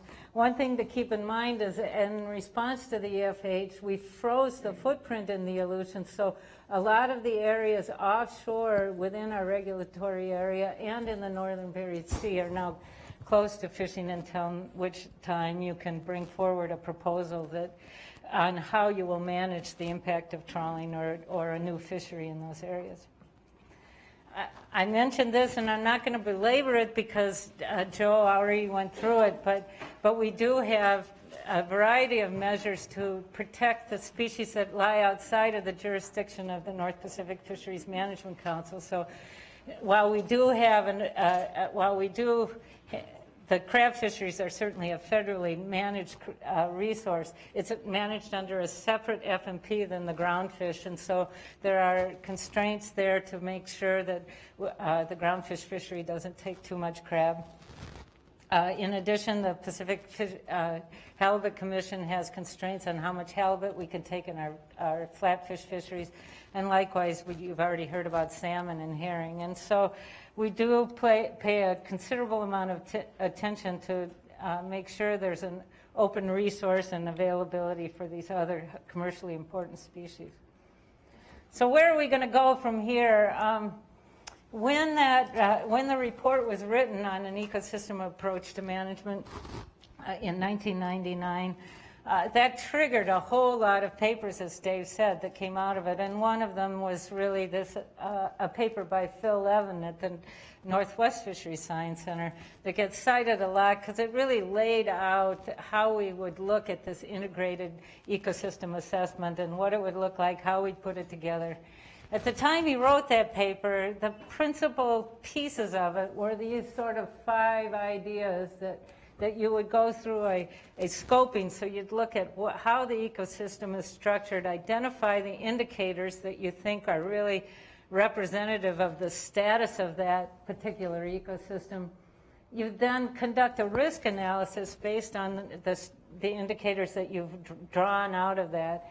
You'd run an assessment of how fishing affects those given these risks that you've already identified, and then look at a variety of different management strategies, and not the management strategy that we think of. Those of you who are students here think of management strategies as a full operational model and all of the things that Andre has you do. This was more just looking at how would in a qualitative sense, how would that management strategy play out. And the Alaska Fisheries Science Center has done a wonderful job of that. Every year we gather what's known as the Ecosystem Considerations Chapter, which is an enormous document, about 300 pages, that updates the status and trends of different ecosystem indicators, that whether they're physical, biological, or trends in the fleet itself. Those are all documented and ready for us to consider before we set the quotas. But where are we going? And this is really what I think is the transition phase that we're in. And if there's any message that I want to say at this meeting, it's really this is where we're going. Is that the effort now is no longer to just pull up indices of different ecosystem states or states of the fishery or the anthropogenic impacts on the ecosystem. The idea is to really begin to build the models that will functionally connect all of those different disparate pieces so that we can project those forwards in the aggregate, so that we can begin to look at how the strategies that we're considering really would play out in terms of the overall landscape of ecosystem status and trends, as well as the fishery removals that you can get out of it. So how are we going to do that? Well, Dave said that this should be incremental, and we are incremental in this. As I mentioned, the first thing that we have done is this is sort of the typical decision-making framework that we have in Alaska, where the stock is, it all begins with the collection of data from the field, so whether it's fishery-dependent or fishery-independent data or the associated sampling that we do when we're out there, those are all fed into an assessment and then goes through a detailed review process, a technical review by the plan team, and then an additional review and quota setting by the SSC. What we're doing now is taking that ecosystem chapter that I mentioned on the previous slide and drawing those indicators out to actually look at them and consider them, and they're reported on before we ever get into this process in terms of setting the quotas. But what we're doing now is transitioning to actually look at the functional response of the individual species to that indicator. So we can begin to couple in bioenergetic effects onto the growth of a particular animal. Look at the climate effects on the selectivity or catchability or availability of the resource to our surveys or the fishery, either one. look at time-varying changes in natural mortality rate or maturity schedule, all of which have direct effects on the stock assessment. The great thing about doing that is that they're in the currency that everybody's familiar with the council process. And so the review teams in the SSC can easily adopt those changes right away. And that's a real advantage. It's not some foreign ecosystem model over here. This is directly in the currency that we're doing. But of course, those are, in the lexicon of ecosystem modelers, sort of a minimally realistic modeling approach. And so where are we going to go from there? Well, we need to take into account the sort of why would you build a full ecosystem model if you could get by with that sort of indicator incorporation into the stock assessment. And the reason is that there are some big changes that are likely to happen over the next 20 or 30 years in the North Pacific. And climate change, of course, if you know me, I think this is the issue of our time, and we need to be aware of it. The great thing about it is we have a little time to plan on what that landscape of a changing climate will look like in terms of the availability and abundance of resources that we can be prosecuting in terms of fishing. And so that's a clear piece. The other side of that that hasn't been mentioned that much, I only think one or two people mentioned it yesterday, is that the population is growing. And so we're going to see increased demand for markets for fish, particularly in China. We heard about that a little yesterday. But as well, we're going to have to think about what is the role of the United States in provisioning food or to human beings around the planet. And that's going to be an interesting conversation.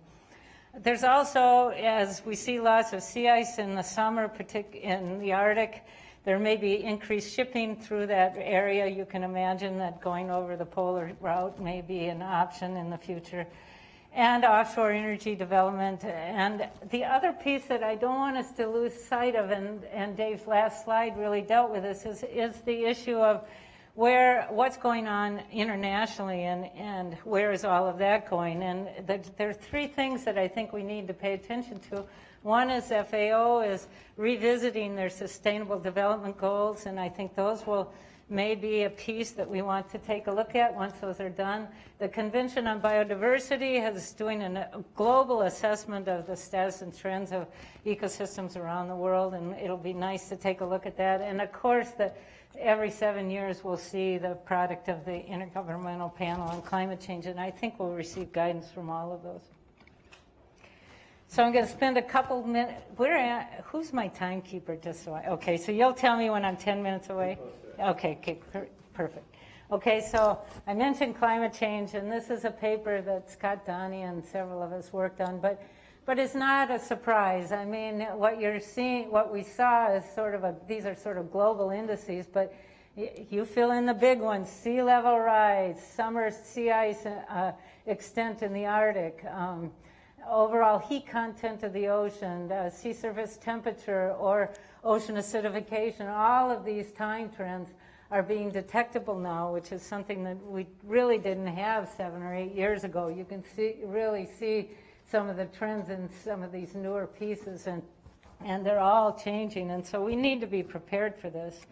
Why are we so worried in the North Pacific, and particularly the Bering Sea?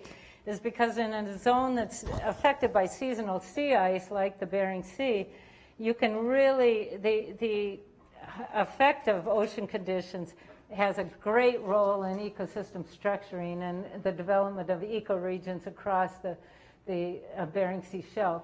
This is an example that Al Herman over at who's part of JASAO and works a lot with the folks at PMEL, what they looked at was, this is what happens when there's seasonal sea ice, is that there is a remnant pool of cold water that forms in the bottom and persists all the way through the summer. So this is a July snapshot from an aggregate of all of the cold years, all of the average years, and all of the warm years. And you can really see the signature of that cold pool. When it's warm, it really retreats back. And you can imagine if you're a cold pool avoider, this opens up an enormous amount of available habitat for you. So the great thing about the ecosystem modeling that's come out of the Bering Sea project that was a joint effort between NSF and the North Pacific Research Board is we can now put that currency into the projections that come out of the global climate modelers. And so these colors are 3 different climate models, the Canadian model, the Japanese, and the German model. And what Al has done is he's used those as forcing boundary conditions on a regional ocean circulation model to give an idea of what the mean sea surface temperature is going to look like on the bottom in the future. And the take-home message from this is twofold. One is that all of these models are showing an increase in temperature, but the other is that you're seeing enormous interannual variability across all of these. But the thing that really caught my eye when I looked at it was in at least 2 of the 3 models that he looked at, the probability of having a cold year in the Bering Sea. You know, we may begin to see that sort of absence of cold years in the Bering Sea by as early as, say, 2025, which is within the time frame of our planning. So how would we do that? You know, climate change affects a lot. And, you know, it's going to affect the growth and bioenergetics of the species, the recruitment variability, the selectivity and catchability. It's going to change the phenology of the species. It has all of these variety of things that it could affect. And in order to trace that all down, particularly with recruitment, you'd want to know how climate variability and change is affecting all the life stages of your organism so you could track that through time. Well, asking National Marine Fisheries Service to do that on every species in the ecosystem is a tall order. The great thing is that Sarah Geiches, who was a former student here, came up with a way of identifying nodal species, and that is the species that really have a lot of the energy of the food web flows through it. And I think this is an interesting idea because perhaps what we could do is use our food web, perform the network analysis to identify the nodes, and then go from there. So what are we going to do with an ecosystem approach to management in the future? And I think the real key is what Andre is pushing, this idea of doing a management strategy evaluation where you develop a full model, where you look at all of the pieces, you capture all of the sources of uncertainty by having an operating model with known characteristics as well as all of the errors associated with the sampling of that ecosystem. We've already started that. Teresa Amard has done a full operating model and a climate forecast on Gulf pollock. Franz Muter, Jim Iannelli, and Tom Wildeboer have looked at a variety of species. Those were not full MSCs with an operating model, but they certainly were climate-enhanced stock projections. And Kirsten Holtzman has now tried this with a multi-species model. The sort of strategies that you look at when you build a model like that are sort of outlined here, where you can look at adjusting the buffer for uncertainty, or you could look at a steeper harvest control rule like you saw with Steve. There are a variety of sort of what I call engineering approaches that you can look at, and you could test those out. The other piece would be to look at a little more fully at this. So we're looking at a multiple model projections of what climate will look like to see just how they all compare. So you can look at this would be your sort of climate-enhanced single species modeling approach. You could look at a climate-enhanced multi-species approach, a full end-to-end model that's capturing the whole ecosystem, which is with upper trophic levels and fisheries embedded, or a multi-species technical model that takes into account all the interactions of this fisheries because of that bycatch limitation. So we have this suite of models that we're bringing forward.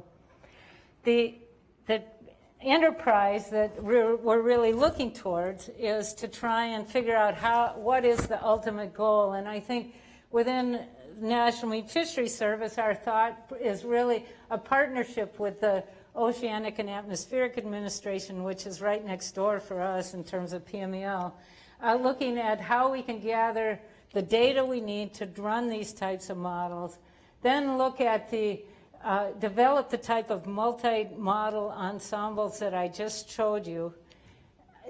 The key here is to get to the point where we are more like the Weather Service, where we have the ability to run these models periodically.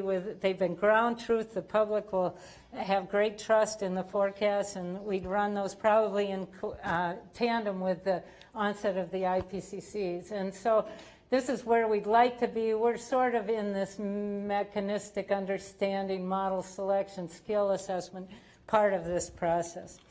And so I'm going to skip this. My take-home messages are here.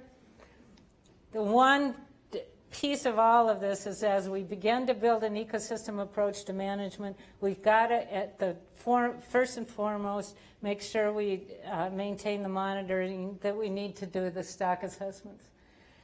In terms of looking at the process-oriented work, I've given you an idea of how you might prioritize the species looking at that nodal network. The biological reference points are going to be difficult to estimate because they're all based on equilibrium thoughts, and we don't have those necessarily in a changing climate. So we're going to have to think about how do we develop flexible management strategies that will deal with that type of trade-off. The one thing is about looking into the future is that I can get my head around thinking about how the environment is going to change and the climate's going to change. But I think we really need to engage the stakeholders, and we've heard that throughout this meeting, that they need to be part of this planning process so that as we project forward 20 or 30 years forward, that we also are correctly managing the future of fishers as well. And so I think that's my take home of where we are in Alaska in terms of an ecosystem approach to management.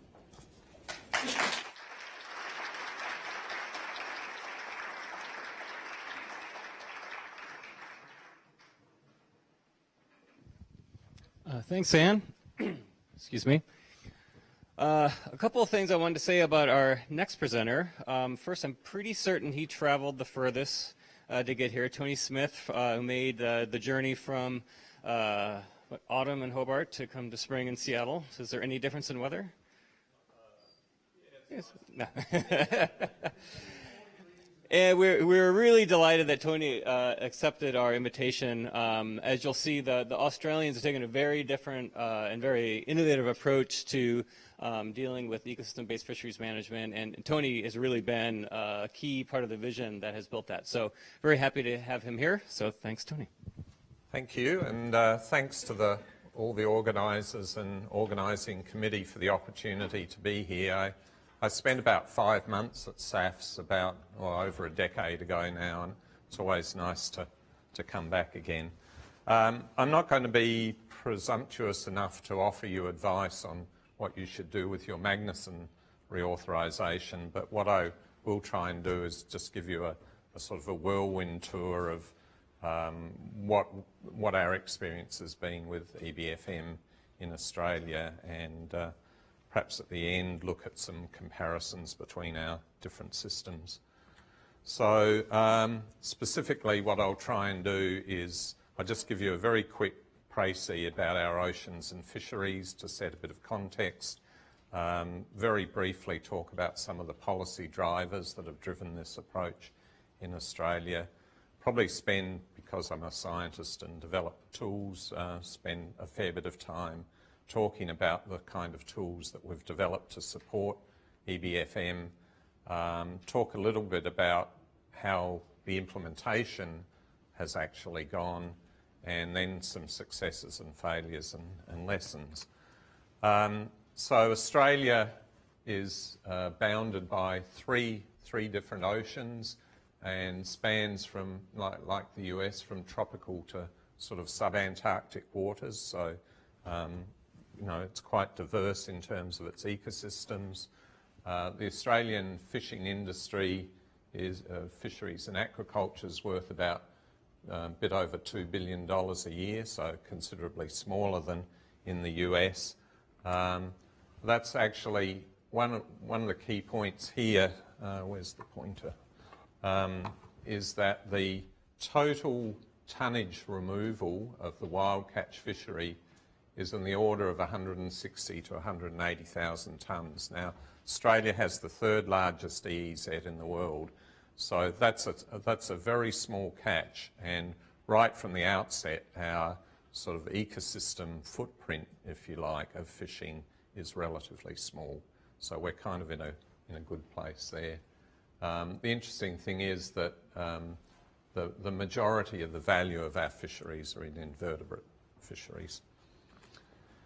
Some of the policy drivers, the whole sustainable development, Brundtland report kind of thing generated, and then Rio and so on, generated a big focus on what we came to call ecologically sustainable development. That was adopted by all governments in Australia in the early 90s. And then there were a series of sort of developments from that, new fisheries legislation, Australia's oceans policy in the late 90s, and the Environmental Protection Biodiversity Conservation Act, which is kind of our equivalent of your NEPA, again in the late 90s.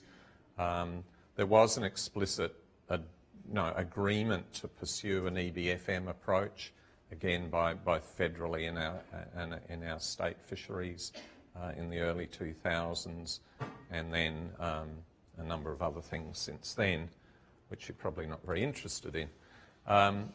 Ecosystem-based fisheries management, I'm going to cover a number of these kind of elements in the rest of the talk. So as several, almost all speakers have said, both in this session and previous ones, that sort of target species, primary resource focused harvest strategies are front and centre of effective ecosystem-based fisheries management. So you've got to manage your resources properly in the first place. I'm going to talk a bit about then broadening the focus to look at impacts on other parts of the ecosystem, both through ecological risk assessment, and talk a little bit about spatial management, and then a fair bit about this idea of whole of fishery management strategy evaluation. So not using MSE not just to test and formulate robust harvest strategies, but much more broadly to look at how we manage all those sort of ecological and social and economic consequences of fishing. So this is a figure that probably some of you have seen before. It was a sort of a framework that we came up with almost a decade ago to try and think about this idea of the scientific tools that you need to support EBFM.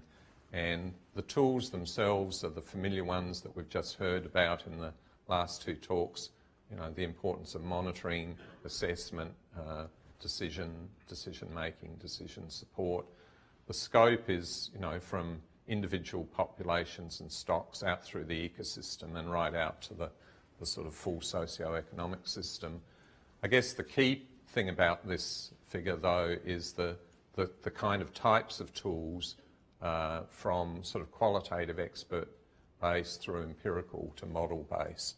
And so what we set about doing was saying, well, we already have some of these tools, so stock assessment would be an assessment method at the population level, mostly using model base, for example. But we wanted to essentially populate this whole space and have tools that were available to us to do that.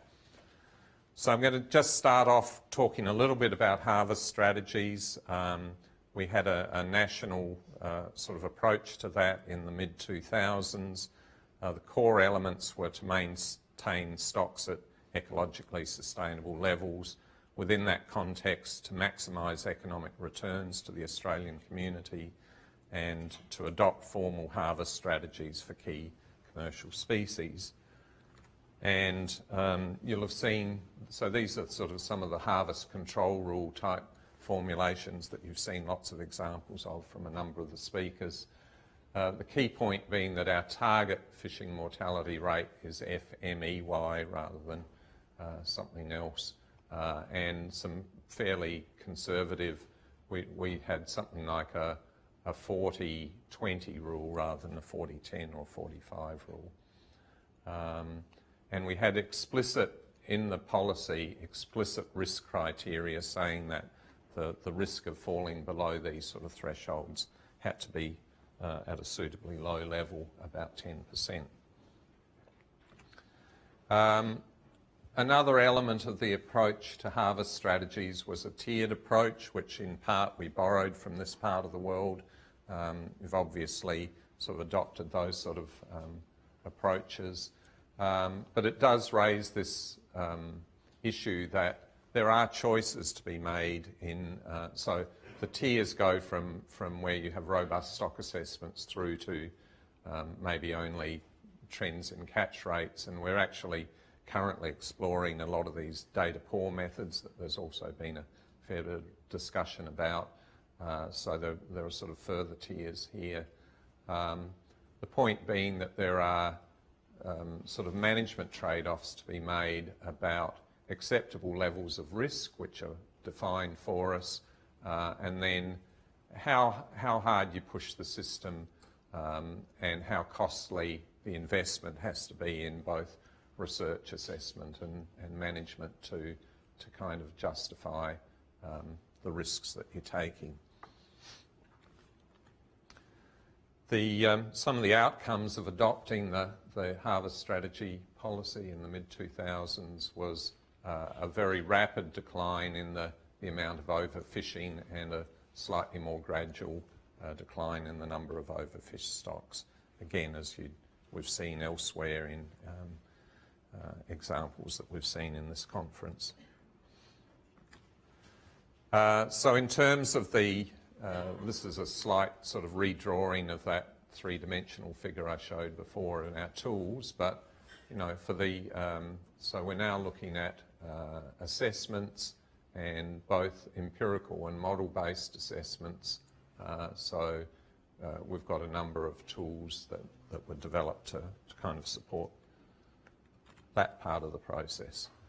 I'm now going to move to ecological risk assessment, which we invested heavily in the early 2000s.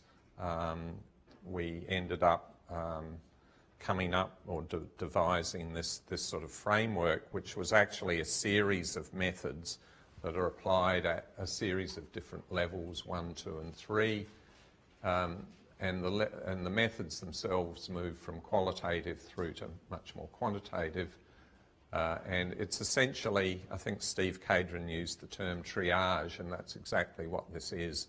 It's a process of prioritising, looking very comprehensively at all possible risks in a qualitative way, so it's fairly rapid and easy to do, screening out the low risks and only further considering those that came out high.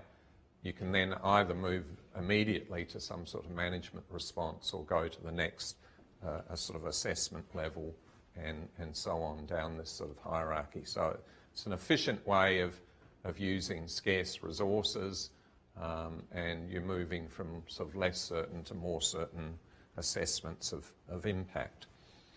The actual, at each level, there's a particular method. This is the qualitative one. The main point of this slide is simply to say that you can focus on target species, bycatch species, protected species, habitats and ecological communities. The level 2 assessment came to be called productivity susceptibility analysis, essentially screening, in this case, bycatch species in a trawl fishery. These are individual species ranked from sort of low risk to high risk on both a productivity and a susceptibility measure.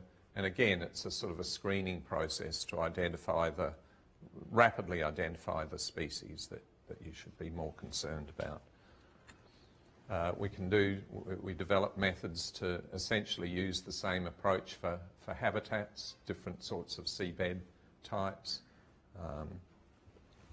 And then, the overall idea is that, for example, your level 1 analysis might have found no species that had high risk scores, no habitats that had high risk scores, and no bycatch, and so those got screened out at that level. You go to the next level for the target species, the TEP species and the communities, and then potentially again screening to find the individual species or communities that might need a fully quantitative evaluation. So back to this sort of our tools framework slide. So this is the ecological risk assessment, which can apply at both the population and the ecosystem level, and at all three sort of methods, the sort of level 1, level 2, level 3 kind of methods. So now I'm just going to say a little bit about management strategy evaluation. I think this is quite similar to your slide, Anne. We probably both borrowed it from Beth Fulton.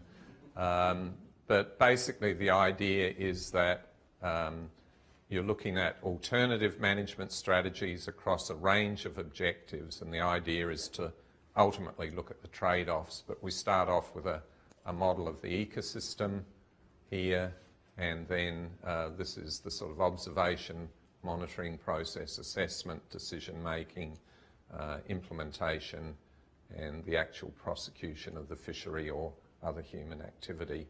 And sort of this is the adaptive management cycle that's being looked at.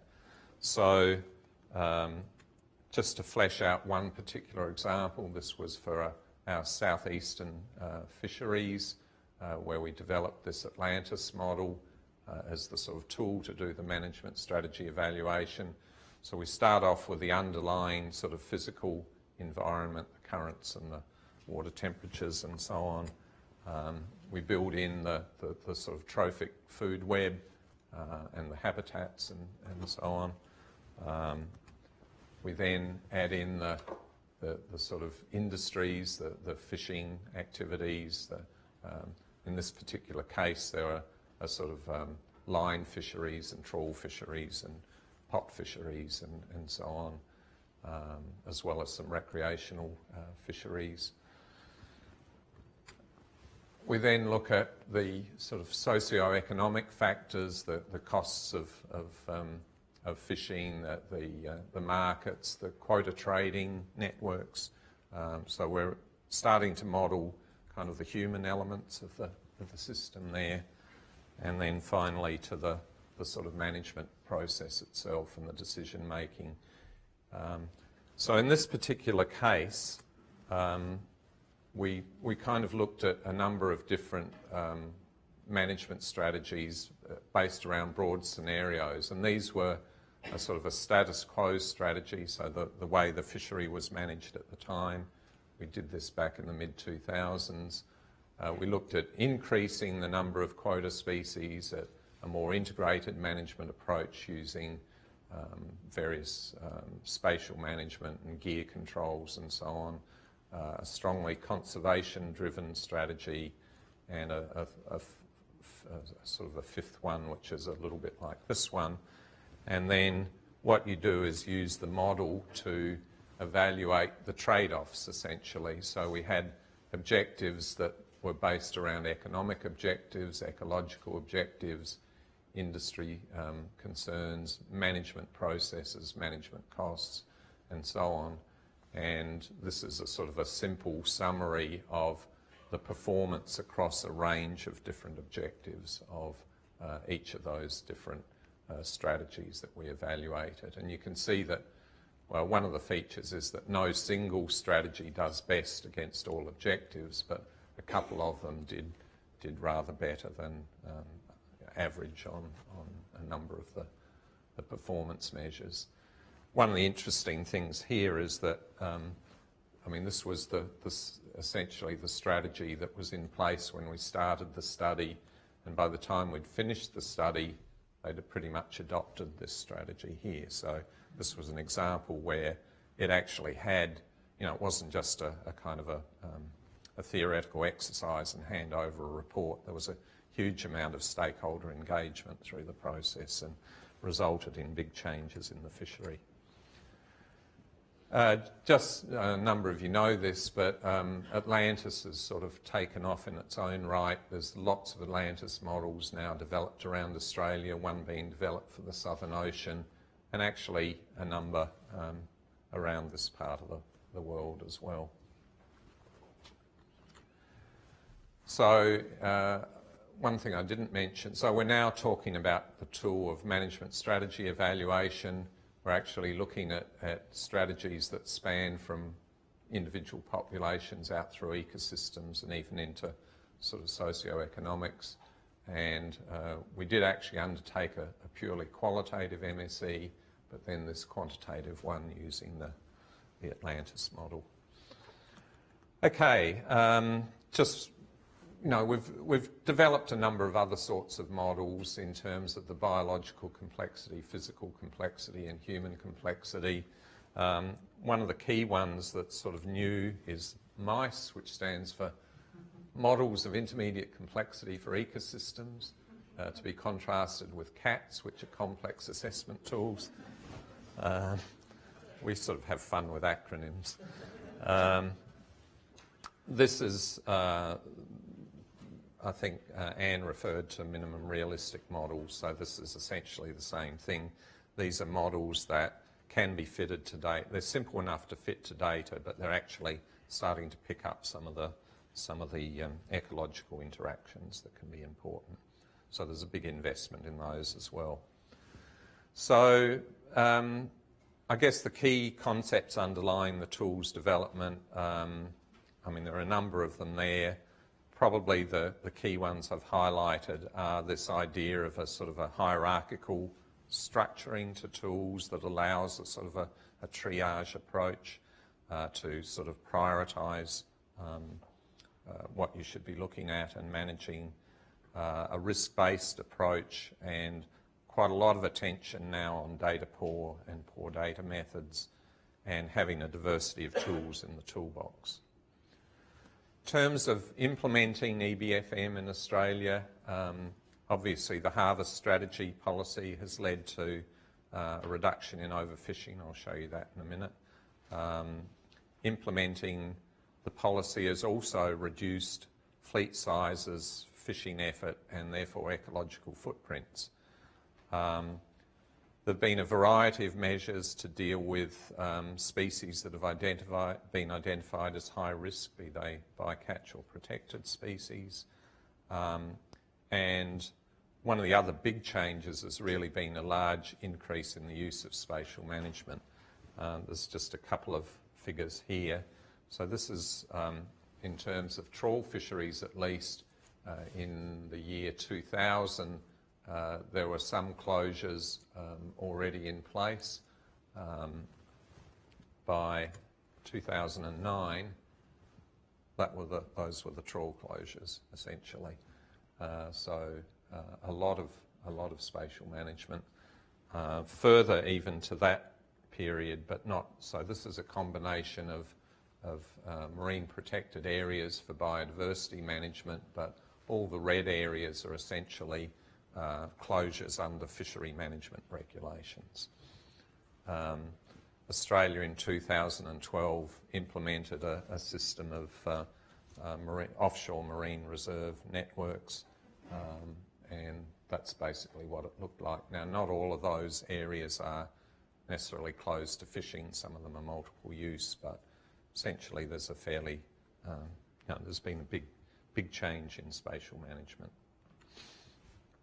In terms of successes, so if we go back to this southeast fishery that I mentioned before, this is at the sort of aggregate harvest rate level across the 30 or 40 species in the groundfish fishery. Over time, you can see that the exploitation rate was increasing. This was the period when the harvest strategies were brought into play, and you can see a reduction. What I haven't got a figure for, but is equally important, is that the economic performance of the fishery really turned around during this period as well. So it's economically a lot more healthy. Its trawl footprint has reduced substantially. There's a number of other kind of benefits that have gone with that. MSC, Marine Stewardship Council certification. There have been a number of fisheries certified under that scheme in Australia. One of them was a tropical shrimp fishery, the northern prawn fishery, which Andre knows a lot about because he does assessments in it. And that's kind of interesting in the sense that it's there's a huge bycatch issue in that fishery. The bycatch is about 10 times at least the retained catch, but nonetheless it managed to achieve certification because there'd been a lot of work done to assess the sustainability of that bycatch, and in some cases a lot of measures brought in to reduce bycatch. One of our big failures, this is a sort of a morality tale really. Once upon a time we had a nice little fishery which was called the small pelagic fishery. It had harvest strategies in place. It had very precautionary ones that took account of ecosystem effects, and it had good monitoring and all the rest of it.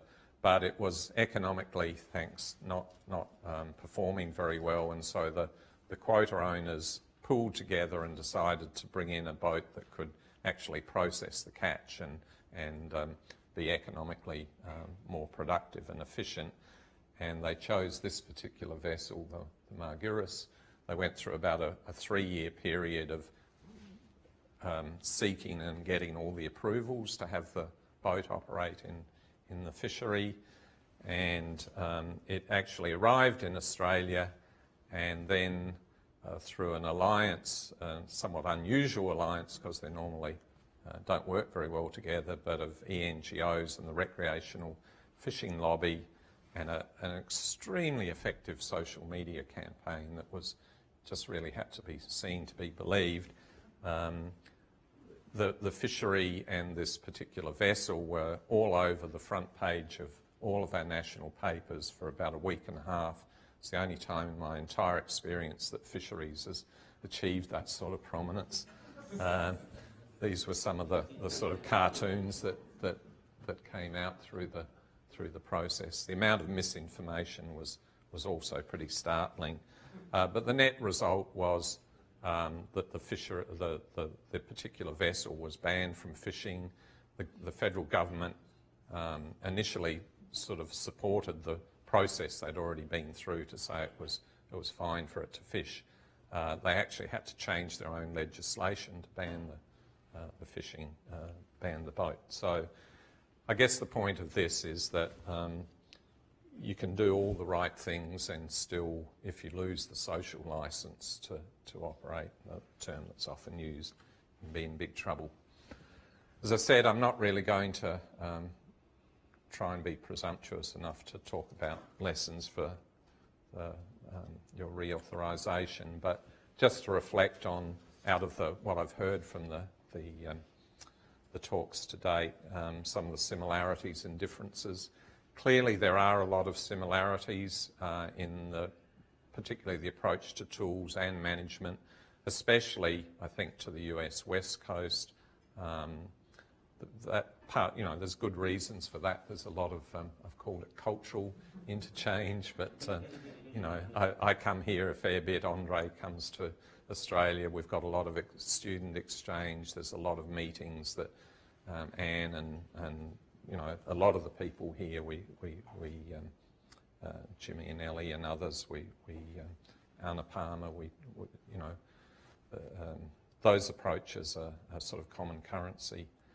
There are also, I think, some substantial differences in the sort of a whole approach to legislation and policy. So one of the things that really strikes me as a contrast between your system and ours, at least, is that for us legislation is important, but it's less primary. There's a lot more that's done through policy that sort of sits within a kind of a broad legislative framework. And I actually think it probably gives us a bit more flexibility to adapt to changing circumstances. We certainly don't have to reauthorise our Fisheries Acts every 7 to 10 years. So that's a difference, but not something that you can do anything about, I suspect. There are some similarities and differences also in some of the companion legislation. As I said, our EPBC Act is very similar to your NEPA, but again, what it doesn't require is a 7,000-page environmental impact statement. And I think it has many of the same kind of beneficial effects that have also been spoken about, but again, without being quite so onerous in terms of the the amount of work that it takes to meet the requirements. And then the final, well, couple of points. Again, I'd sort of stress the importance, there's probably more back to the tools of the sort of triage approach, attempts to prioritise issues, risk-based approaches and so on. And just noting that, we do share a lot of the tools in common. There's a lot of two-way or multi-way interaction in that. And the sort of toolbox we end up with is well stocked, but not necessarily with sausages. So thanks very much. This is just a final slide to note some of my collaborators, by no means all of them, but also this is our research laboratories in Hobart, and visitors are always welcome.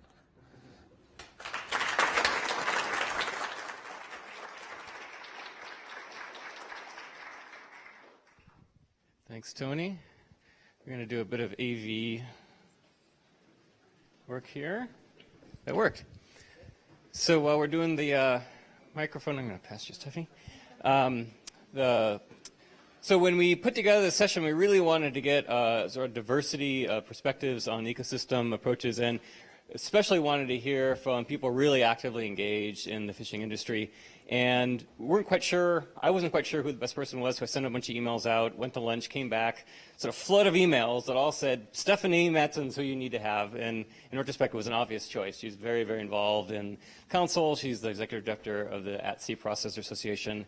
So we're delighted that she's here to share her perspectives and the perspective of the broader industry on the application of ecosystem principles. Thanks, Stephanie. Well, thank you. Can you hear me? Well, at first, my name is Stephanie Matson. I'm currently executive director of the At-Sea Processors Association. I've lived in Alaska for over 40 years, primarily in coastal communities in Alaska that are very dependent on fisheries. So I've come this way from kind of the bottom up. My training is an elementary school teacher, so this is kind of difficult for me to follow. I think I'm going to make friends with all of you because I don't think I'll use my whole time, and I think I'm the speaker before the break.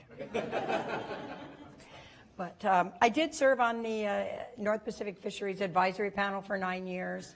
I served as on the council for 6, and I had the pleasure of serving my fellow council members as a chair for 4 years. And so I did get to travel around the country to see other councils at the CCC meeting.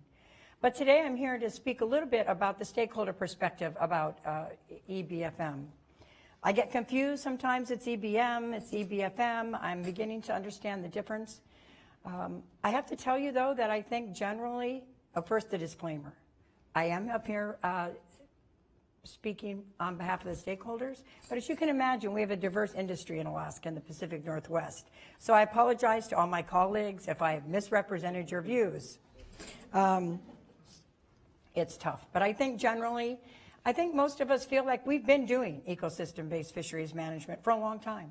I won't go through all the things that we've been doing since the Magnuson even came in. You heard Dr. Fluharty talk about the 2 million metric ton cap. We've had observers pretty much from the beginning. We've had spatial and temporal areas of removals and areas available for fishing. We've done a lot. So I think that we believe we've been doing ecosystem fisheries management. I also think that our ecosystems considerations chapter that we've been doing since 1994 really helped change that perspective. I think all of the stakeholders have changed their perspective since we've started doing that, and that has been beneficial. I also think the difficulty here is that I can't get my head around about what it is that we're doing when we talk about ecosystem-based fisheries management. And I think that if I asked 5 people, you'd have different views of what that is, and you'd have different definitions of what that is. And I think that's why the stakeholders really are concerned about any language in a statute that's going to require it. Because I think the courts will end up deciding what that means. And I don't think that's healthy for any of us. I do believe that because we've been doing ecosystem fisheries management in Alaska for a long time, we don't really understand, and I think I agree with Dr. Fluharty that it's incremental and not revolutionary. I think that's the only way it's going to be successful. I've already told you I'm an elementary school teacher by trade. Some of this science is very difficult to understand. I am glad to hear Dr. Hollywood talk about including the stakeholders, and communication is going to be key. I think in order for us to feel comfortable with the science and the science that supports these decisions, we're going to have to understand it. The plan team process that the North Pacific Council has established is an example of where if you have an open and transparent discussion, you allow the stakeholders to come in and ask questions and they understand how these things are done. I think that's the model that we should be continuing to use. I also would like to point out that our plan teams are an ecosystem-based approach plan team. We have fisheries people, we have seabird people, we have marine mammal people. So I would make the argument that even in our stock assessment documents, there is an eye towards the ecosystem and the impact of fishery removals on the rest of the ecosystem. Even our SSC is made up of diverse academic perspectives, and those discussions are valuable, and I think that it is a way of thinking. To me, ecosystem-based fisheries management is really a way of thinking. It's not really a thing, it's how you view it, it's how you think about it. Are we really considering the impact of fisheries removals on other things? Do we understand the connectivity of it? I think from a stakeholder perspective, it's scary because you know what? The only thing that you manage is me. So no matter what you do on this science level, usually the only thing that you're going to do is either minimize the target species I can catch, put more constraints on me on my bycatch and where I can and can't fish. So I think that's a little bit of the reluctance of stakeholders about moving too rapidly towards this ecosystem approach to fisheries management. I would like to quickly take credit, though. All of the actions that the Council has done, that the North Pacific Council has done, the Council is made up of stakeholders. Most of those votes are unanimous votes. So the stakeholders are not sitting in the audience outside of the process. We are involved, we sometimes are at the table, and we are involved in the developing of these programs that the North Pacific, rightly so, is taking a great deal of pride about. So the stakeholders, again, are not opposed to ecosystem-based management, but we need to really go slow. We need to understand the trade-offs, and that's difficult because, again, the only people that you're going to really impact and manage is us. You're not going to take any more killer whales out of the system. Sea lions, even if they recover to where there's more than there ever used to be, hunting is not going to be ever allowed by non-natives. So I guess that's a little bit of the fear. Yeah, we've done fishery ecosystem plans in Alaska. We've done Arctic FMP. We talk now about a fisheries ecosystem plan for the Bering Sea. I would say that I'm concerned about trying to get something in legislation that might prevent that. Again, we're concerned about the different definitions and when people think we've achieved that goal. And I'm a great expectations person. If you don't manage your expectations, you are never going to exceed them. So I can imagine there is going to be some entity or organization or person that doesn't think that we've achieved enough, no matter how much we do. There is no end to ecosystem-based fisheries management. It's a process. And as long as we continue to fund science that supports that process, I think we'll continue to move forward. Supporting ecosystem science is critical. But again, not at the expense of other science that needs to take place, i.e. stock surveys. I think that stakeholders are concerned about the extra value added that you get about understanding all this, or these complex food webs. What is the value added of that you are getting? And at what expense? In these times of budget constraints, and I think you've heard about some of the difficulties the Science Center has about not being able to fill positions. I think that's where we get concerned about if money is moved and shifted to areas that are exciting and cutting edge. But I'm glad to see that on all the slides, the first one is usually stock assessments and continuing that monitoring and evaluation of those, and I think that's critical. But we often ask ourselves in the North Pacific about even the Aleutians Islands FEP and the Bering Sea FEP. What does that add value?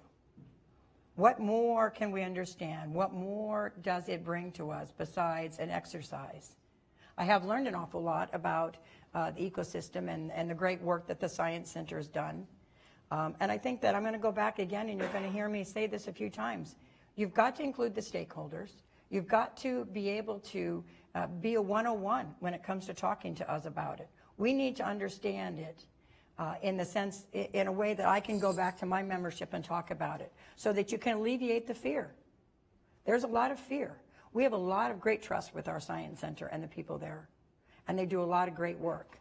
But there is a nervousness about getting too far down the path and us being left behind a little bit. So I think increased communication, an open and transparent process, making sure that you can add value and that you don't stop doing the things that are critical to managing fisheries, which is the stock assessment work. The other thing I think you need to recognize, or I hope that you recognize, is that the captains on our vessels are very aware and conscious of the ecosystem. They've been out there on the water for 35 years. If you have an opportunity to sit down and talk with them, they know about the euphausids. They can tell you about the cold pool. They can tell you about where the fish show up when it's cold and where they show up when it's warm, what the bird sign is. So we are, again, I think, felt as outsiders when this whole process comes to pass. But I think we're definitely involved. We're on the water. We understand the ecosystem considerations and understanding how it all fits together, because our captains need to know where to go. And so they have indicators. We talk about indicators. They have indicators. They know during certain times of the year where the fish are going to be, especially given the changing temperature, the different signs. So we support that kind of thinking and that process. But again, it's got to be, we have to trust. I think the ecosystem models and the food web models are exciting, but I think we need a little bit of time to understand that they're validated, that it works, that there's a time series. We are very lucky in the North Pacific to have a long time series of very basic data. I think that's why our region is different than a lot of the other regions, where there's the trust, there's the understanding. Associations like mine have spent lots of money trying to understand and do their own research, both gear research as well as of adaptive research or applied research through the different universities. I know that we spend some time and money here at the University of Washington trying to help support that kind of science, help try to understand it. I have 2 people on staff that that's their job, is to pay attention to what the science is, what the literature is telling us, how we can get ahead, how we can see that vision, the 20-year vision. How can we help our members position themselves and their businesses in order to adapt and respond to the indicators that we are seeing today? That's my job. So saying all that, I go back to, I think we're doing it. And I guess I struggle why people think that we are not doing it, or what it is that we should be doing that we're not doing to get that check off from them. So if you have those ideas, I'll be out in the hallway later, and you can kind of tell me where I'm deficient in my thinking. But I guess I don't have a lot. I mean, the stakeholders are there. We're engaged. We're part of the process. We should take credit for the actions that the North Pacific done, because we sit at the table and we're there with you. But we are nervous. We are afraid. Change is difficult. But we support sustainable fisheries. We support science-based processes, and we support transparent processes. And if we can do all that, understand the trade-offs, communicate, explain, go slow, I think we'll all be better off. And I'm going to stop there and allow you to have your little break early. Thank you.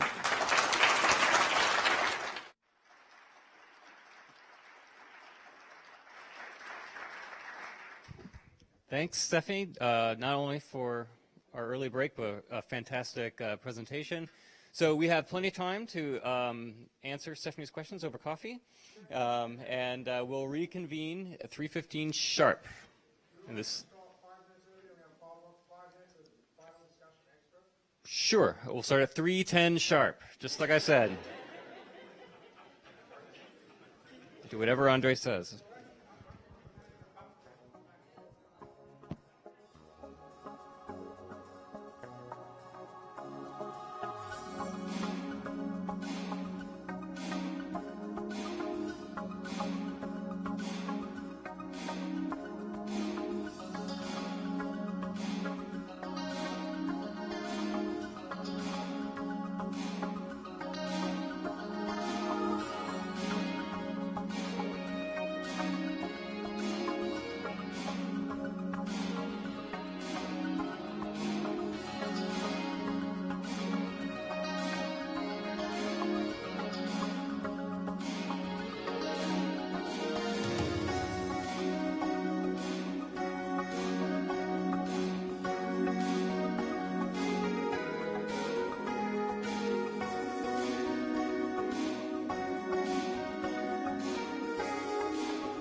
that one on.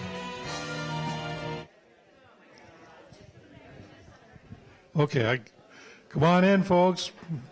Welcome to the last session.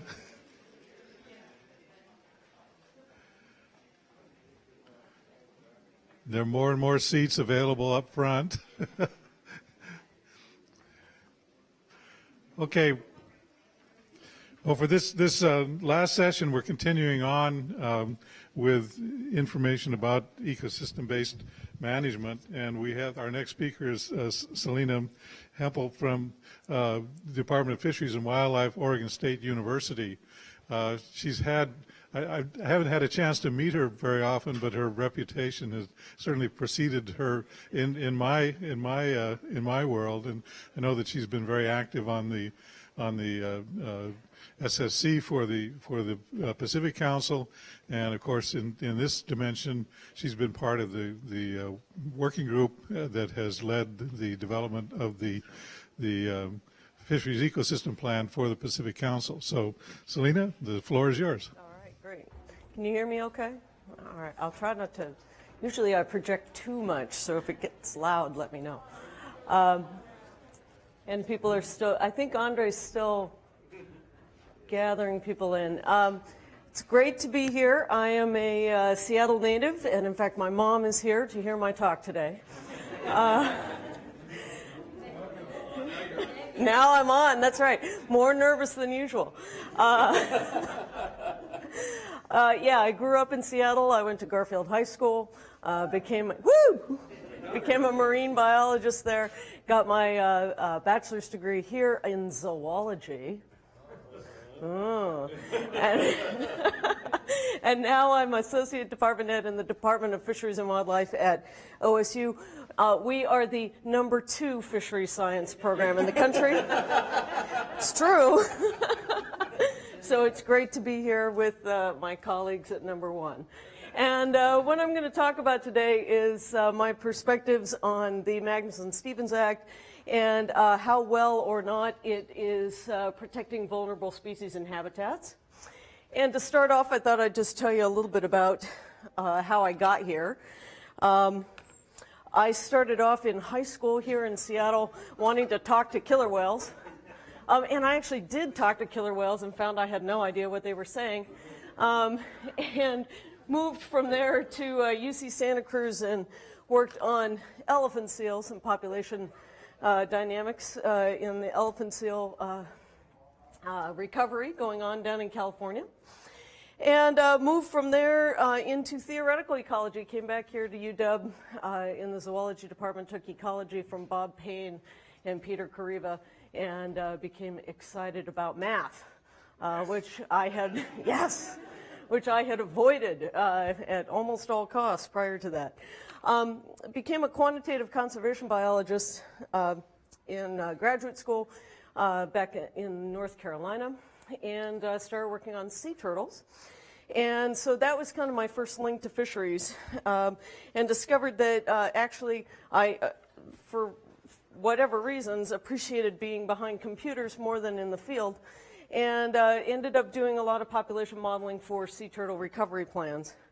And ended up at OSU in a fisheries ecologist position, and had to play catch up a bit so that I could sit at the table with all of the folks on the coast here who do the great work of fisheries stock assessment and population modeling here. So that's kind of my path to get here. So it's a little bit different from what a lot of stock assessors may, what their paths may have been. And I think that may give me a little bit of a perspective that's a bit different as far as the impacts of fisheries on ecosystems and how that kind of interplays. And how we might think about management strategies that assure sustainable fishing as well as healthy populations and habitats in the ecosystem. So today I'm going to talk a little bit about vulnerable species, vulnerable habitat, and I wanted to come back to the discussion that we ended with yesterday about the Endangered Species Act and tell you why I think it's not the best way to protect the most vulnerable species and habitats in the sea, and then we can come back to that discussion. And then ending with getting back to the Magnuson-Stevens Act. All right, so what makes a species vulnerable? Well, what I study primarily is life history evolution, and we have life history strategies that we can call slow and fast. And slow species have very low sustainable exploitation rates and are very slow to recover if we screw things up. Okay? Fast species, though, are also vulnerable in many ways because they go through a lot of rapid changes regardless of how we're fishing them. And what that means is that they have rapid collapses potential in response to environmental change, and they can be highly unpredictable. Then we have a problem with insufficient biological information.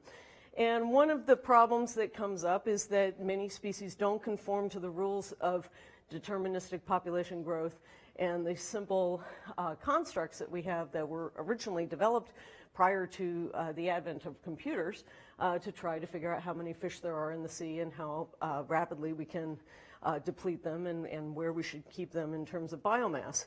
And there are species that don't really follow those rules particularly well, and that can make it difficult to manage them. And then also one of the things that was sort of my mantra while working on the SSC is natural mortality is not a constant.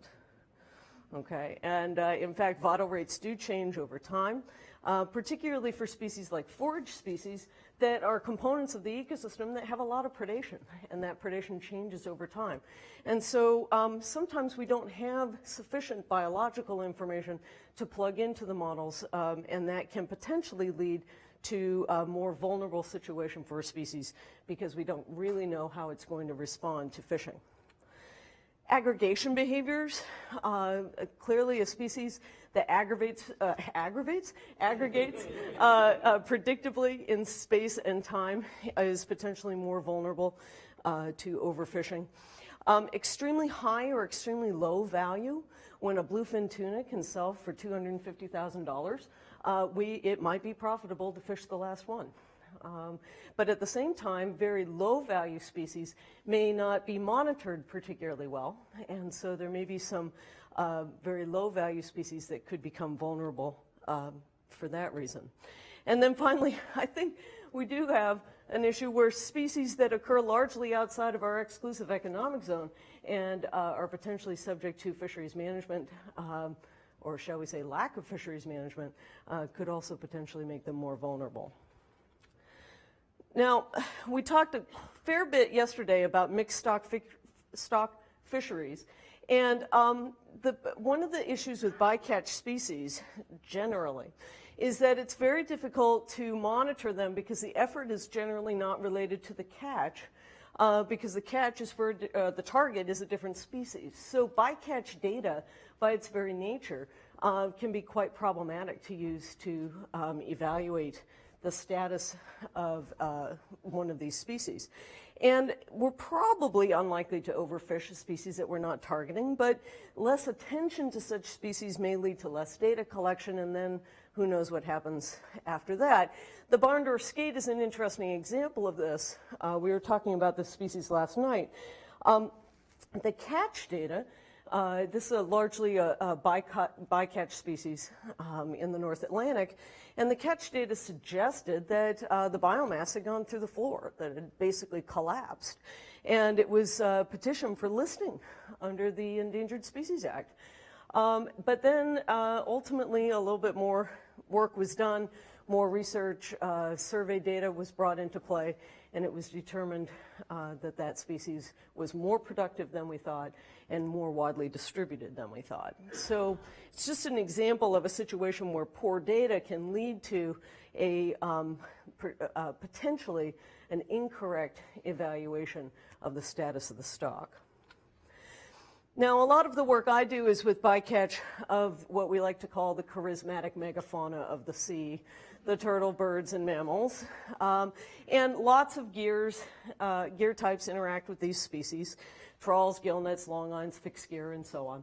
And the general problem is that not that the encounters are particularly high on an individual vessel basis, but that there's so many vessels and types of gear out there in the water.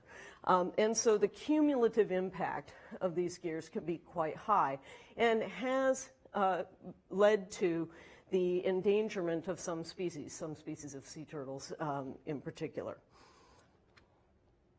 So let's just do a little history here, since that's part of why we're here. The bycatch of non-target species, prior to 1996, we had the Endangered Species Act, really. The bycatch of threatened species was monitored fairly inconsistently from fishery to fishery. Then with the amendments of 1996, we have a lot of focus in those amendments on the large-scale drift net fisheries. The amendments aim to reduce non-target species catch and sets up the observer programs to monitor commercial bycatch. It was mostly aimed at non-target and overfished fish species, but also states the need to be in compliance with the Endangered Species Act and the Marine Mammal Protection Act. And then when we get to the 2006 amendments, we have the requirement for bycatch reduction programs to monitor non-target species and promote engineering of bycatch reducing gear. And the National Standards and Guidelines, National Standard 9, states that conservation and management measures shall, to the extent practicable, minimize bycatch and to the extent that bycatch can be avoided, minimize the mortality of such bycatch. And a lot of people get caught up on this term, extent practicable. What does that really mean? Now, we have that term in there to provide the councils with some flexibility on these points. But that is a pretty wishy-washy term and leads to a lot of debate and discussion. And now, sea turtles, since this is my pet taxa. Pre-1996, we did have the Endangered Species Act. Several species were listed. In fact, all species of sea turtles are listed under the Endangered Species Act as threatened or endangered. And in 1987, you have the first turtle excluder device regulations in place for shrimp trawling in the Gulf of Mexico and the southeast U.S. Those of you who are familiar with it, this was an incredibly controversial and difficult exercise for the agency, for the fishermen that were involved, and so on. Ultimately, we ended up with devices that the fishermen designed that do, in fact, keep turtles out of the nets and reduce that mortality substantially. 1996 amendments, sea turtles are technically defined as fish, and have no specific regulations mentioned. But then in the 2006 amendments, sea turtles become defined as ecosystem components. There's bycatch reduction programs that specifically mention sea turtles. The Act states that they have to integrate practices with NEPA, and then we have turtle excluder devices mentioned in those amendments. Now, one thing that was mentioned yesterday, and I think is important to bring up again, is there are many benefits of the Magnuson-Stevens Act to marine megafauna outside of the U.S. The premise here is that countries who sell us seafood should abide somehow by the rules that we set for our fishermen. Keeping in mind here that imports, as we learned yesterday, 90% of seafood consumption in the U.S. is imported. So there are a variety of laws that have stemmed from the results of Endangered Species Act litigation and also changes to the Magnuson Act that have led to rules about what other countries need to do in order to export their seafood to the U.S. And the most recent example of that is this emphasis on illegal, unreported, and unregulated fisheries. That's part of the amendments to the High Seas Drift Net Fishing Moratorium Act, and specifically focused on sharks and shark conservation in countries that export seafood to us. All right, so let's switch gears a little bit. We've talked about vulnerable species and how the MSA protects them. Let's talk about habitat. This is the Redfish Rocks Marine Reserve in Oregon, and I like to show this picture as this is what Redfish Rocks Marine Reserve looked like before we declared it a marine reserve, and this is what it looks like after we declared it a marine reserve.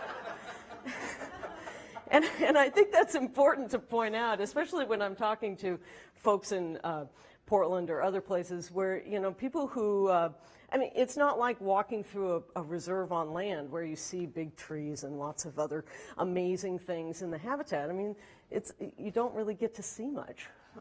And you don't see a big change that takes place when an area has been declared protected.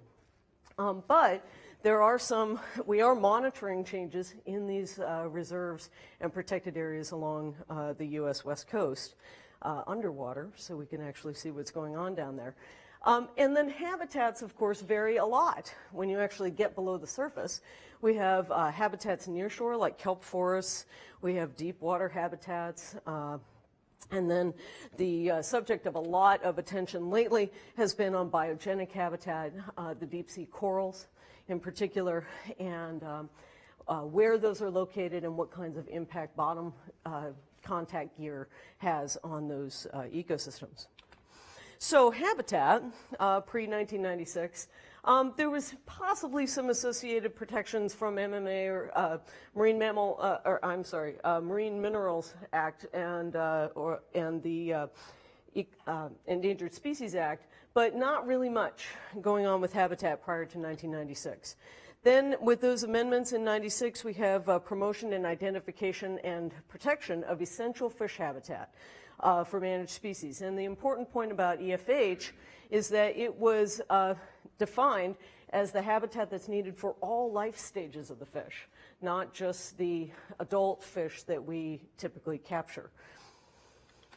And then with the 2006 amendments and implementation, more promotion of essential fish habitat, and then a mandate for reporting on habitat status and quality. So essential fish habitat, because it's something that is it has to be defined for all species, for all life stages, actually it takes a lot of data. It takes a lot of ecological and biological information. And so it was a bit of a problem for the agencies and for the councils to figure out what information was available.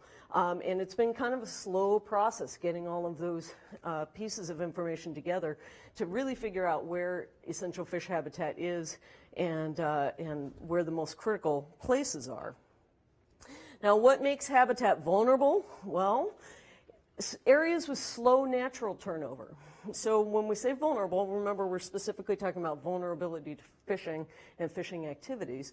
So areas with low natural turnover are less resilient to the kinds of impacts that fishing gears may have on them. Very heavily fished areas that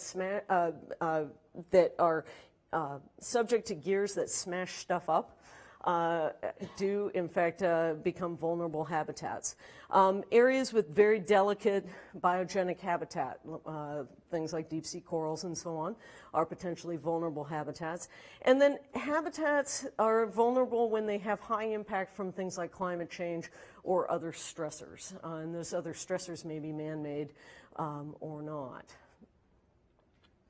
So probably the biggest problem with habitat and protecting habitat is we still don't have a very good way to define critical habitat for most fishes.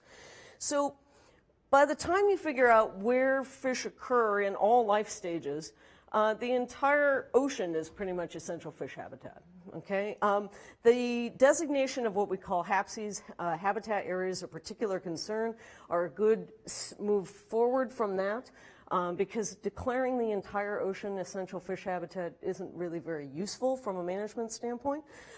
So there's now more effort to identify areas that are particularly delicate, have high biodiversity, potentially higher productivity. But there's actually relatively little research still on habitat impacts of gears other than bottom trawls. Okay. And then there's not really much research on habitat recovery. I was very excited to hear Jody's description of the project that they're doing with fishermen down south on the effects, the recovery effects after trawling in soft bottom habitats. But really not very much going on there. And what we really need to do in order to identify the areas of habitat that are most critical for fisheries is to find those areas that contribute the most to productivity, not just the areas of high relative abundance. So we have some work to do on that still. And unfortunately not generally the funds necessary to do that kind of work. This is a little project I just wanted to show you that a group of 14 graduate students at OSU are working on with some help from the Northwest Fishery Science Center folks.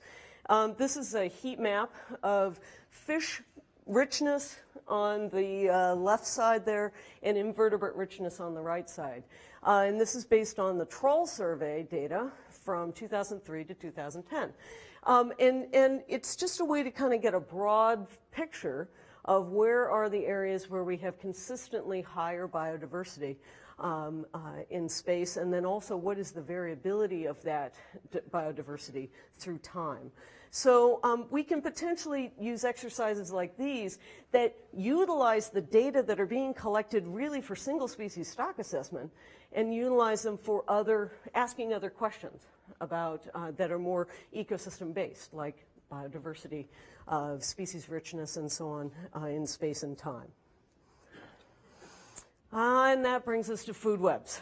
Okay, and food webs, and especially the recent emphasis on forage fish.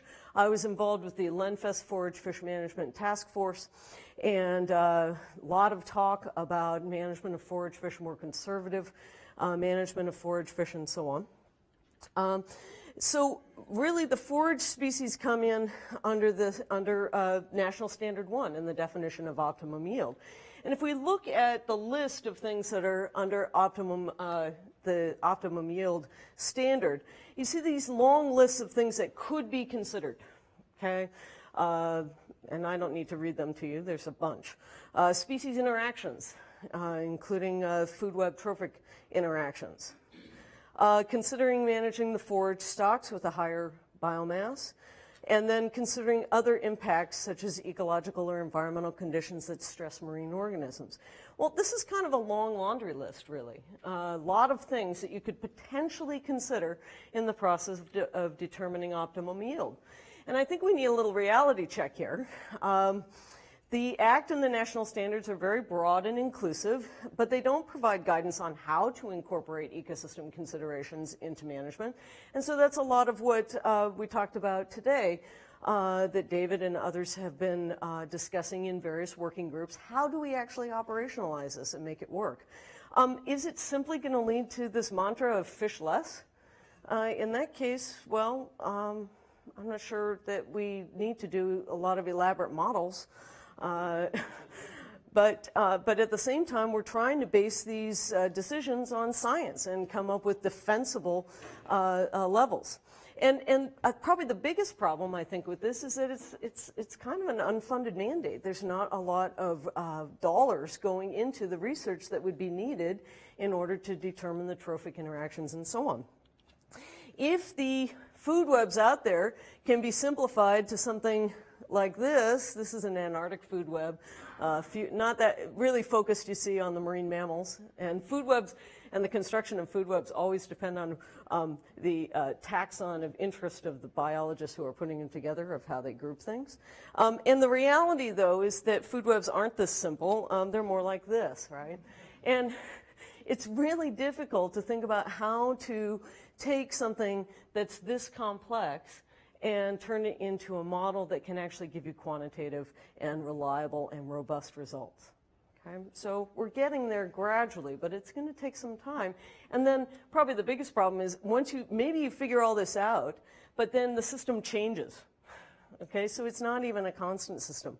And this food web that John Field worked on with Bob Francis and others was developed with data during a time when sardine, for example, were not very common in the system. And so sardine don't show up as a critical species. But now sardine are in the system, although they're on their way out again. But my point is that some species come and go and make it much more difficult to actually enumerate these food webs. So, and just wanted to throw out this idea, because I was talking about the problem with unfunded mandates.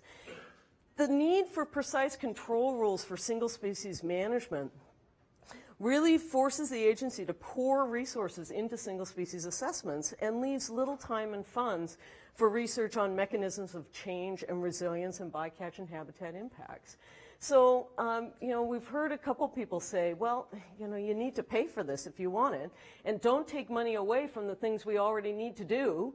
You've got to add money to the system. Well, we all know how difficult that is right now. So we do have to think pretty hard about how we're going to get this done. All right. Another consideration is, what do we mean by sufficient to protect vulnerable habitats and species? Removal of large amounts of fish and invertebrate biomass by any means is going to impact the ecosystem. Okay? Reduced biomass of top predators or trophic changes are likely. Okay? Most fishing gears impact more than one target species. Okay? More than the target species, I should say. And we have to think about, well, how much change is acceptable? Is an acceptable amount of change just enough to avoid an increase in the risk of extinction? Or is it to maintain biomasses above some desired level? Or is it to avoid reduction in resilience to environmental change? There's lots of different ways we could think about this. And here's just an example from some of the Lenfest Forage Fish Task Force work. You see different species, groups of species on the x-axis here versus a change in biomass when sand eels are removed from the system, according to an ecosyn with ecopath model. And you see that if we fish the stock down to 75% of its unfished level, you get about a 20% reduction in birds and mammals.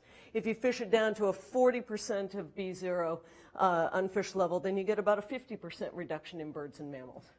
Is that acceptable? What's acceptable? Okay, what should those cutoffs be? All right, so I did want to come back at the end here to this question of depending on the ESA.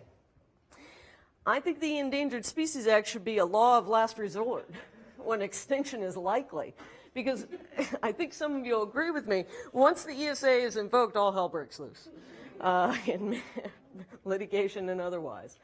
Waiting until a stock, and now I'm going to take off my scientist hat, waiting until a stock is determined to be at a level, at that level, to take that level of action is, I think, an irresponsible use of natural resources. And then where's the burden of proof go? Okay, then it's up to the scientists, NGOs, whomever, to determine if extinction is likely. And then promoting activities that reduce catch of unwanted species and habitat impacts is a responsible use of natural resources, and I think the MSA is headed in that direction now. All right, that said, laws and standards should be prudent about when and how to invoke restrictions, considering a multi-step process of using simple models to evaluate vulnerability, and then looking at identifying which species could be subjected to some increased chance of going below a critical target. A big example for us right now on the West Coast is the rough-eye rockfish. It's a slow species, highly vulnerable from a life history standpoint. But if you look at the distribution of this species, it's really not very common in the southern end of the range here. So this is a species that's not going to be actually encountered very often. So invoking big restrictions because of this species in this area may not make a lot of sense. We need to look at this more holistically. All right. And then strong and prudent provisions in the MSA could reduce negative effects of ESA listings. This is a leatherback turtle wrapped up in drift net gear. And the example I want to give here is longline fisheries and sea turtles on the West Coast, U.S. West Coast. Direct mortality in pelagic longlines is actually very low and can be reduced to nearly 0%. This is work that's been done by the Hawaiian longliners, pelagic longliners. Promoting a longline fishery on the U.S. West Coast could promote a switch from drift net gear. And that, in turn, reduces overall bycatch of biomass per swordfish landed by 80 to 90%. So when you take all of the bycatch into consideration instead of a few key species, then you see a much different picture of what the more logical ecosystem-based approach would be. And then you could, promoting a domestic swordfish fishery could potentially lead to less reliance on imports. So maybe a stronger MSA in these regards to ecosystem-based management could lead to better decisions about the best ways to fish for certain species. All right, so just to wrap up, on paper, I think the MSA is sufficient to protect vulnerable species and habitats.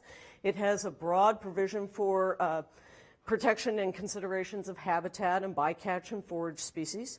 There's an emphasis on bycatch reduction measures and incentives in conservation engineering.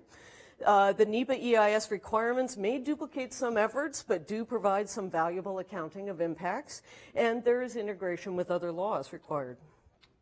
But in practice, it's a good start, but there's still some concerns. Vague guidance is there for setting optimum yield. Maybe we need that level of flexibility, but it also weakens things a bit.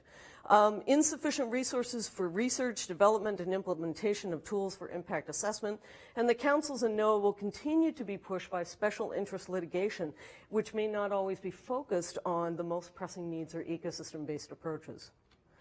So my little bits of advice here, just to wrap up, increase funding if you increase mandates. I think most of us here would agree with that. Support fishery independent data collection and biological and ecological process research, and observer programs, very critical. Broaden the membership of fisheries science and management advice. I think if more of us marine conservation biologists spent some time working with the councils, we would probably all get along better. Support incentives for fishermen to avoid bycatch and habitat impacts, and develop defensible and reasonable rules for incorporation of ecosystem considerations in OY. Thank you very much.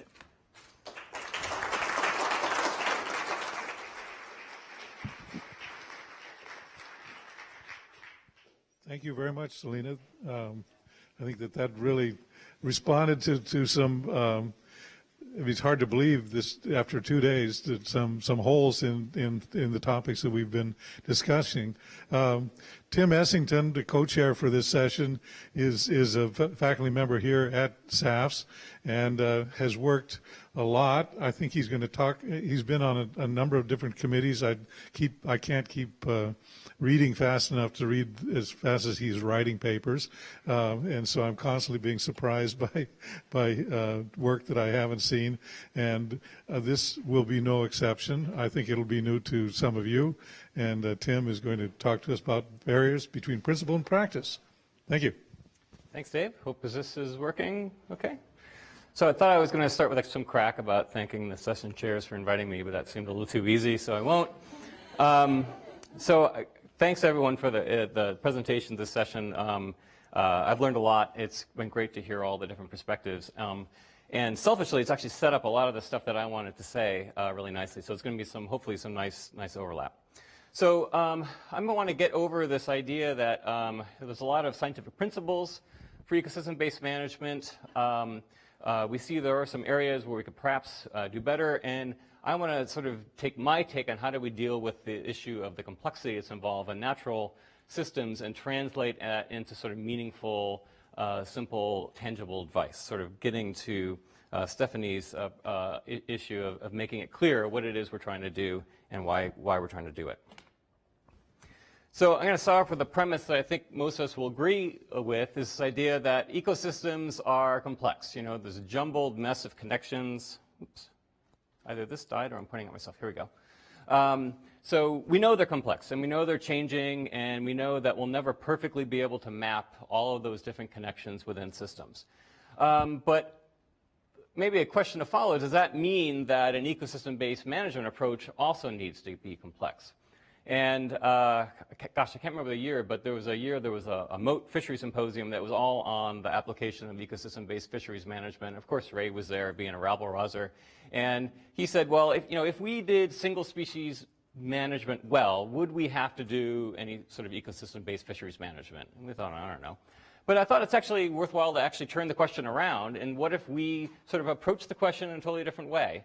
As Stephanie said, ecosystem-based management is a way of thinking, and what if we just thought about the question differently? Would it actually lead to sort of a simpler way of managing systems? And would we achieve sort of these broader ecological goals or ecosystem goals while also meeting all the other goals that we have in fisheries management? So that was sort of a thought experiment that sort of underlies the outline of sort of what I'm going to talk about in this presentation. I'm not going to answer that, but that was sort of what I was thinking about. Okay, so I also started thinking about, well, what sort of currently seems to be sort of in scope in terms of what seems to happen in fisheries management with respect to ecosystem principles. Bycatch is certainly, it's in scope. We talk about a lot, achieving optimal yield, ending overfishing, that's certainly sort of within the scope. Managing stocks as a unit, that's sort of in scope. Using best available scientific information so that we're dealing with, this guy really is dying, I'll just point. Habitat, dealing with environmental force and stuff that Ann Holloway talked about earlier, making some predictions. That's sort of all sort of within the purview of what we're currently doing. I think we're doing a decent job on a lot of those components. The parts where I think that we're sort of mostly out of scope and areas where I think there's perhaps room for improvement or progress is dealing with two really tricky issues, and Selena talked about at least one of these. First is the idea of trade-offs. It's the idea that you, once you take biomass out of an ecosystem, that you're taking that out, and that might have been used by something else that we also really value, and that introduces trade-offs. And the second is the really sticky issue of cumulative impacts. How do you look across different use sectors? So that includes impacts on land, shipping, oil exploration, climate change, superimposing fishing on top of that. How do you then come to wrestle with those? And those are really thorny, difficult problems. In fact, they're so thorny and difficult, I'm not going to talk about this at all, and talk about mostly this side, which I have given a little bit more thought to. And from here on in, I'm going to just totally go all in on forage fish. Thanks, Selena, for introducing it. I'm going to talk about forage fish for a couple of reasons. First, I know a little bit about them, so I feel I can fill 30 minutes relatively easily talking about forage fish. The second, though, I think it's an interesting case or example or area of interest that's obviously relevant for the Magnuson-Stevens Authorization Act, given the Senate language. But it reveals some of the issues of trade-offs, and it reveals sort of what my vision is of how I think we can go from complexity of actual systems into fairly simple guidance that, on average, are going to work pretty well. So that's kind of the overall theme of what I hope to get across in this presentation. So there's sort of two views about ecosystems and food webs, and particularly the roles of forage fish within them. And you just saw the slide about 15 minutes ago that Selena presented. This has forage fish right smack in the middle of them. And under this view, forage fish are a key linkage in food webs. What they do is they gobble up all of these little tiny particles and turn those into these delicious, fatty little packets that aggregate up together that are easy pickings for a lot of fish species that we like to go fishing for a lot of marine mammals that people like to know that they exist or like to go looking at, and a lot of seabirds that people also are fond of. So that's sort of one view of how ecosystems are structured. The opposing views are that food webs are a complete jumbled mess. This is sort of similar to the horrendogram that Selena showed a minute ago, where there's a gajillion pathways to get from any box to another. You never know, how you should undo all of this, in which case it's completely intractable and you can't make any progress going forward. So I'm going to sort of talk about three sort of vignettes looking at forage fish to try to deal with this complexity in terms of giving just some straightforward management guidance that sort of are very simple guidance that deals with a very complex system. The first, I'm going to talk about rules of thumb that you can use to minimize the trade-offs between forage fish fisheries and other ecological benefits that we derive from them. Talking about screening tools to do the type of triage that Tony Smith talked about earlier today to identify what species do we really need to pay particular attention to. And then lastly, avoiding really, really bad outcomes, the uh-oh moments, when we really screw up, and when those uh-oh moments happen, they percolate all the way through the food web. So those are going to be the three big things I want to talk about today. So the whole issue of trade-offs in terms of forage fish, and just looking at trade-offs just within fisheries, really deal with this sort of basic question. I need to acknowledge Laura Cohen, who put this really great graphic together. What we really want to know is if we incrementally take out one more, say, sardine or herring or your favorite small silvery fish, what is the loss of yield you get from a predator that might have eaten that and then we might have eventually caught? Okay? That's sort of the big question, and it's a hard one to know with a high degree of precision. So one way that we can think about these trade-offs is if we can sort of integrate over all the different pathways that energy moves through food webs and species interact with each other. What we're looking at is at a given point in time, we know there's a certain amount of yield we're getting presently of forage fish, and there's a given amount of yield we're getting on a predator. And what we want to know, if we were to take just a little bit more forage fish, what would we lose in terms of the catch of a predator? So maybe it's totally flat. There's no trade-off at all. If you catch a little bit more, it really doesn't have a very big effect.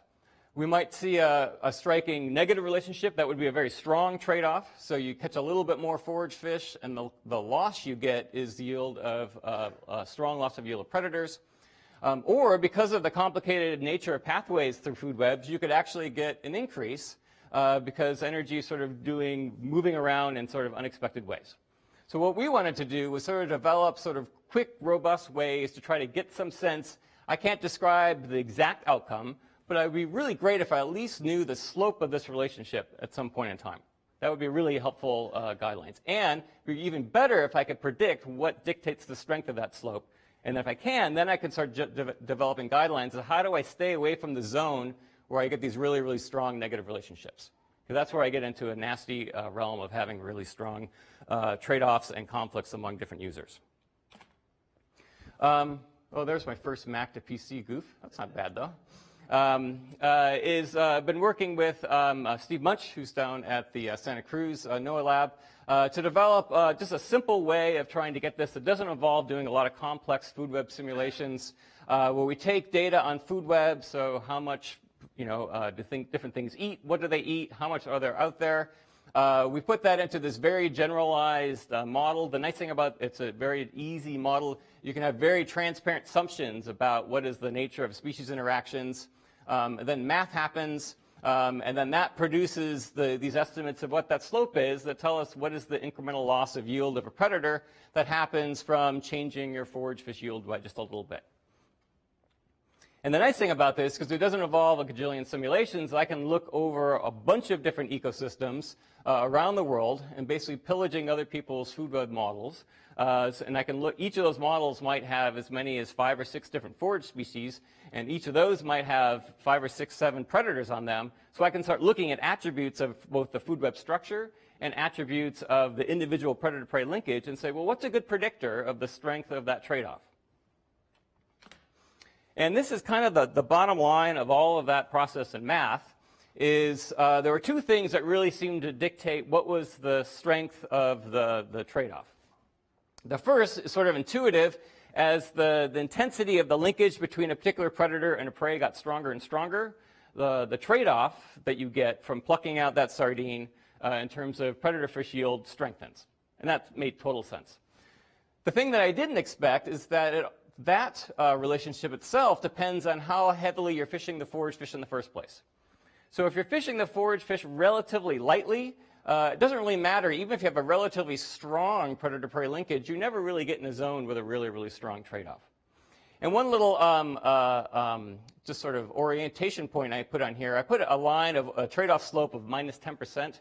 And the only reason I did that is sort of on average, the price per pound and sort of landed value of forage fish tends to be about 10% of what it is for a piscivore that might have eaten that. So whenever you sort of get below this line, that's where the forage fish is probably more valuable in the ocean than being caught.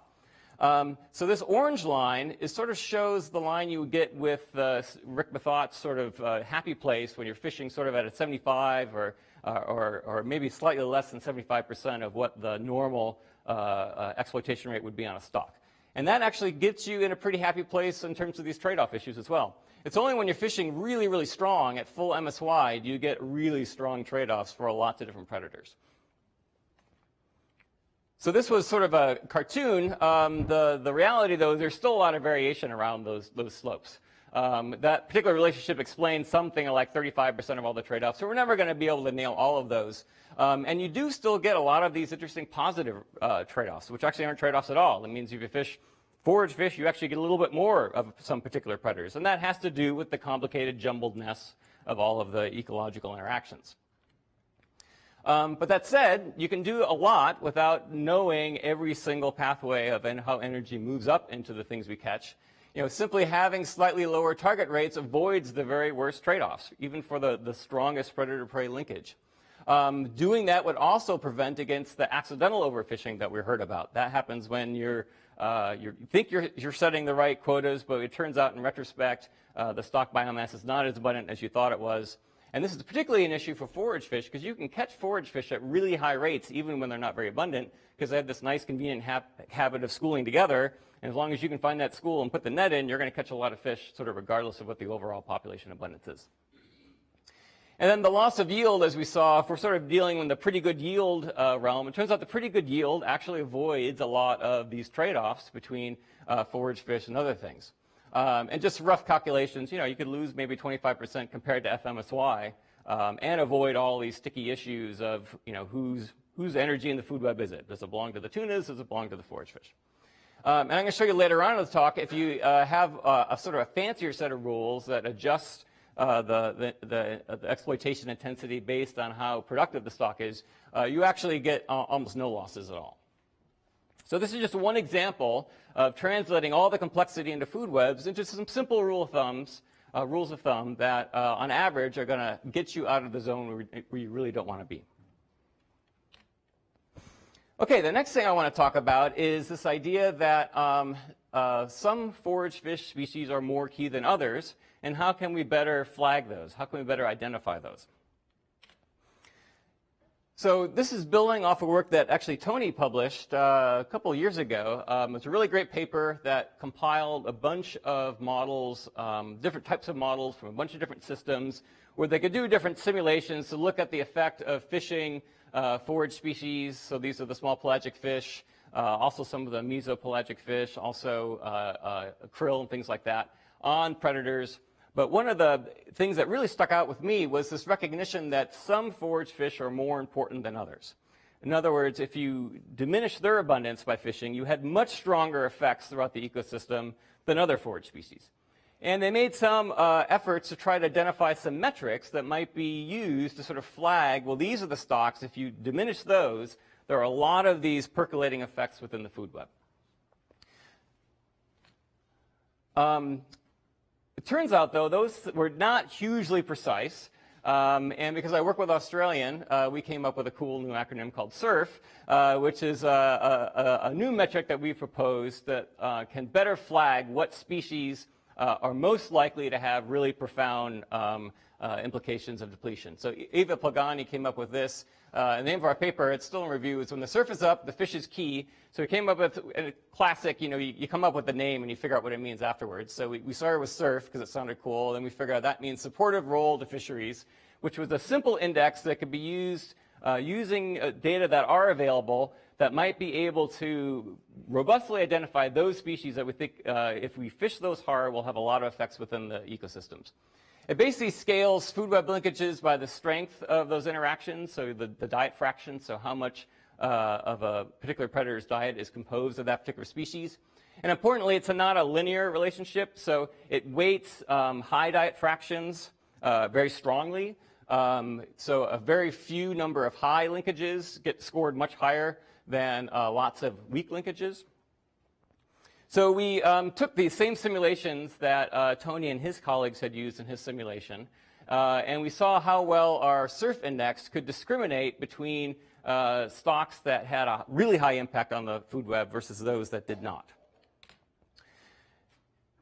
So the connectance is simply how many different connections in a food web include that particular species, and this was the indicator that Tony's group proposed. And what they've done here is gone put every single dot is a forage species, and the rank of impact goes up where 1 is a pretty minor impact. Nobody really cares if you deplete it. 2 is a couple species get depleted by moderate amounts, but no species really are devastated. And a rank of 3 means you either have a bunch of species that are all having a moderate impact, or at least one species is really upset about the whole situation. So you really want to avoid these rank 3 effects.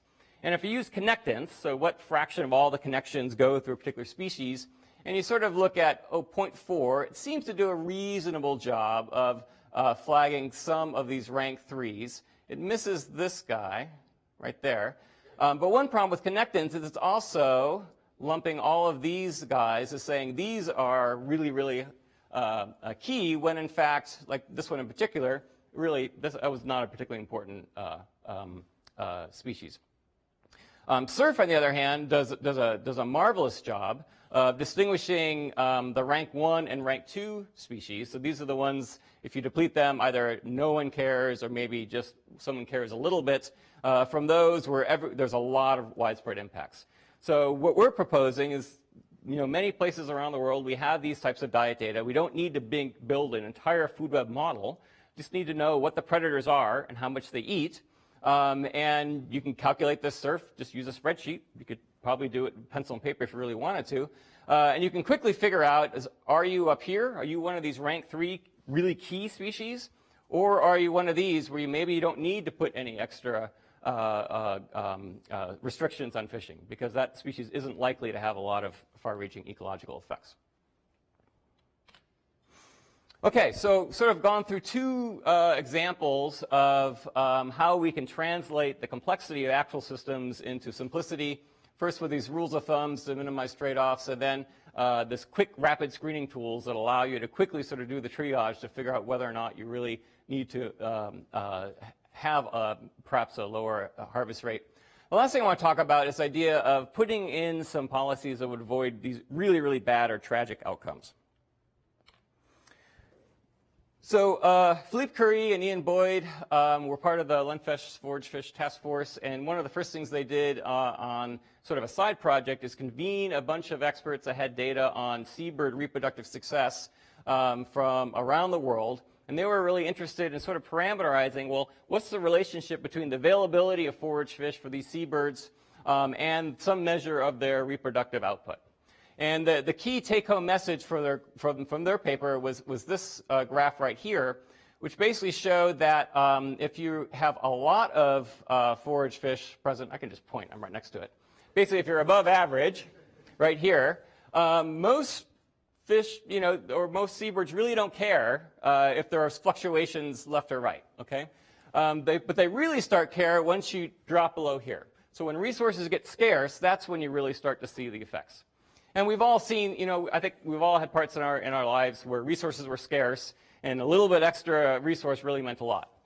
In fact, we've seen it a lot the last couple of days. SAS graduate students are wonderful and they're woefully paid.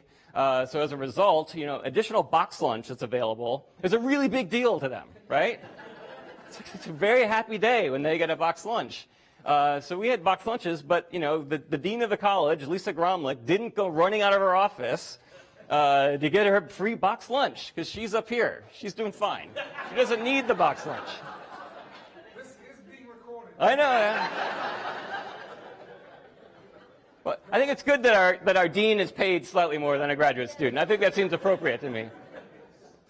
So what we want to do is stay out of the graduate student zone and get to the point where every single unit of box lunch really matters. In fact, they sort of flock like seabirds. When they came out, they go running away with the box lunches to their offices. So that's sort of what we want to avoid. But how do we deal with that when we know that forage fish populations are inherently highly variable and highly fluctuating? So these are data from sort of a cherry-picked set of stocks. This just shows the different flavors of environmental variability. And there's no scale on here, so you don't get too distracted. But the bottom line is the dotted line for each of these shows the long-term average population. And these stocks don't spend a whole lot of time near their average population biomass. In fact, they often go up about 5 times their average biomass and then come crashing down to really low levels, and they come back up and they come crashing down. Okay? So these animals are sort of going through periods of being the dean of the college, and then they're graduate students, and then they're deans again, and then they're graduate students. So that's sort of what the seabirds are sort of experiencing. And what we want to do is really have protections that happen not so much up here, right, because everything's fine. They got plenty of food. It's putting in protections when the forage fish stocks get really low, because that's when every little extra box lunch, that's when every little extra sardine really, really matters at that point. So you might think of, well, what are some reasonable rules of thumb to use to make sure that happens? Well, during these productivity peaks, business as usual. Go fishing, have fun, do whatever you want to do. During intermediate periods, add a little bit of caution because there is this implementation area. You don't always get the stock assessment just right. And when you screw it up, you affect a lot more than just the target stock. And then obviously when the harvest rates or when the productivity really gets low, it's a good idea to probably stop fishing because that's when the benefits to the ecosystem are really get magnified. So that seems like a reasonable rule of thumb. So I've been looking at some of the data around the world in forward fish stocks to see whether or not, in fact, we follow this particular bit of guidance. Sadly, no, we've done the exact opposite in almost every case where these forward fish stocks have collapsed. That's been accompanied by periods of very heavy exploitation rate. So what this shows is standardized biomass, so standardized relative to the mean. So 1 is the mean. And these are all stocks that collapse to about a quarter of their average biomass. And the color of the line at any given point is proportional to what its exploitation rate in that year was. Okay? And these are going all the way up to 0.8. So some of these things are catching 80% of the biomass in a given year. Big thing here, there's a lot of red and orange and yellow, very high exploitation rates. And then the uh-oh happens. And then we can fix that, and then exploitation rates get lowered. You sort of plot the sort of distribution of exploitation rates through time as a function of years since collapse. You see this ratchet up of exploitation rates. So we're doing the exact opposite of what you'd want to do. Exploitation rates are getting higher and higher as the stocks are crashing, and then there's a lag, and finally you catch it and you come back down. I should note these average exploitation rates are about twice what they are on average across all the other stocks. So, and this is all just due to what Rick McLeod talked about yesterday. Primarily, we got the stock size wrong, and there's lags in our ability to detect that. So it's not as though people are being devious about this. It's just honest mistake. It turns out you can do some simulations to say, well, what does that mean about when these stocks are fluctuating?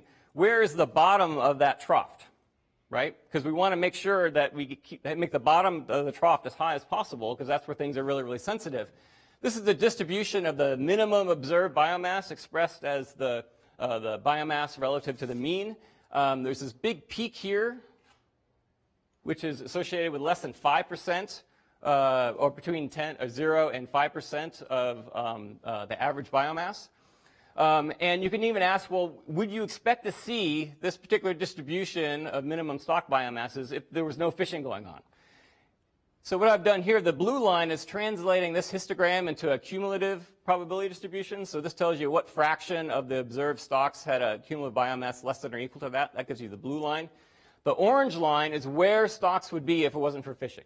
And what we see is we see a lot more of these than you would expect just based on random, which is not too surprising when you're talking about 80% fishing mortality rates when stocks are coming down.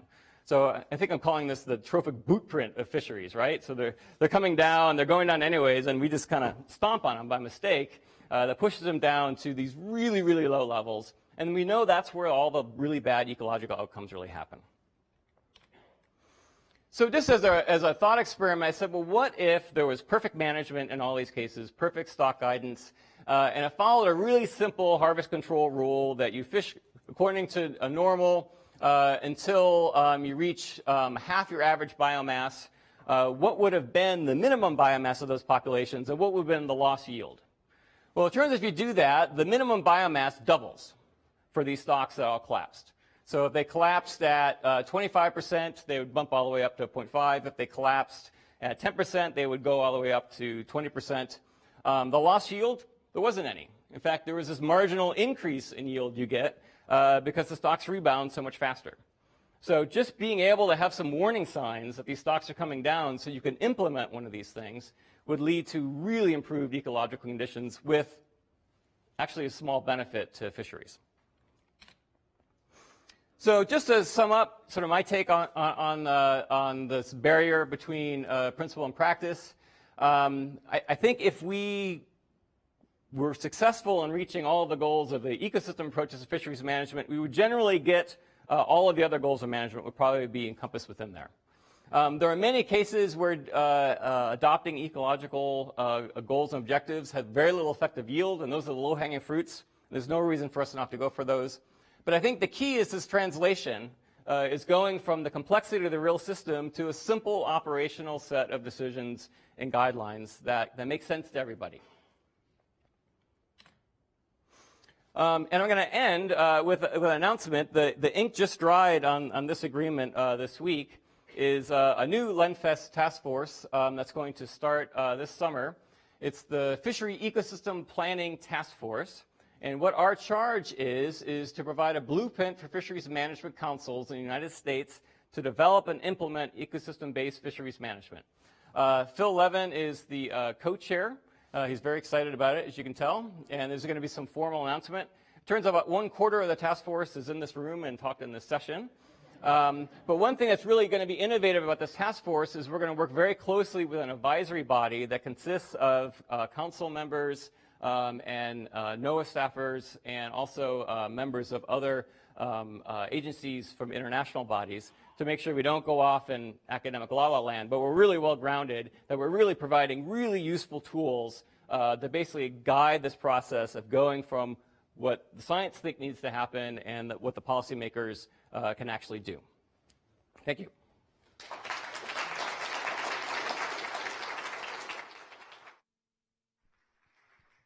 Thank you, everyone who's participated in this session. We are now going into the final part and invite the 6 or 7 panelists to come forward and introduce to you John Hendershot, who is the moderator for this session. Actually, John, I'll use this. You told us to find something. I actually wrote a little PowerPoint with my ideas. If not, I'll just go. Because I've actually got props. I think that's.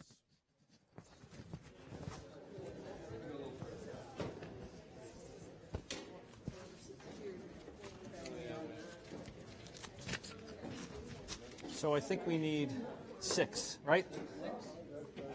Oh no, this is just this. These are not this. So I'm Not the sorry. speakers. No, not the speakers. Okay. Just the, so.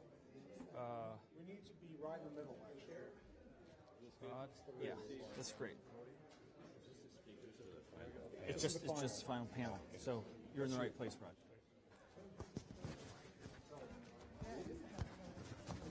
So can you hear?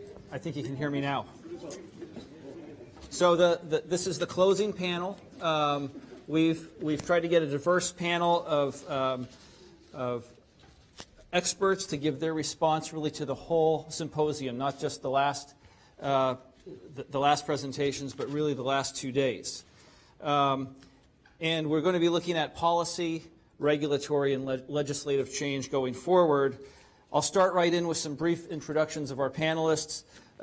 Merrick Burden is the Executive Director of the Marine Conservation Alliance and President of the North Pacific Fisheries Research Foundation. He served as the Senior Fisheries Economist for Environmental Defense Fund and as Senior Analyst with the Pacific Fishery Management Council.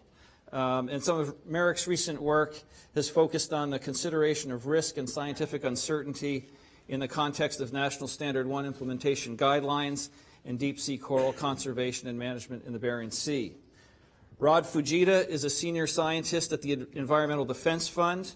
He's worked in fisheries management for over 25 years with a focus on the design and implementation of catch shares in marine protected areas, first in the U.S., and more recently internationally in Mexico, the Caribbean, the Coral Triangle, and the EU. Ron also serves as a visiting fellow at Stanford University's Woods Institute for the Environment, where he conducts research on emerging marine conservation issues, including data-limited stock assessment, ocean tipping points and resilience, characterization and control of cumulative impacts, and development of new asset classes and markets for ecosystem services. Steve Joner has worked as a fishery biologist, manager, and advisor for the Makah tribe for more than 35 years. During that time, he has managed tribal fisheries for salmon, halibut, groundfish, and shellfish, as well as recreational fisheries. He's active in the Pacific Fishery Management Council process and has been on a number of committees, including the Trawl Individual Quota Committee, and he currently serves on the Council's Groundfish Advisory Panel. Dorothy Lohman is an appointed member of the Pacific Fishery Management Council representing the state of Oregon and currently serves as that council's chair. As a fisheries consultant, Dorothy works with both industry and environmental organizations on fisheries management issues in both the Pacific and North Pacific regions. And prior to her appointment to the Pacific Council, Dorothy served on the Council's Trawl ITQ Committee as well as on the Secretary of Commerce's Marine Fisheries Advisory Committee. John Stein is the director of the NOAA Northwest Fisheries Science Center and is an affiliate professor at the University of Washington School of Aquatic and Fisheries Sciences and in the Department of Environmental and Occupational Health Services. John oversees the work of more than 360 staff members at several facilities in Washington and Oregon, where work informs the management of federal marine resources and protected species and leads the development of new approaches to ecosystem modeling and response to climate impacts such as ocean acidification. And last but not least, Andre Punt. By now, I'm sure all of you know that Andre is professor and director at the University of Washington School of Aquatic and Fisheries Sciences. And most of you know that Andre's work focuses on providing quantitative scientific advice for fisheries management, including methods for assessing fish and marine mammal populations, risk analysis methods, and management strategy evaluation. But I am sure that very few of you know that a quick review of Andre's page on ratemyprofessors.com indicates very high scores for helpfulness and for clarity and for overall quality, a markedly lower score for easiness, and an inexplicable failure to earn the red chili pepper badge for hotness.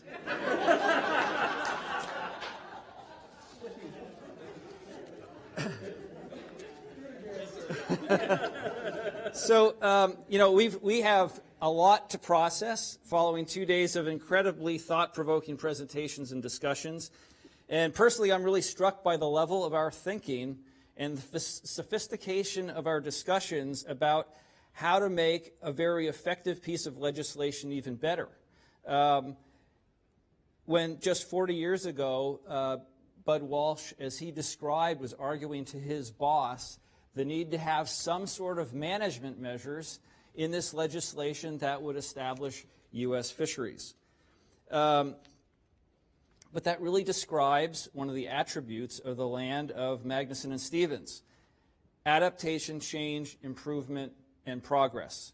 So the closing panel, Outlook for Policy, Regulatory, and Legislative Change, really focuses squarely on that process. And I've asked our group of panelists to think about how things that they've heard, learned, and debated over the past 2 days resonate with their view of the future, not only in relation to the reauthorization process that will play out over the next few months, but further down the road as well, and in the context of policy and regulation as well as legislation.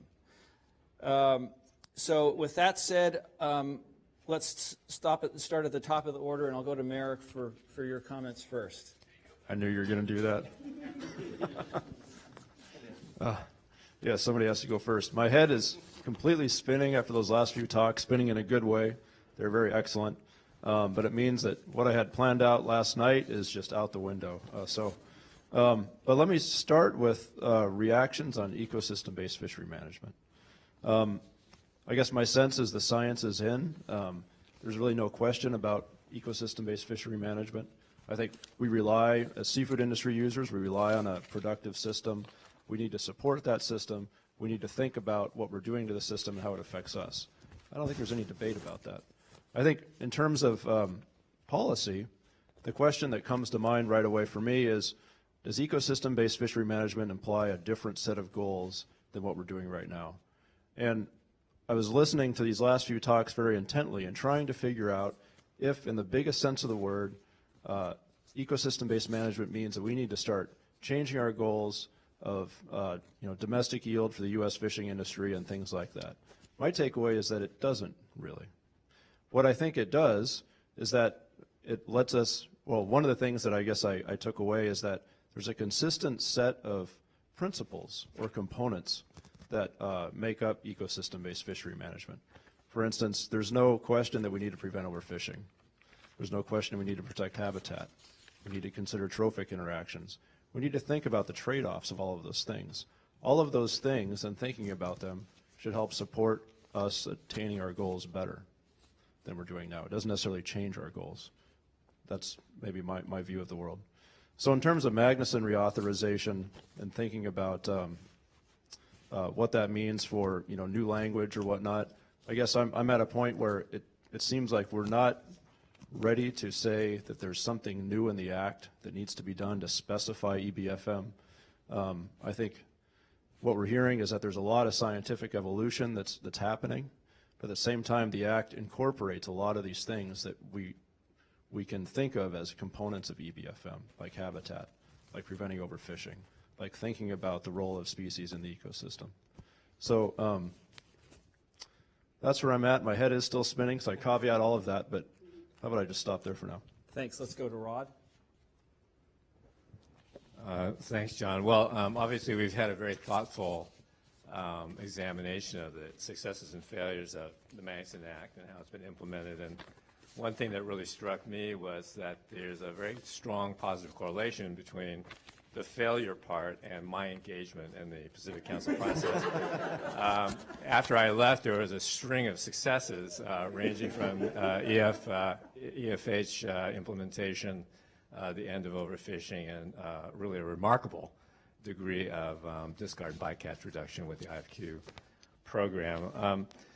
With all the success, there's many challenges remaining, and many of our speakers spoke to those. One thing that really was very interesting to me was the dialogue around the mixed stock problem and this question of, do we really know which stocks are unimportant enough to fish more aggressively? And I guess I don't know the answer, but I'm kind of with Selena on this. We have a kind of a bad track record of figuring out what's important and what's not important. I mean, it wasn't too long ago that salt marshes and mangroves were useless swamps unless they were being farmed or turned into charcoal. So I suggest we avoid the hubris that we don't really know. Just because a forage fish may not be, as Tim said, some predators may not care too much if you take one fish out. We need to remember that ecosystem resilience depends on functional redundancy and complementarity. So it's the diversity, it's the spread of different species doing kind of similar things that makes ecosystem states resilient, and we remove those pieces at our peril. I think a more risk-averse approach and kind of a more risk management way to think about that problem is to use the tools we have that are no regrets, things like catch shares, more transferability, risk pools, co-management, things that we know can extract more of that value that's being left in the water that Chris was talking about without posing more risks. Another big thing that was striking to me was all the dialogue around different kinds of targets moving away from MSY. I think that's really positive. Those targets should reflect more fully our social values. And we heard, I think there's quite a lot of evidence now and a lot of consensus building around the idea that if we keep fishing exploitation rates a little lower, sacrifice a little bit of yield, we can realize a lot of benefits in terms of higher catch rates, lowering fishing costs, lower risk of collapse, et cetera, et cetera. And finally, it was great to hear Sam talk so enthusiastically about the need to understand whole ecosystems and to really address all the major drivers of their degradation. Fishing can only, fishery management can only affect F. It can't really affect B so much. And B really depends on biomass, really depends on keeping the habitats productive. So that's the next big step, I think, in our trajectory, is trying to find new ways to more effectively reduce those drivers other than fishing that are reducing the productivity of these all-important habitats on which all these fisheries and ecosystem benefits depend. Personally, I think we're going to need a new set of tools that also involve new kinds of rights, new kinds of assets, new kinds of markets that value those ecosystem services better, and we'll see where that goes. Thanks, Rod. Steve? Thank you. A message for Merrick. It's great to be a Husky. So, I guess what I got out of this was the good, the bad, and the ugly. The good being the successes of the Magnuson Act, and in particular, recent successes and adaptive management at the Pacific Council. The bad being the overfish stocks that caused us so much trouble and so much pain for the last 14 years on the West Coast in particular. And the ugly, well, I'll get to that. It's not the New England fishery, in case you're wondering. But you know, I was encouraged to hear so much about the co-ops, the risk pools, and the co-management this morning, even though I've been around that. You know, to have it presented here today, I guess my personal thought is, what took so long? Those of you who are familiar with the macaws fisheries know that we've had to deal with that for quite a few years in being able to conduct the tribes, in particular trawl fisheries, with the meager amounts of canary and other overfished rockfish. And one of the things you learn to live with is a scorecard. So for those of you that don't know, the scorecard is the available harvest of each of the overfished rockfish and other overfished species that we have to manage for. So in order to manage for those overfished stocks, we've had to develop time and area management. We've had rolling hotspots, in particular in the macaws midwater trawl fishery. We've actually had to close the fishery while we developed gear that was more selective, more controllable to allow the fishery to continue on the abundant stocks such as yellowtail rockfish. And then we go out, we test an area before it's opened.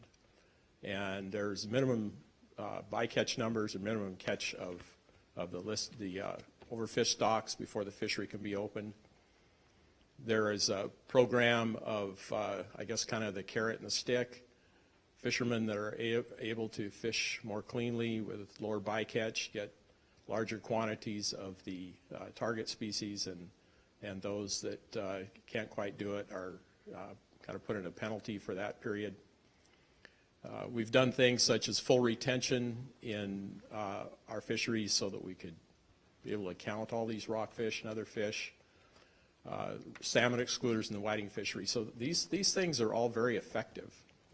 And I think what's needed in, whether it's in this reauthorization or just in the implementation, is the ability to do that more easily. And I think that brings me to the ugly. And the ugly is the NEPA and the 7,000 pages that we've talked about today.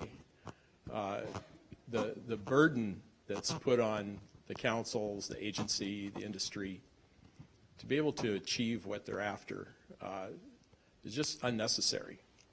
And I've concluded, in thinking about the 7,000 pages and seeing this repeated over and over, to manage this fishery, what you really need is a good chainsaw, because it's going to take a lot of trees to make all that paper. So if anything needs to be fixed in the Magnuson Act, that's it. And we also heard flexibility. I think that was repeated a number of times, both yesterday and this morning. And that's what we really need, is flexibility. Thanks, Steve. Dorothy? Thanks. So one thing that John didn't say about my background is that I have, throughout my career, spent time as staff for 3 different councils.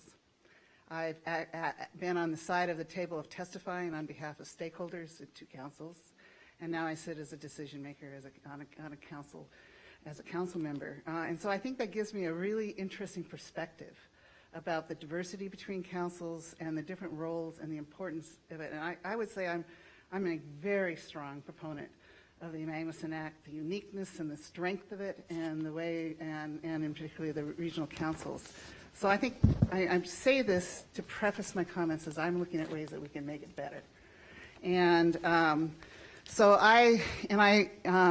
said as he started, he sees the Magnuson Act as another symbol of this adaptive management. As we look at reauthorizations, it's again a sort of adaptive process You know, we've gone through evaluation of how it's working. Now we've reauthorized it a couple times. We're looking for another reauthorization. And as we've gone, we've added in different provisions, and then we've seen how well they've worked. So, for example, in this time, we, at least once again, provided, and with a little more clarity about what you need to consider, the ability to do some catch share type management. And we've seen, and we had in these presentations today, some really good examples of what some of the tools from rationalization that can help, I think, in a very effective way, help us better meet the goals of our management programs. Because while I really believe in the council system and I believe in the transparency and the public process, one thing it is it's not fast. And sometimes the ability to respond for things, to respond to changes, and I think as we see climate change, et cetera, this is just only going to get more important. We're sometimes struggling to be able to adapt, to respond to some of the changes in a timely manner. So I think that I was interested in some of the comments of Joe and others about maybe we ought to think of ways, if we're looking at the Magnuson Act, to encourage people to think about how could co-management help. Not in a prescriptive way, not saying you have to do it, but maybe consider it, how we can use the tools that are associated with cooperative management arrangements to meet our goals and objectives. That doesn't, one of the things that I think I've observed is we've required fishermen to adapt quickly. You know, I mean, they're going to be out of business if they don't learn about how to adjust and try to use some of these new arrangements. But we've had less, maybe incentive for some of them, including me, who's turning gray, and have been used to a certain way of managing, which was more of a command and control, to change our ability to think about different ways of doing things. And so providing, say, just to consider how this could help us to do a better job, I think could help us also evolve in this way. The other thing that, you know, I think we've had a lot of talk about, certainly Chris and Don both made a lot of comments, and so I don't want to belabor this issue of NEPA in terms of, again, timeliness. But I think one thing that maybe wasn't stressed as much, and we talk about bringing some things into the Magnuson Act that are requirements to have full range of alternatives, have good environmental assessment, is that I actually think it's a possibility that will actually, it's not that we're trying to get out of NEPA, but I actually think this will enhance our ability to effectively meet the intent of NEPA. Because it concerns me sometimes, because of the timing disconnect, that there are sometimes alternatives developed in NEPA documents that never really were considered by the council in their decision making. So I think by kind of front-loading that a little bit, getting that in, having that as part of the NEPA the MSA process in a more robust way, that will actually improve our ability to meet the intent to have that full public process and public transparency and engagement. Finally, I mean, I liked a lot of what was said by Rick and really Steve and Chris to some extent about, you know, multi-species management, and Rick in particular about thinking about, is there a way to phase in response when we're trying to, you know, look at ways to assess these data poor and data moderate stocks, and, you know, sort of phase in the management response, because there is uncertainty in that, but it has real life implications when you use it. And I think our trend is just the opposite. You know, we tend to say, okay, we're going to try to make sure we have the appropriately structured complexes, and they'll contribute to a complex OFL and ABC. But there's been a tendency to start, even though we have this complex, to try to start managing at this at the individual species level. And I don't think that's the approach we need to go. So one of the things that John and I were talking about, though, finally, is does this all have to happen in the Magnuson Act, or are really these some of the things that should be looked at in the guidelines? And I feel that a lot of these things can be done in the guidelines, and maybe we should look also at some of the court interpretations and see if they are maybe meaning that we need to refine these guidelines in the language. There was a recent one on carryover that or just a quote out of the decision of the court was that Congress didn't define annual catch limits, and the service's definition is manifestly unhelpful in trying to decide whether you should allow and they denied the ability to have carryover. So maybe that's an opportunity for us to look at how we revise these, and I would like to see some of the proposed revisions before we do finish reauthorization, because it's easier to redo guidelines than it is to reauthorize Magnuson. So I think that would help kind of narrow what we need to do in Magnuson. Thanks, Dorothy. John? Okay. Thank you. I think I'll start with a little context that we all started to hear here, is that the MSA, the Magnuson Act, is working. It has been a success. And so as I think we've heard, at least on the left coast here, we don't see the need for large-scale change. And I think there's a lot in there that gives us the latitude to do things and make changes through policy and guidelines. With the big asterisks, like, as Sam put, we have ended overfishing. So another example of success. And I think the key point that a number of people have made here already, and we've heard, is that this is a process and not a point estimate. And the value of that process, I think, has been exemplified. It is a real example of adaptive management, which isn't out there that often. But the connection with that, or the need for that, is the investment that has to occur. It's science-based. You need the investment in the science. You need the investment in the process. So it's not cheap, but is it expensive? Well, it's effective. Therefore, it seems like it's a good investment to me. So some of the things that I see from a science perspective is that, yes, ending overfishing has worked by regulating fishing, but as Rod just mentioned, that's not everything. Other factors are controlling rebuilding of stocks at times. Ecosystem productivity change appears to be a driver in places. We've heard issues about blue crab and the pribilos, where they're just not moving. Pacific Ocean perch that Steve mentioned. There's something else out there controlling this.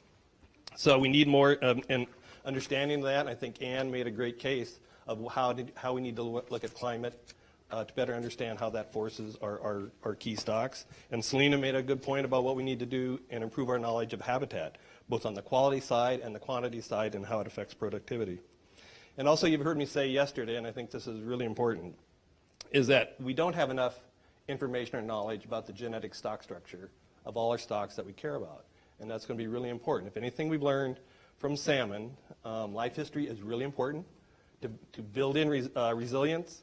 And if you don't understand that life history diversity, and if you don't understand the stock structure, you can lose something that's critically important. So also moving forward, and some of you may think this, may not agree with me on this one, but I think we need to take the full definition of fisheries management. And that means including both the capture and the captive fisheries. We've heard a lot about the global markets. We've heard some about food security. We've heard about human population growth.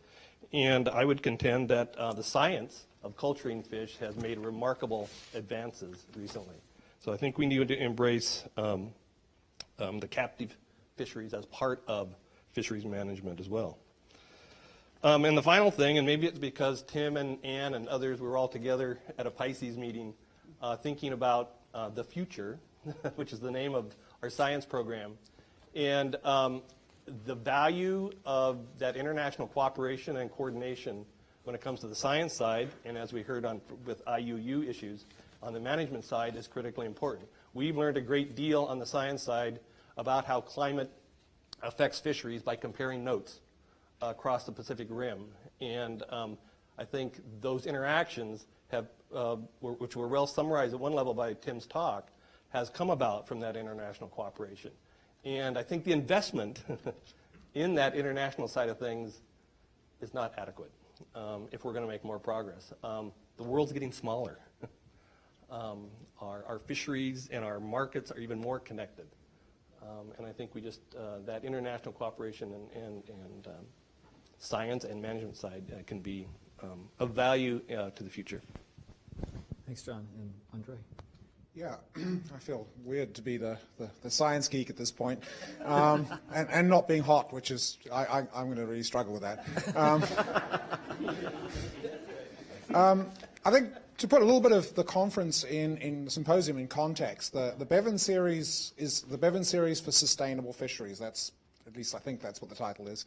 And what we always aim with the Bevan series is to see the problem, but not to give up. And I think the one thing that's come through this conference or the symposium really well is not just that the Magnuson-Stevens Act provides the context to succeed. I think the successes we're seeing through the application of the Magnuson Act are definitely things that the U.S. can be extremely proud about. I work in many places around the world, and the fact that overfishing is essentially eliminated is not something that, you know, essentially any other nation in the world can lay claim to, including places like Camelot, which are supposedly the ecosystem-based management system of the world.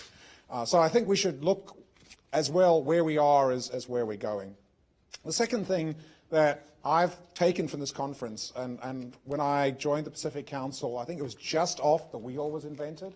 It was a real revolution to be able to take a wheel instead of having to push, you know, the logs and things to get to the meeting. Was that someone said, "Welcome to the council family," and I went, "I don't understand this."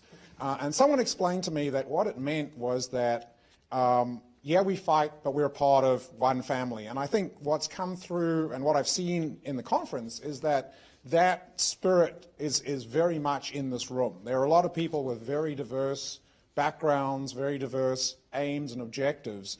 But the way everyone seems to be working together to get to the ultimate goal of sustainable fisheries is, again, something that I guess particularly this coast and even Alaska should be duly proud of. And again, it's an unusual thing to see.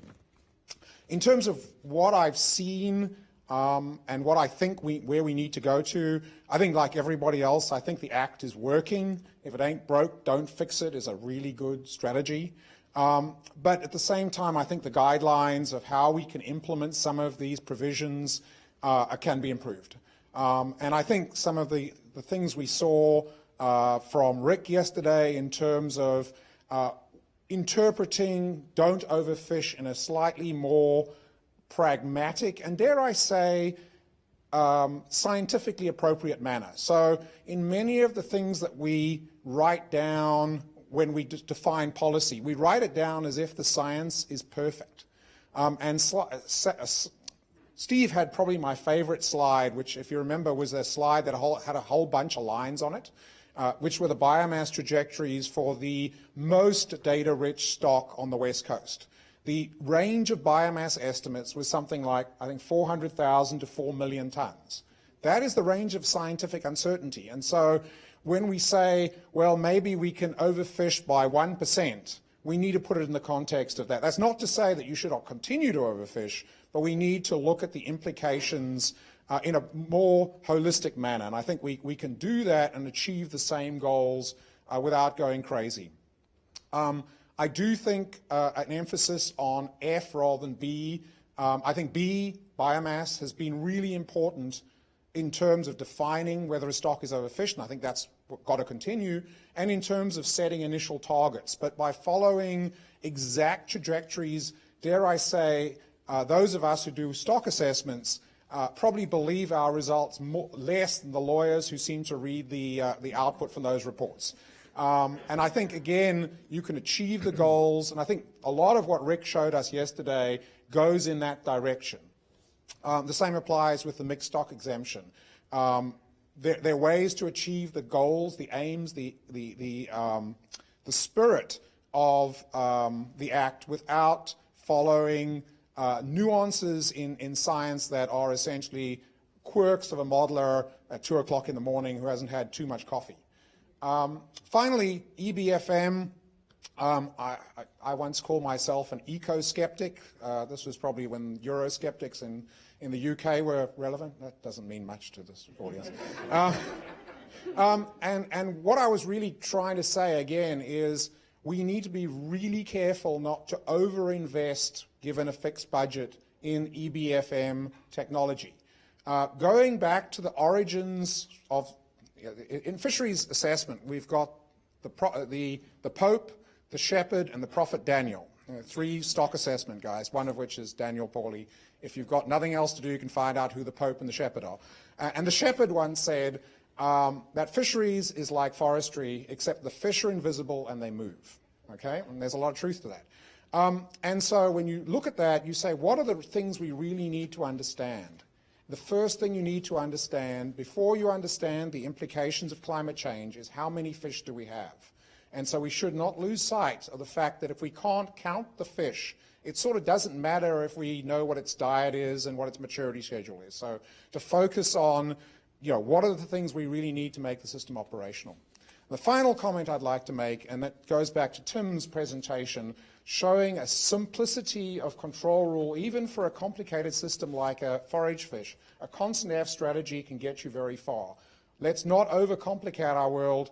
Not only can we not produce the science, we can't explain the complexity.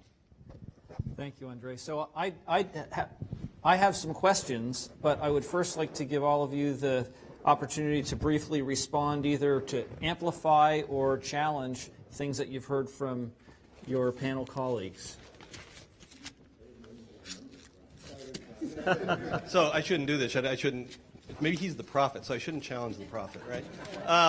So I totally agree before that we need to know how many fish are out there. I'll go back to the other part. It depends also how many they are, how productive they are, their spatial structure, and their diversity. So it's just not the number. That's all I'm going to say. Start with the number and build from the number. Thank you. I agree. Rod, did you have? Okay. Any other comments, challenges? So I'm going to go back to a few of the highlights from the many great presentations that we heard.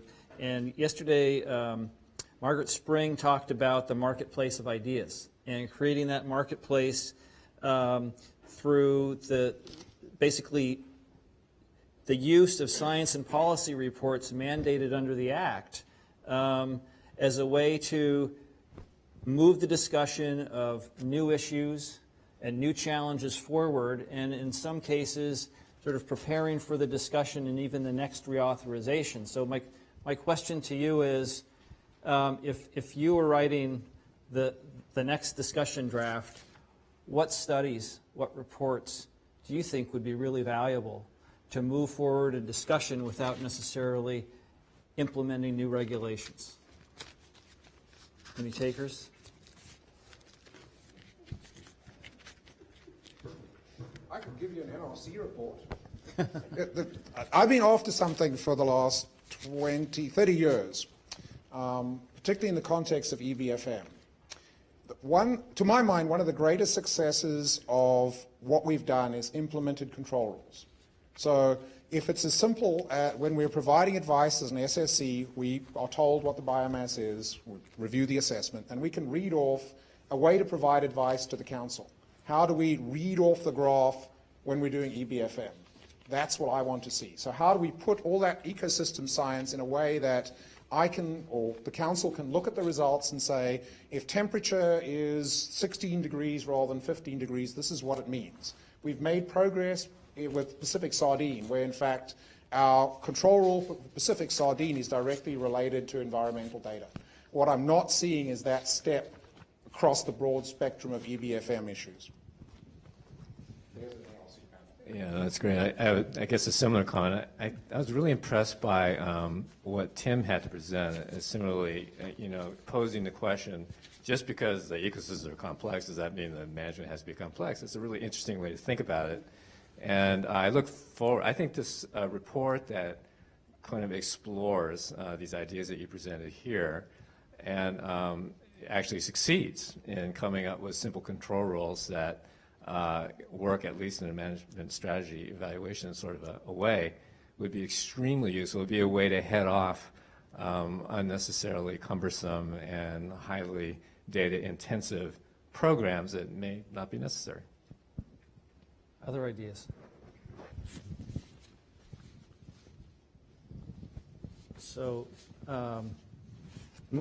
moving along then, something that Sam brought up in his presentation was, are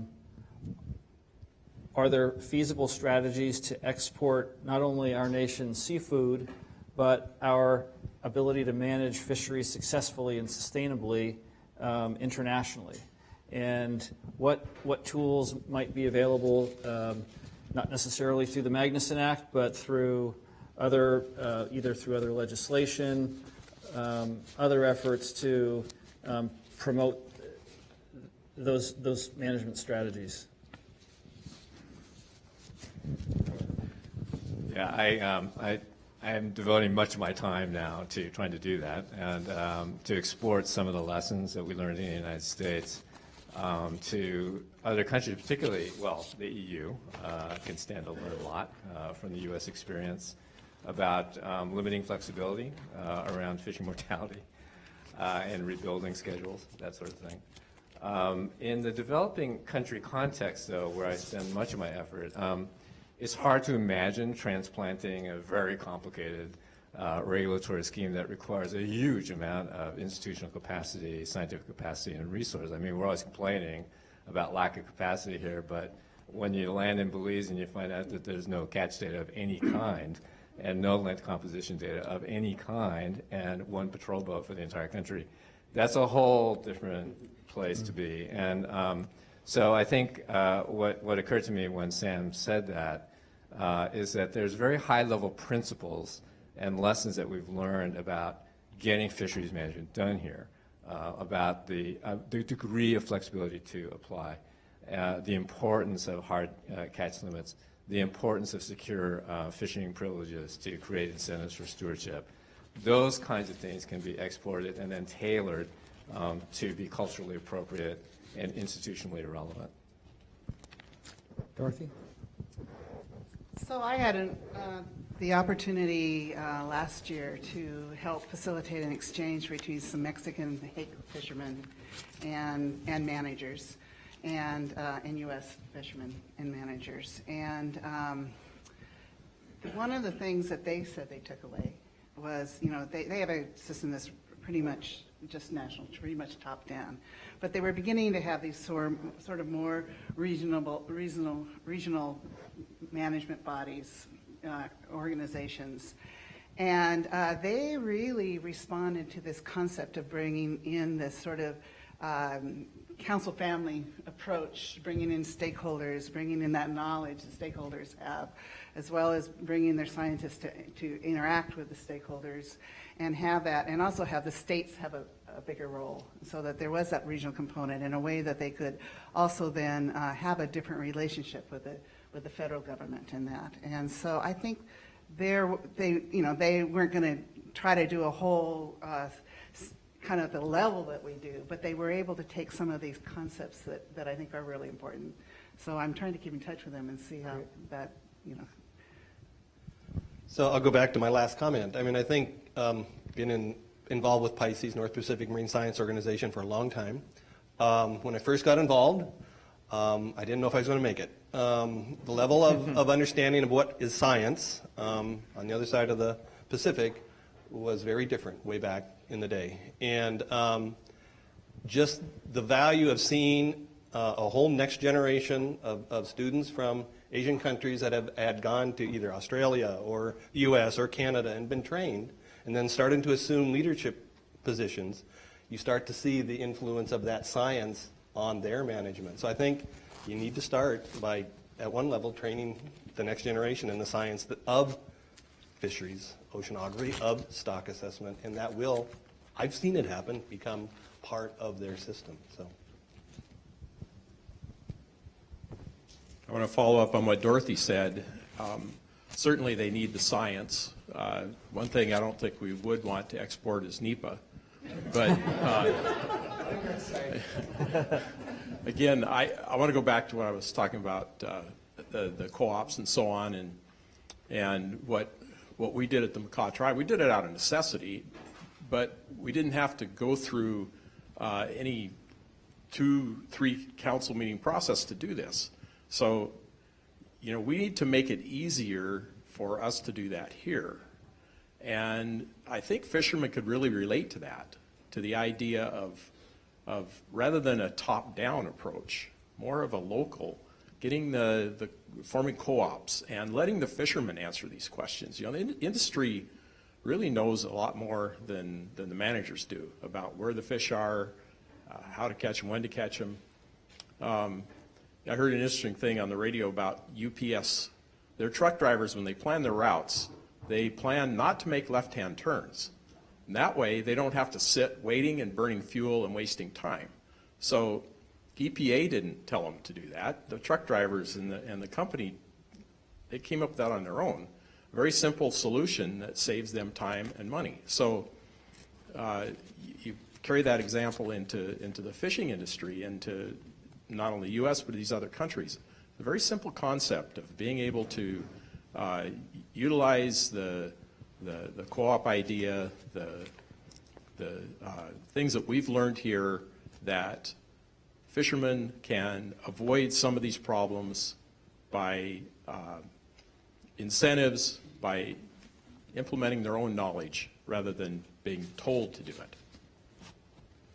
Dorothy, did you have some comments? So I also think that, we do interact and are part of international regional management bodies. And councils have, on the Western Pacific, Western Central Pacific Commission do have a commissioner seat.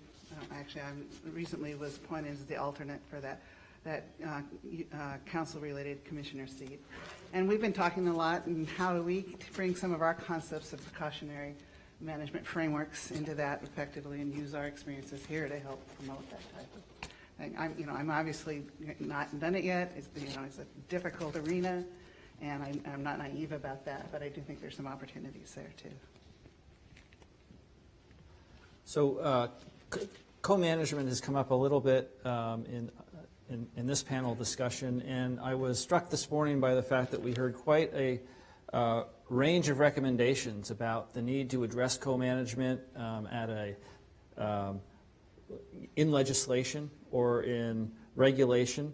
And the West Coast and the North Pacific has really been sort of the cutting edge for developing co-management strategies. And so I'd like to explore this idea a little bit more about the relationship between formal governance and really implementing co-management strategies. Is there a need to support or augment our ability to implement co-management strategies in the Act or in regulation?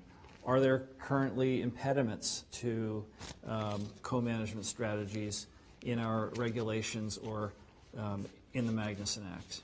But I'd like to explore this idea of what are the next steps to advancing co-management, and what are the new frontiers for improving management with that strategy?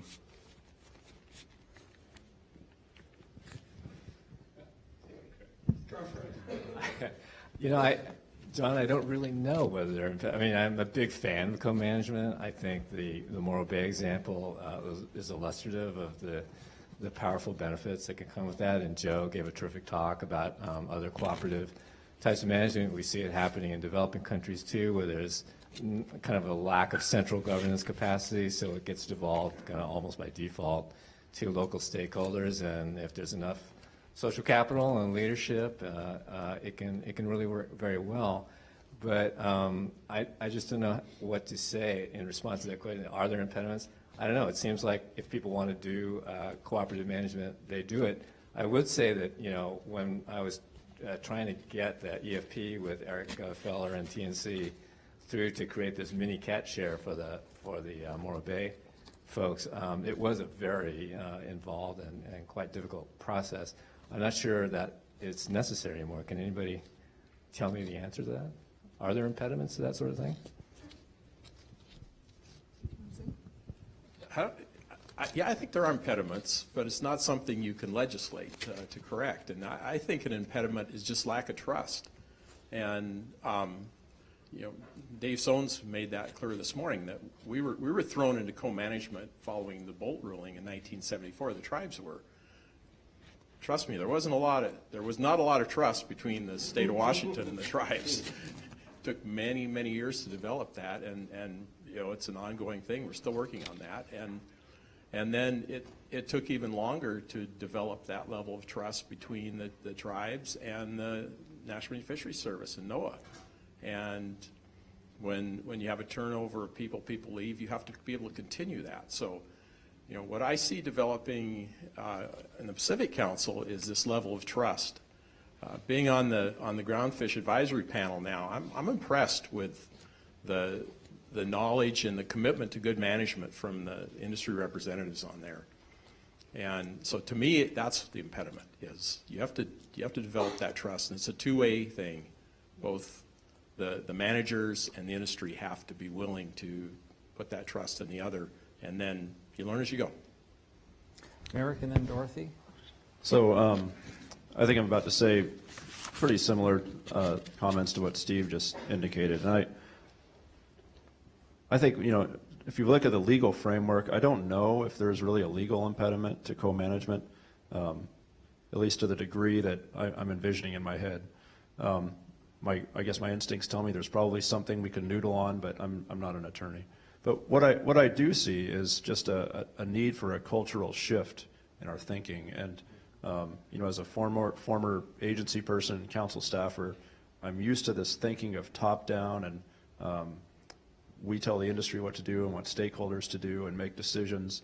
And shifting away from that takes some time. And observing this process in the North Pacific Council, I thought Joe did a really good job of laying out the process there, where there's gotten to be a dialogue between the council and the stakeholders. The council has the final word, but they're saying, hey, stakeholders, we want you to do something like this for leasing. We want you to do something like that for bycatch. And the council can always say, we don't think that was sufficient, we're going to do it for you. But you're seeing this this dialogue happen that's very progressive, and I think it's slowly evolving into greater and greater capacities in what we consider to be co-management.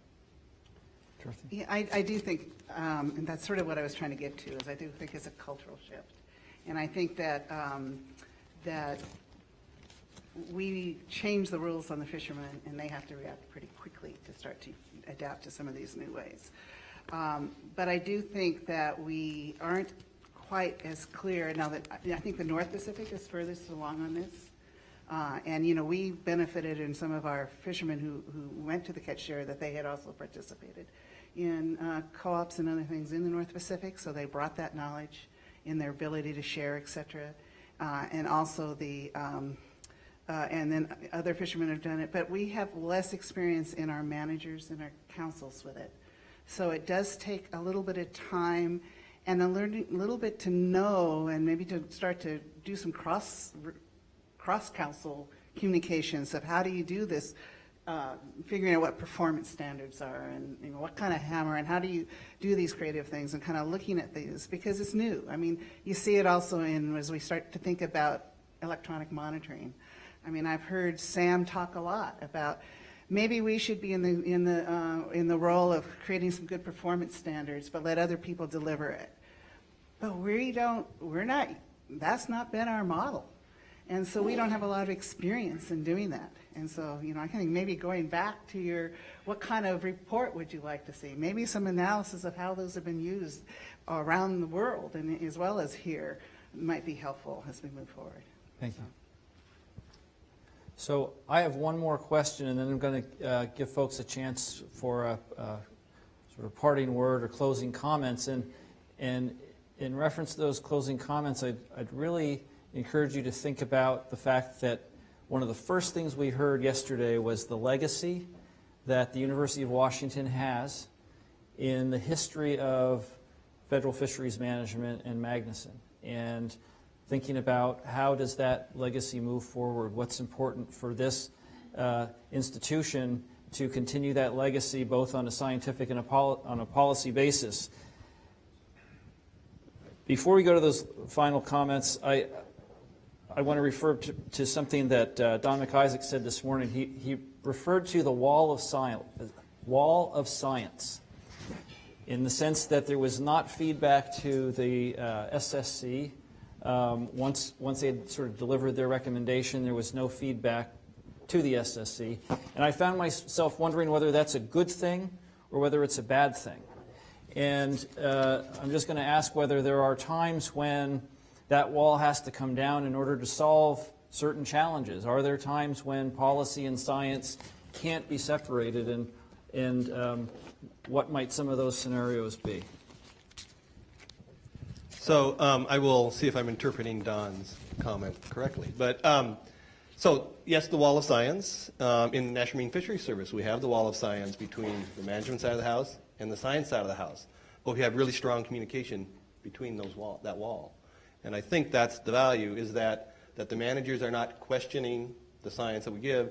They may have questions as we develop it, and they may give us advice that we should consider to develop that advice. But once it's done, it is the science to be used, and then they take it forward and use it in the context of making policy. So, yes, it's a wall, and I think it's a valuable wall because it makes sure that people understand where does the science start, where does the science stop, and where does policy making then happen. Andre? I live in the wall. In the wall. The thing with the wall is you can shout over the top, right? You can definitely communicate over the wall, but what mustn't...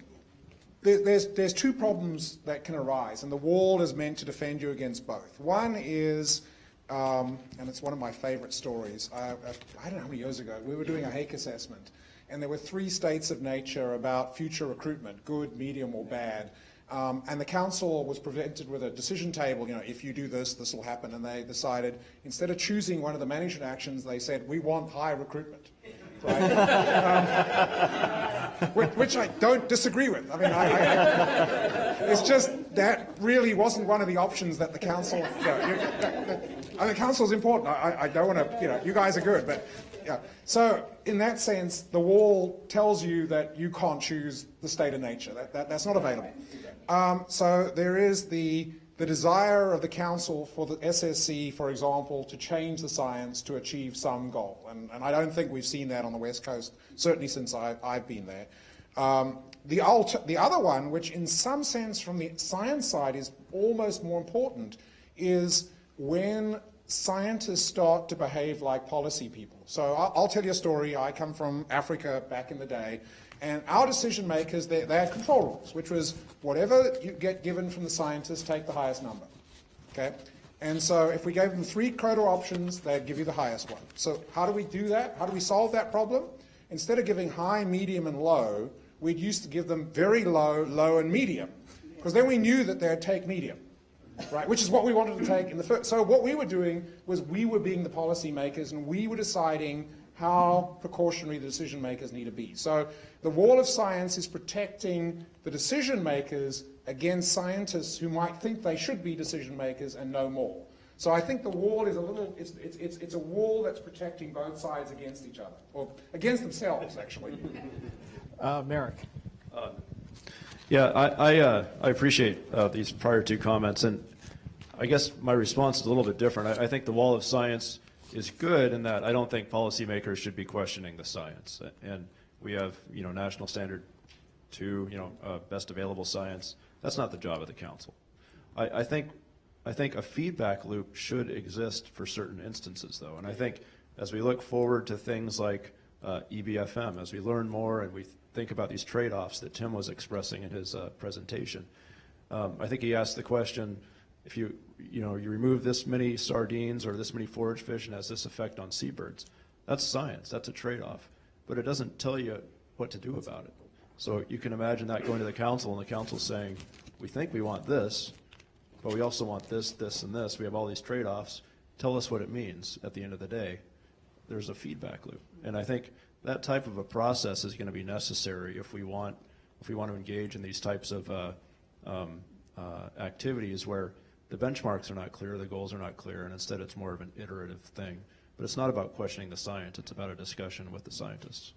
Dorothy, last comment on this? Yeah, I think that's a really important point. I think the other piece that's really important about that wall of science and trying as much as possible to keep science and policy separate and identify separately is that we're asking fishermen often to take some pretty hard hits. And I think they've been willing to take it and accept this as best available science. But if they think there's a lot of messing around and a lot of policy before being made, and some of them still think that, but in general, I think there's been an acceptance of that, an acceptance of some pretty hard sacrifices, as someone mentioned, because of that. And if you start to blend those too much, I think you're going to lose that. Thank you. So now I'm going to ask for closing comments. If you have thoughts about what will be required of the next generation of leaders in fisheries science and fisheries policy. Please share them. If you have other thoughts or closing comments. Can I give a pages? You can. Do I get the green one? Well, I mean, I'll start. Obviously, the mission of this school has been since, 1919, David? You're the... Somewhere, yeah. B0 for most of us, and way before even New England was totally depleted. It is the mission of the school to educate and to provide the next set of leaders. And I think I personally, just at this point, would like to express my gratitude towards NOAA. I mean, we've developed a really good partnership with NOAA. We've also developed that same partnership with industry, with NGOs, and that's where we see our role in the future, is to train that set of scientists, not that necessarily they have any particular path, but they're trained to move into the fields that are going to be developing as we move forward. And I think the other thing that I'm seeing in this meeting is the need, and that we're starting to address as well through, for example, a course that Penny and Dave, who has woken up, are giving, is training our natural scientists to understand more of the policy, and hopefully more of the policy people to understand the science, so that the wall of science may eventually eventuate, but at least the people who are now operating in that world can see both sides of the fence. Thank you, Andre. John? Yeah, I'd like to follow up. So it was 1919 then when the school was started, and then it was 1931 or 1932 when the Montlake Lab was built, and they transferred a scientist up from California, Stanford, for the specific reason to be close to the school. And that partnership and basically has, gone through the years, and I think it's been very reciprocal advantage for everyone. And I think as we go forward and look to the future, I think the idea of blurring the lines, not in a negative way, but through interactions of the natural sciences and the social sciences, are going to be incredibly important.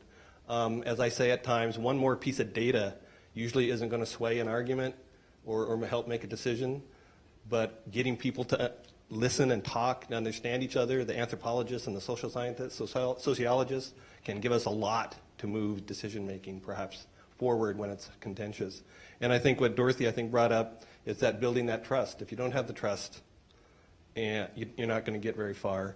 And that trust can come from both cooperative research and cooperative management in one way. Other thoughts?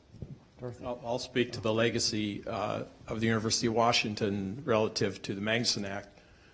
I, along with many others, my cohorts were sent off by the College of Fisheries back then to the Bering Sea in 1976, immediately after the enactment of the Magnuson Act. And we went aboard. I was on a Japanese mothership in the Bering Sea. And so we were the first bunch of observers. And that was really the start of the U.S. implementation of the Magnuson Act. I learned a lot there, and I've met a lot of colleagues who got their start there. And I firmly believe that anybody who's been an observer is going to make a good biologist or a good manager. So, I think that was a smart thing to do. And there are a lot of us out there that got our start that way. So that, to me, is the kind of the foundation of the legacy. Thank you, Steve. Dorothy? I'm actually an alum, but of a particular part. I mean, it's gone through as many changes as I think LAPS and DAPS have done. But it was the Institute of Marine Studies when I started. And it was one where you really focused it as an interdisciplinary approach. And I actually came as an oceanographer, not as a biological person. I wasn't, as everyone says, oh, isn't it nice that you're a marine biologist? No, I was a chemical oceanographer. And but I really focused on the social sciences over there because that was what I didn't know, and learning how to all put these all together. And I think when I went to my first job as a staff person, when people would ask me what I do, I said, I think partly what I am is a translator, because I learned enough about how to help people speak across disciplines. And, if I really needed an economist, even though I was the socioeconomist for the council, I'd hire a real one. But I knew I knew enough to know how to ask the right questions and know how to frame the questions. So I think that this is an incredible service, and I kind of want to recognize that part of the school too. And what I think, Gene Flem, I think, is a graduate too. And I look in the audience, and there are a number of other people who are playing really important roles in fisheries management now. I think the other great service it does is to do things like this Bevan Symposium. While I was sort of around for most of the developments, 76 I was still going on oceanographic cruises, but by 81 I was here at the school, and I followed through this. And while I might know it was great to hear some of the particular war stories, including, Bud's chiseling the commandments of the national standards over the weekend. In general, I knew the whole history and the institute, but I also realized that there are people and students in this audience who were in grade school when a lot of that happened, or maybe even younger.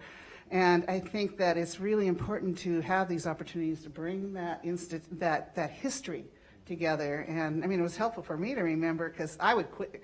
People who knew me, I'd quit every 5 years after I was fully vested in retirement, take the money and go try to figure out what I want to do with it, grow up, because it was just too frustrating how long it took to ever get anything done.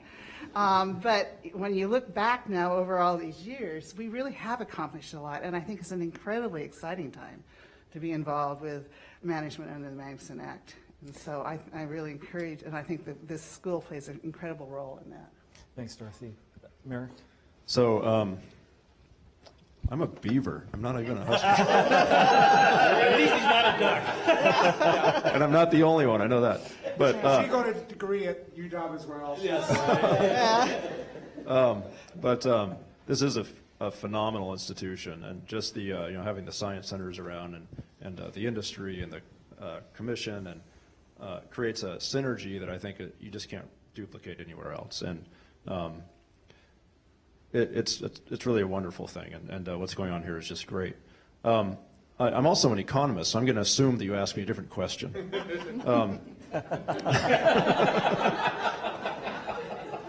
So what I was struck by over the last couple of days is that the history of the Act is really centered around domestic yield for the fishing industry, maximum sustained yield as a scientific principle. These are all things that people understand, that are pretty transparent. It's easy to communicate them. But we're in a paradigm now where we're moving into more complicated sets of questions and things where the goals and objectives are not so clear. I think EBFM is a great example on these principles of forage and trade-offs and all of these things. And so if we're going to then be engaging in a stakeholder-driven process, communication and understanding is really, really key. And so the question I'm sitting here asking myself is, how do we start to create tools where the scientific community can communicate with the stakeholders, and the stakeholders understand it and can respond back? What I can envision is institutions like this creating an army of people that can go out and do management strategy evaluations and say, here's a couple of scenarios, this is what this means, what do you think? And people start to understand that. They understand outcomes, they understand thing. They don't understand, sigma square over R necessarily, and I certainly don't understand what that means anymore. But I think scenario-based tools that people can use and understand and talk about in a policy setting, I think that's something we should be striving to do more of and trying to educate incoming graduate students in the future. So. I don't want to put you on the spot, Roger. That's okay. I just want to reiterate what Dorothy said. I think, we all agree that we prefer a state of nature that produces high recruitment. I think we can all agree that the University of Washington has produced an outstanding set of cohorts of marine scientists and policy experts who have contributed immeasurably, really, to the success of the Magnuson Act, and that's its legacy.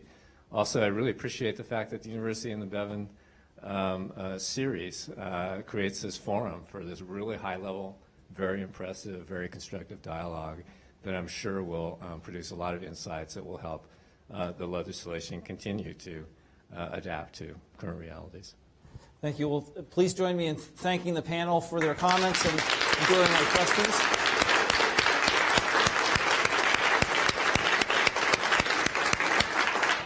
And I think David and David always has the last word. no. Where's the Hawaiian shirt and the ukulele? Very quickly, to pick up on Tim's observation regarding graduate students flocking to a rare boxed lunch, Bill Clark, who is at least the stature of a dean, was seen walking away with 6. But then again, he told us yesterday he's unemployed. Yeah, he's unemployed. Just several times during the 8 months of preparation for this, I fell very deep into the weeds, and I wondered how the topics, the agenda would finally play out. It felt like the wiring diagram you showed, and I just want to congratulate all the members of the steering committee and the session panels for persistence and patience in putting together what has turned out to be just a spectacular, fabulous forum the last 2 days, and especially how astute they were in picking the speakers who were insightful, articulate, provocative, and meeting one of the major criterion of the Bevan series were just downright entertaining at times. So I think we should thank you all.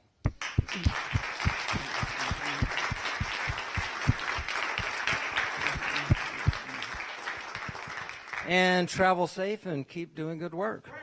Oh. One more, two more thank yous. David McGovern, where is he? Stand up, David. McGowan. And last, but at very least, the chair of the steering committee, without whom we would not be here, the man himself.